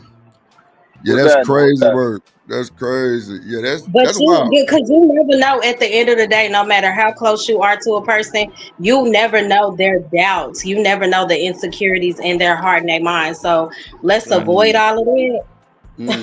And get it done. I agree. Yeah. I just think that'll definitely ruin a bunch of joy that's going on in that goddamn hospital. But at the end of the day, you gotta get it done if you got any doubts. But if that boy mama told, come on, bro, and she kept telling you, I don't know who that baby belonged to. Like, it hurt the mama probably to tell you that shit. I don't really care. I didn't care for her anyway. I was more so focused on him, but I had to put my feelings to the side and do what we had to do, so we would never ever, that's one of those things we got to worry about is that. And I didn't have no doubt. I was loyal to this man for years. So like I said, when he asked, I said, how many you want? When you want to get it done, like I didn't have any insecurities. Right, I got you. I got you. I would have been. What you trying to say? There you go, Diva. I ain't gonna lie. I was There you go, Diva. If I ask you for a DNA test, Diva would say, "What you trying to say?" Okay. I'm a woman of the I don't know. That's exactly what you say. I don't know. Tell him, what you confused about? I don't know. He got a slap. I don't know. I ain't around you 24/7 like that. Yeah. You know what I mean? I don't want to know. Yeah. And according to most women, niggas can't last nothing but 5 minutes. So you could have gotten in at any point in time in the day. You know what I mean? 5 minutes got your ass a baby. That was never my case. Again, I'm loyal. Those whatever scenarios you throwing out there, they don't apply to me. But I hear you. I'm sorry, sweetheart. I'm not speaking over your particular scenario. I'm just saying in general. I'm telling you how I move. I think it should be mandatory across the board. Because if it's mandatory across the board, nobody got any excuse. Nobody's gonna feel a type of way because it's already mandated by law. But that's the thing. It shouldn't have to be mandatory. Men should be able to have a conversation with their woman when they decide that they would have a family or whatever, and say, "This is something I want," and it has nothing to do with you and what you've been doing, but just for my own peace of mind, I would want a DNA test on any child that we have. You know what? I really don't see what's so difficult about that. I think it's way past the part that men not wanting to say nothing. I think it's way past that part. It'll be to where we slow down all these child support, all these baby daddies around here. Like that should be way past the part of men not wanting to say nothing. I think it's way deeper than that. If they was to pull that type of shit for real, I think it'd be way deeper than that because it's a lot of. Well, go ahead. Go ahead. It's a lot of who? It's a lot of children that ain't got no mamas or daddies. Right.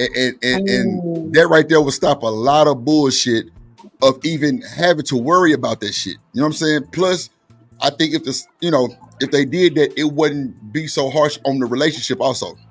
Go ahead. Sorry. So I'm just thinking okay, so circumcision is something that isn't mandated by law, but most parents choose to do, right? Okay. Right. And so why couldn't DNA testing be something like that? Again, I'm not opposed to the DNA test. I think everybody should get one for every child. Okay. And again, I said, I even think mamas need to, because they'll send you home with somebody else, baby. You did say that. You did. Facts. You did. For real. Facts though. Yeah. So, but I just think we need to make it something that doesn't have a negative stigma attached to it, that it should be something so normal and routine that parents just go and do it like they do circumcision. They choose to on their own, and there's no negative stigma around it, or I 100% agree with you, Diva. But I'm sorry. Was I cutting you off? I don't want to cut you off. Go ahead, Ami. Go ahead, Ami. You can't answer for the woman. Like, Diva, was I cutting you off? No, I was done. Go ahead. Okay. Now, this is what I'm saying. I 100% agree with you on that. But the difference between circumcision and this decision is that the woman's feelings isn't involved in the circumcision. Like, you know what I'm saying? Like, the circumcision is like, okay, go ahead and cut it off. It ain't got nothing to do with you, trust me, or none of that. But with her, she gonna always feel some type of way. I mean, my woman wouldn't, but you know what I'm saying? Right. Most women will always feel some type of way about, you know what I mean? Oh, you don't trust me and all of this. If you want me to do the utmost for the child, for your child, because it's as much yours as mine. If you want the utmost done for your child, you want no doubt in my mind that that's my child. You want zero doubt in my mind that that's my child. So it's just best to get it done. Yeah, absolutely. But so I think that's this whole, the woman being upset. I think that's one way that women are able to manipulate y'all, right? Because a woman who knows what she knows, like Mo Love said, she kind of side-eyed the Negro, but she was like, let's go do it today, right? And so a woman who you may have to worry about whether or not that's your child, they're going to use that because they don't want you to find out that it ain't your baby. Absolutely. So don't let these Absolutely. niggas manipulate you. And that should be, again, if it's a conversation that you're having early on, not when the baby looking at you in the face. If it's a conversation that you have early on, then the feelings, you got time to work through the feelings. Yeah, but Mo Love said she still feel a certain kind of way about that. Absolutely. And I don't blame her. Yeah, But that's so that's what on I'm her saying. son for telling her that, oh, my mama said, rather than having the nuts to say, I want a DNA test, he don't look like I think he's supposed to look or whatever. I'm for a DNA test. I'm for it too. I just want to put the onus on men to be able to communicate and have a conversation with their woman and not have to have the government step in, that type of situation and make it mandatory. No, be man. If you man enough to lay up in that puss, be man enough to have a conversation with that woman about what you want when y'all have children. Yeah, I would agree with that, and that would go on the premise that adults are going to be adults, right? But What if I'm we talking deaf? about the fallout from the children. The children, after they find out later that's not their parent, that's not their father. That I'm more concerned about the children because when they grow up, they find not out later. What up, Whether American the News? state mandates it or not, they can find out at exactly the same time. The state don't have to mandate it for when the baby come out, them to say, hey, we want a DNA test. Right? You can always choose that. Or a week when they bring the baby home in a week or whatever, to go to Walgreens and get one of the kits and swab everybody's mouth and send it in. Yeah, well, Nothing stops people. This is what I'm saying. I know. Y'all got to be adults, man. But I'm saying, people are not adults. They're And not you got to put your foot down on it. Don't sign nothing. You ain't signing off on no birth certificate or nothing. I ain't signing nothing until I get the DNA, and the DNA say that that's my child. And you need to even move like that inside of a marriage. It doesn't matter if you're married to her, because, you know what I'm saying, people be lying all the time in marriages. They do. True. Yeah, so I mean, men and women. Yeah, you're right. Hey, man, growing up, I never shit, boy. Hold on, what are they doing with their gum? People kill me with the, like, people think that a ring on the finger is supposed to be this magic bullet that's gonna like solve all problems, and you got the same problems that you had before. People still be foul with their ring. Yeah, because nothing's new, man. Nothing's new. It's like I mean, I've seen some of my partners growing up. I never seen so many uncles that only showed up at their house when the dad was at work. You know, come on, man. Come on, man. You know, DNA test to solve all that. Yeah, exactly. Thank you, Diva. The man had a family on the other side of town, but the man was in the house with this woman. Them children here. DNA test would clear it all out. I'm telling you, and somebody needs to say, hey, get the DNA test. Act like the mom was sitting there cooking and cleaning while daddy was on the other side of town, man. We need to stop that narrative, man. Them children, man, I look back at your family. You know that Joker ain't that guy. They ain't his dang on child, but he still raised the child, pat him on the back. Congratulations, you. Man, DNA test would solve it all. But is that why all these niggas is behind Donald Trump and want to be making America great again? Because they want to go back to a time that they had a family on the other side of town. Oh shit. Yeah, they want the family on the other side of town when there already was a family inside the house that won't even his children either. That's what it is. Them children don't look alike. It's like, I'm going on y'all theory. The children don't look alike. You know they ain't this damn child. But we only talk one side of every story. But them children ain't his. That joker got 15 children. All 15 his. Good luck with that. I like to play the odds, and them all 15 won't his. Come on, man. You know what? When you put it like that, Stan, damn, it's making me sad. And I got to look at my grandma because she had like 13 of them. Like, okay, how many of them really this man's? Hey, Diva, we're gonna link up. We're gonna go to the casino. We're gonna go to the casino. Let's see. Let's play the odds. Right? That's a big family, man. 13 siblings. That's my grandmother had 13 kids. Yeah. That's yeah, my crazy. great grandmother was one of 17.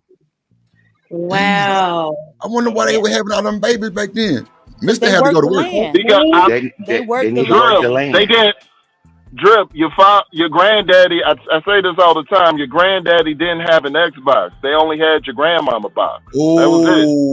There was no Xbox back in the day. They was couldn't get on the game. You could only get on your grandmama. That was it. Damn. Stay off grandmama. Stay off grandmama, huh? Color Purple said, yeah, well, they did play like that. They was old mister. Okay. That's true. They didn't have all these distractions that we have.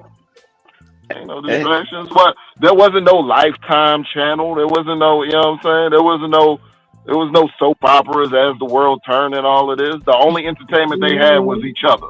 So let me ask y'all this, and forgive me if it sounds crazy, but was there abortions back then? Oh, you better believe Yes. it. It But was not far more like a savage in medical nature. Huh? one. Oh, okay. Yeah. I'll tell you, it was far more savage in nature. I'm talking about get the wire hanger. Oh wow. Or the Well, so or with the black women, they used a lot of like herbal methods. There's one black woman, I can't remember her name, but like she was given, a husband. She was during slavery, and they never had any children. But it's because they say she was always chewing on cottonseed. And cottonseed is a known abortifacient, right? It will make your uterus contract. And so it wasn't until after, so they thought she couldn't have kids. It wasn't until after they were emancipated that her and her husband went on to have 5 children. Damn. Got you. Cottonseed. Another thing is okra water. Like if you drink a lot of okra water early in the pregnancy, women have been having miscarriages off of it. Now late in the pregnancy, like last the very end of the pregnancy, it helps induce early where's the word? My bad. Go ahead. Oh, okay. You couldn't. I was just saying if you drink it too often, too early in the pregnancy, miscarriages. But if you do it late, like around the time that you're supposed to be giving birth, it will induce labor. Right. So there are several like herbs that are in a class called abortifacients. And so yes, they were giving themselves herbal or, in probably a lot of cases, preventing pregnancy to begin with, right? What's the class of that herb? Like, can you spell that word? Abortifacient. Yeah. Abort. Yeah. IFACIENT. City Trends. Fashion for Liz. That did sound like that. That's one of those I can't sound that out for myself. So it's not shit. Boy, that is hilarious. I tell you, boy. Ooh, I did not know. I'm gonna get up in this house. I appreciate y'all. Peace. What's up, gang? Have a good day, man. Omni. Have a good day. Have a good day. Yeah, that is crazy. Boy, I didn't know okra water and cotton seeds and do all that shit to your body. Hey, Drip, but I would advocate to do it at the beginning. I wouldn't say people to go back in their life and do DNA tests. I mean, because that would disrupt the fabric, and that would be a shit show. We need to know. That'd be a shit show. Man, them jokers been married for 10, 15 years, and them jokers go, hey, I want to swab all y'all mouth. Them jokers be like, huh? And then to come to find out. So, I mean, I'm being facetious about that, but nah, do it at the beginning. And I'm with D, but do it at the beginning, man. Y'all have the conversation at the beginning, because it stops a lot of the nonsense, that goes on, man. So I agree with Diva on that. So do it at the beginning. So my grandmother, 13 children. I had one aunt that was super, super light, but both of my grandparents were very dark skinned. Like my mama, everybody is chocolate. But I'm like, how did my aunt come out super light like that? And even her mom was dark and his dad was dark. Like I was always puzzled by that. But she looked like her sisters. Yeah, I mean, it's just genes.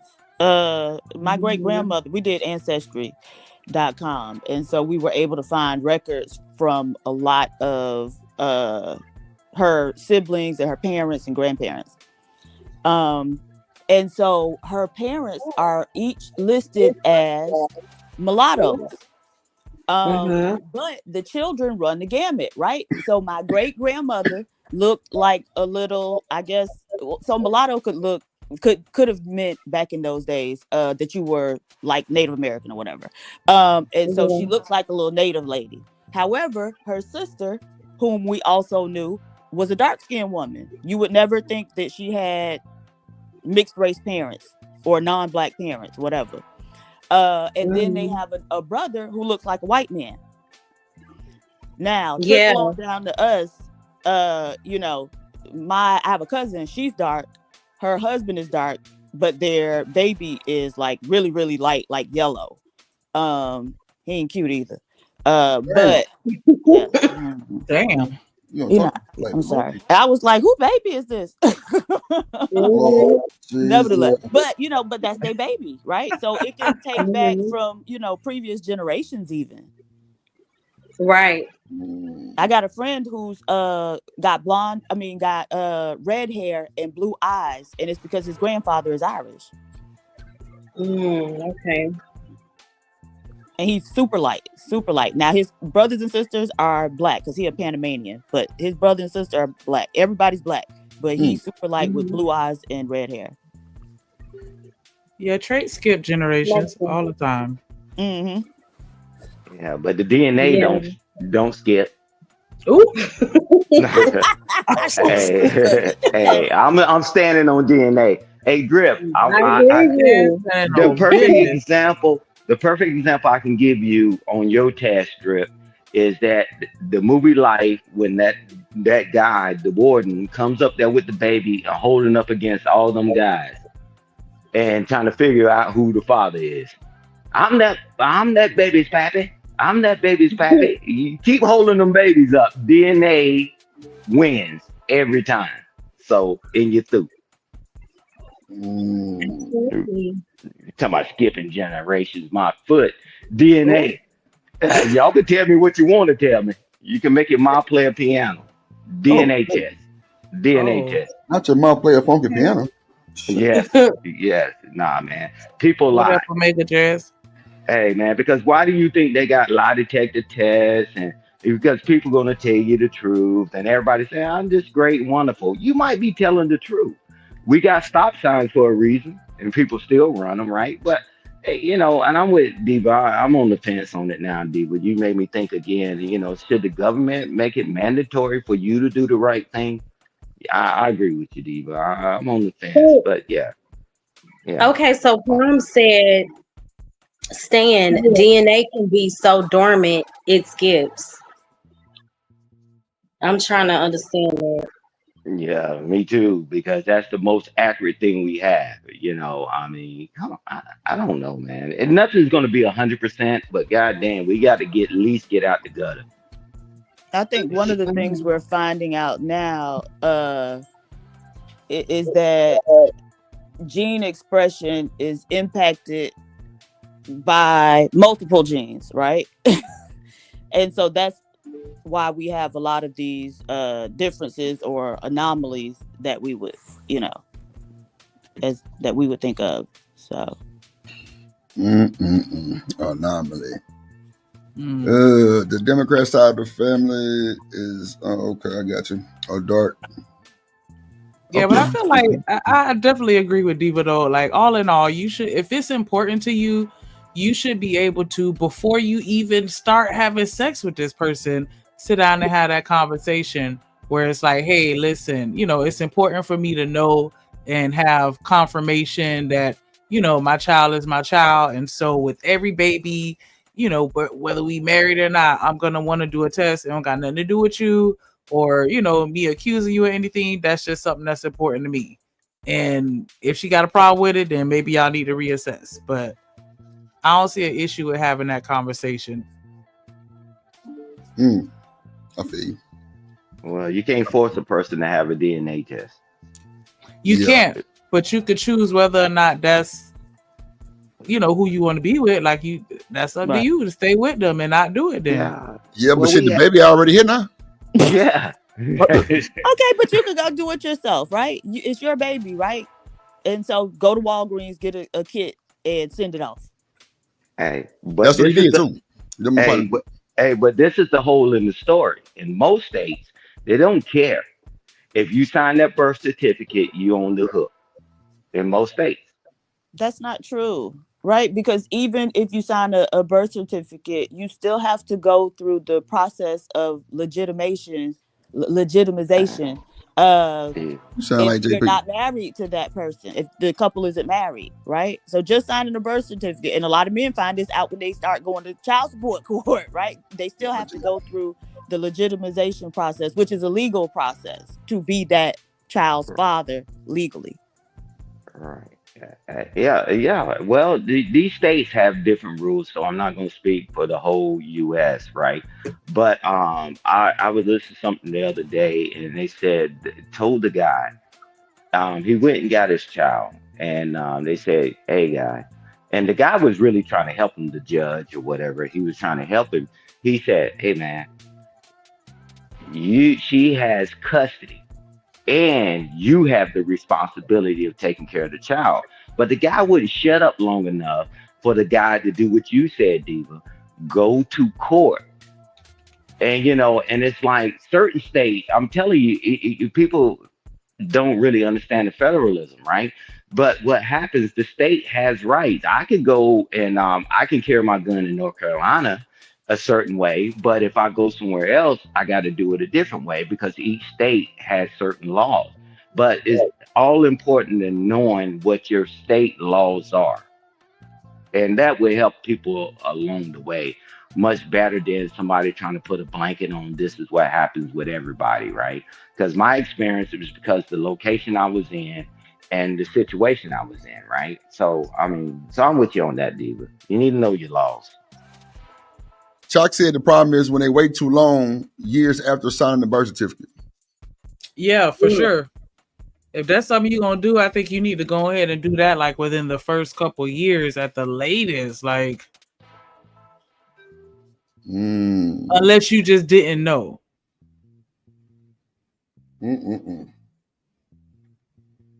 Like, you know what I'm saying? Like somebody randomly pop up and be like, "Yeah, this your baby," and the baby already fold, then that's beyond your control. But if you're there at the birth, yeah, go ahead and do it. If you gonna do it.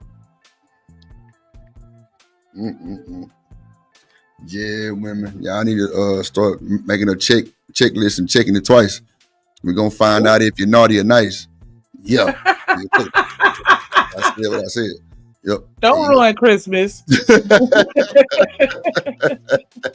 Straight up, goddammit. Literally and figuratively. Oh shit. Christmas will be canceled. But the best advice I can give men is that check your mail. Open your mail when they say that you got a child and you don't even know that you had been with anybody or whatever. You better answer that summons, because if you don't, it's a default judgment. And good luck ever trying to reverse it later. I never even knew that lady. I've never been to Arizona. Well, sir, we sent you the summons. Default judgments happen all the time, and you're going to get to see garnishment in your check. Stop. They just have to show you've been properly served. That's really all they need. Yeah, and that's it. And you're done. And you ignore it. If you want to, default judgment, you the father, you're going to pay. It is what it is. And you through. Through. Damn. You're going to pay that default. Drip, I finally saw the video you got that from like a couple days ago. What? And you through. Oh, Lord Jesus. I'm going to give you one. I told you too many times, baby. One more time. I was like, oh, that's where you got it from. Yeah, that shit is hilarious. Boy, that boy said, look, I done told you too many times, baby. That nigga was lit. He's like, fuck all that. Your ass is stupid. You got one more time. Just give me one more time. Yeah, that shit hilarious. That shit went viral as hell. Boy, that is crazy work, man.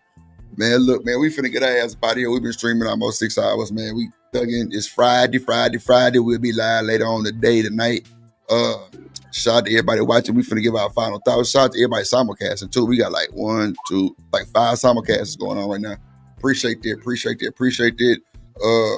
We're gonna start with Miss Joy. You sleep?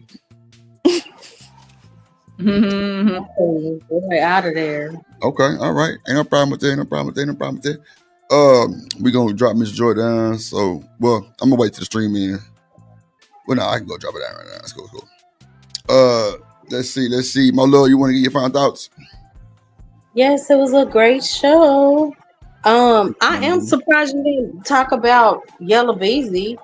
Yeah, that's gonna be tonight. I definitely know he got picked up. He is capital murder. Yeah, through. Oh wow. Yeah, I knew it was coming though. Them niggas talk too much. They talk too much. They said his mama spoke out on it. Mo3 mama. They said Mo3 mama spoke out on it. Oh yeah. They already knew that shit though. Wait, is that the person that he is accused of deleting? See, the thing is, Yella Beezy did not delete the person, so say, meaning physically, but he definitely set up the whole scenario for him to be deleted, and that's what happened. Okay. And he got deleted. Literally, they hired a goddamn Olympic track sprinter to run this nigga down on the freeway and literally hit this boy in the back of the head with one of them things, and it was crazy work. Yeah, so that's how that happened. So I will be covering that later tonight, because I know these guys, because I've been in the studio with them a few times, especially Mo3. Like, I remember when he was still trying to get everybody to believe that he was with Boosie way back in the day. So yeah. We're gonna talk about it. Well, I'll be here, and I hope everybody has a great day. I'm gonna drop down. All right, Mo. Appreciate you for coming through. Have a good day, ma'am. Have a good day. Diva, you want to get your final thoughts, ma'am? Certainly. Drip, Shanika, thank you for having me. I enjoyed myself as always. Y'all have a great day. Y'all. You too, man. See you later. Yes, RP Mo3 BJ. That's for sure, man. That shit crazy work, yeah. But see, when you do dumb shit like be on the phone when this shit is going on the same freeway, rapping and shit, like it was like you was too excited. Bro, they gonna ping that shit every time. If you thought you were finna get away with this shit, Trap Boy Freddy should be right there with him. I'm telling you, like, come on, man, you gotta know what time it is, bro. And guess what? Now everybody finna start snitching on each other. It's coming. They finna start snitching on each other. Yeah, come on, Prime. Stopping in the middle of the highway was a horrible decision, but he was gonna get hit anyway, Prime. He was in traffic. He ain't just stopped like he had to. I mean, because he wanted to, he had to. Shit, he was in traffic. And that boy got out, and them niggas got out too. And boy, the goddamn nigga ran a 4.2 and a 40. He wasn't bullshitting. Shit, went and walked that boy down. I'm talking about walk him down. Walk them down, man. Yeah, shoulders too. You right, Prime. I ain't even thinking about the shoulder shit too. You know what you know what, Prime? Yep. I'm gonna agree with you on that, because if I was running for my life and trying to get away like type shit, nigga, I'm using everything possible. So I definitely agree. I like driving on the shoulders, period. I just feel safer close to a shoulder where I have extra room to react. Wait a minute. You drive on the shoulder? Okay. No, I said I drive in the lane next to the shoulders. I'm playing. Yeah, I mean, shit. Man, look. Oh, shit. Nah, but yeah, that's crazy, man. Like, RIP Mo3 for shit show. RIP Mo3, man. That's crazy, nasty work. Let's see. Stan the man, you want to get your 5,000 G? Yes, sir. Hey, man, it's always a pleasure, man, to come to your show. Salute to you, Drip, and Shanika. But I would say two things. Get the DNA test early. And once it's established, love the children more than you hate each other. And you through. And I'm out. Through. That's a bit. That's a bit. Big facts. Yeah. Definitely gotta prioritize the kids at the end of the day. Prioritize the kids at the end of the day is exact what needs to be done. You're absolutely right. So how you feel about that shit getting done at the goddamn hospital? Shanika, what you think? Yeah, I think that's when they should do it, when they running all the other tests and doing everything else. That's what I said too. Okay. And now, as far as like with the Rome babies, like I don't know, I thought they had it everywhere where they put the little thing on there so you'll know, that the baby is yours. Just like you can't take the baby outside the hospital either. Like, but yeah, I think they should do the DNA test, at the hospital while the baby born. But I do think that, I don't know, I can see the good. I understand both perspectives because, when Sin made that comment about it clearing up a lot of cold cases, like I definitely see a benefit in that, just having everybody DNA. But then at the same time, privacy, like I don't want y'all to have my DNA unless, I choose to give it to you, whatever type shit. So, I don't know. I wouldn't say necessarily make it mandatory.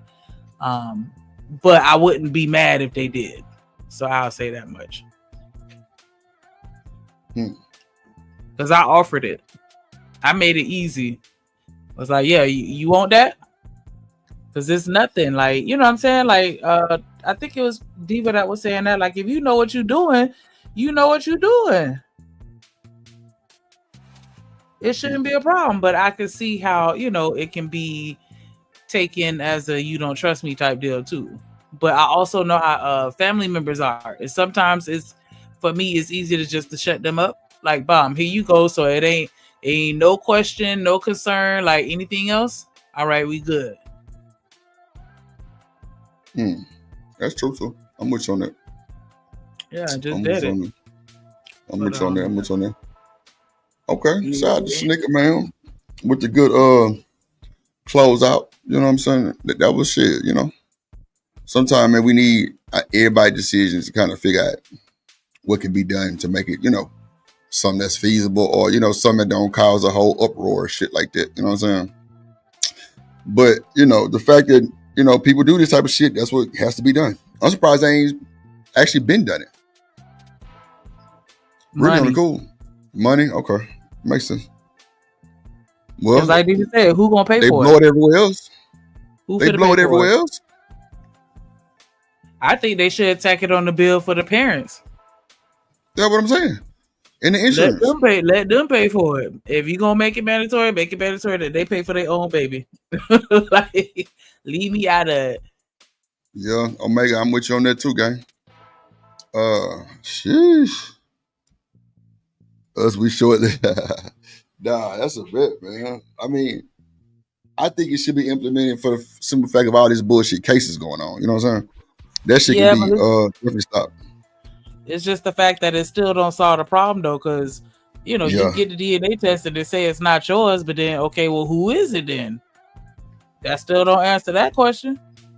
So it's just like, well, at least I know it's not you, and you can choose to still stick around, but still, like, I want to know who it is. And you still gonna have women that's just gonna be like, forget it, just to have no name on the birth certificate, and the kid's still not gonna know. So that's why I say it don't solve the problem. So that's why I don't know. I feel you though. I feel you. Yeah. We're gonna have to figure it out one day. Yeah. We're gonna have to figure it out one day, folks. But the date just ain't the date. What up, Frida Green in the building? What up, gang? But nah, man, we'll be. What up? We'll be back later on tonight. Listen, make sure y'all hit that like button. It still ain't too late to send or you can hit that thanks button after the stream over with. Still appreciate that. Hit that shit. Hit that shit. Get that cash out whenever, 24/7. I'm trying to get Chick-fil-A because Shanika ain't sent me my Chick-fil-A money last time. She catfished me on my cash out. She sent me a goddamn sticker that said F me. You had done got yours. I thought your thing had started dinging off. Wait a minute, you talking about things that dinging off? Oh, who is they? I thought you had got some cash apps. As soon as I said it, you were like, see, as soon as you said it, blah, blah, blah. Hit me with the cash app. I forgot who it was, but I thought you said like 2 or 3 people hit your cash app. So I was like, shit, they got it. But how you know it was for the breakfast fund, though? I let them have that. Oh, wow. You just going to give them the breakfast fund? Okay, baby. I'm saying, if you already I'm going to give them your weed fund. I'm going to give them your weed fund in because I ain't goddamn me sponsoring your weed fund no more. See, it worked in your favor because, see, now I had that in reserves and I got you later. That's all that was. Not reserved now. I didn't see. Girl, look. Say your final thoughts. I can't stand this one, I swear. Shit. I'm saying, as long as I got it, you always got, that Chick-fil-A on reserve. You got it in your pocket. All right. It's just in my pocket. That's the only thing. It's in my pocket. Okay. All right. See how she take my money out? Take my money. Yes. My house and my gun. Looking at it. But nah, man, y'all know what time it is, man. Appreciate y'all for watching, man. We'll be back on later tonight. Shout out to the Drip Nation gang. Make sure you get your memberships, man. The memberships is growing. I don't know what the hell happened. Somebody must have told a friend to tell a friend to tell somebody else, baby mama, daddy, at the movie theater last night to say, go get a membership with Drip because, goddamn, man, we got a bunch of members now. Like, it's crazy work. We deep up in this thing. Crazy work. Like, man, I appreciate y'all. Appreciate y'all so much, man. Make sure you get your memberships, man. I'm talking about we live for all the members who need help with their channels. Make sure y'all reach out and let me know. Goddamn me. And you through. Because we trying to get to the goddamn promised land. Miss Joy, we got you. We got Miss Joy up to her 500 and some subscribers plus. She through. Yup. She finna start getting super chats as soon as them hours get right. Yup. Through. Shanika already at 600 some followers. We getting her hours up. How many hours you got, Shanika? Why you always be asking me? Nah, my bad, because I don't be checking. That's the problem. You know what I'm saying? She might have 4,000 right now. Don't even know it. Might have 3,000. She don't even know it. We finna see though. Yeah, it's climbing though. It's climbing. Like I check every now and again. I don't like looking too often because then I get fixated. But yeah, I said the same thing. It's definitely growing. But you need to check right now. Wow. Okay. Yeah, right now. So we can see it in real time.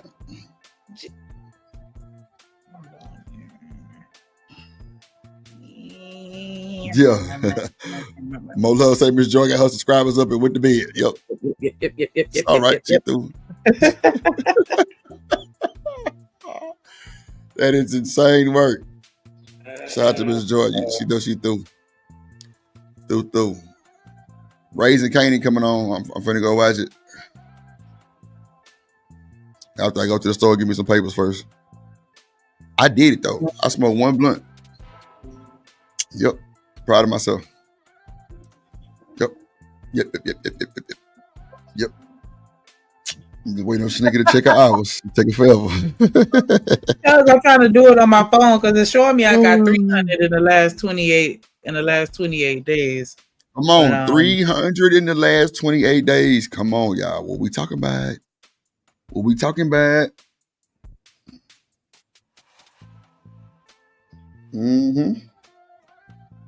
trying to get it going, man. We trying to spread the love, Craig.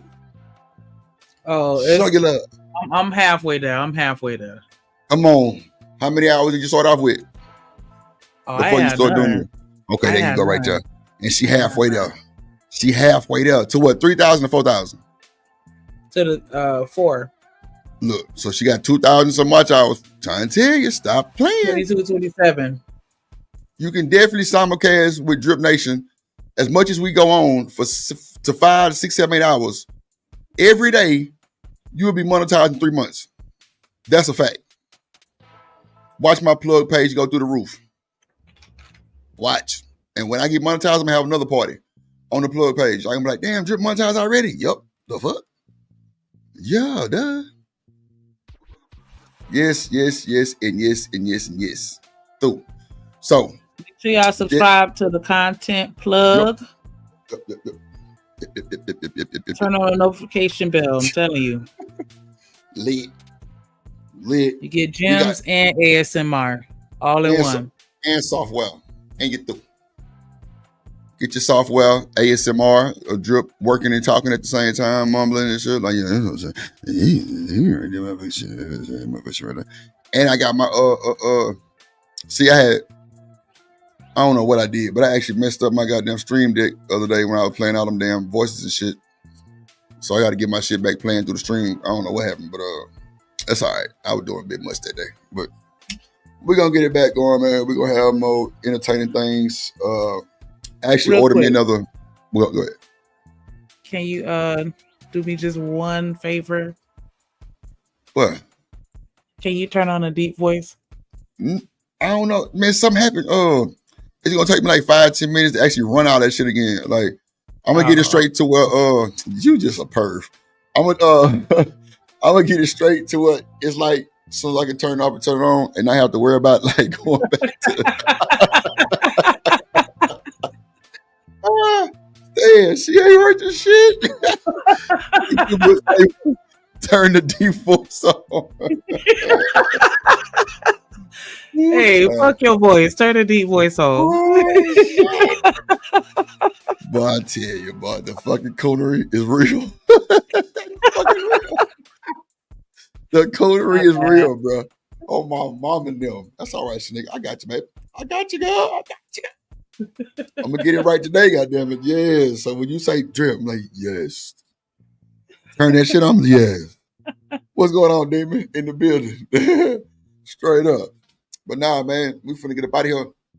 I wish everybody have a good day, man. You're going to work, put your seatbelt on, please. Get you some coffee. Positive Vibes of America, Craig. If you're working at home, make sure you get your little, you know what I'm saying, a little hit of that desire. Get your little coffee. Make sure you're good to go for the world, Craig. And put some pants on. And put some pants on. Yeah. That. Stop, put some pants on. Stop walking around in your drawers. Yeah. Yeah. Calling myself out. Yeah. You know, Shanika, Lord Jesus, that thing be out there all day long. Just out there. Lord Jesus. Lord Jesus. So that's what I'm telling y'all. Like, we all finna do it right now. Get up and go grab you some pajama pants. At least. Yeah. Get some yogas. Drip Nation merch coming. Hopefully within the next 28 days. I've been doing a lot of, picking, designs and shit. Women will have the yoga pants with the drip on it. Makes you so Drip comfortable. Nation. You know what I'm saying? So what? So what now? What makes you so comfortable? I want one of those. Okay, so once we get the first line out, then we'll have a Shanika limited edition line. Okay, I was gonna say, I actually got a list. I actually have a list. It's cool. We'll have a limited edition line for the women for Shanika.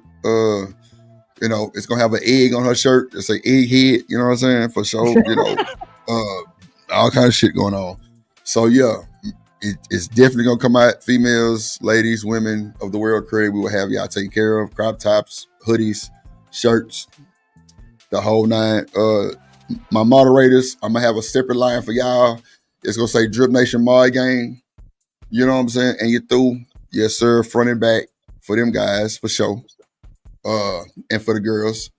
So yeah, it's a lot coming, man. It's only one me. Shanika just here so she don't get fired. You know what I'm saying? So, with that being said, Shanika, you got anything else to say, man? Stay sucker free in a land full of lollipops. And don't trust a big button to smile. Ain't through. Let's go.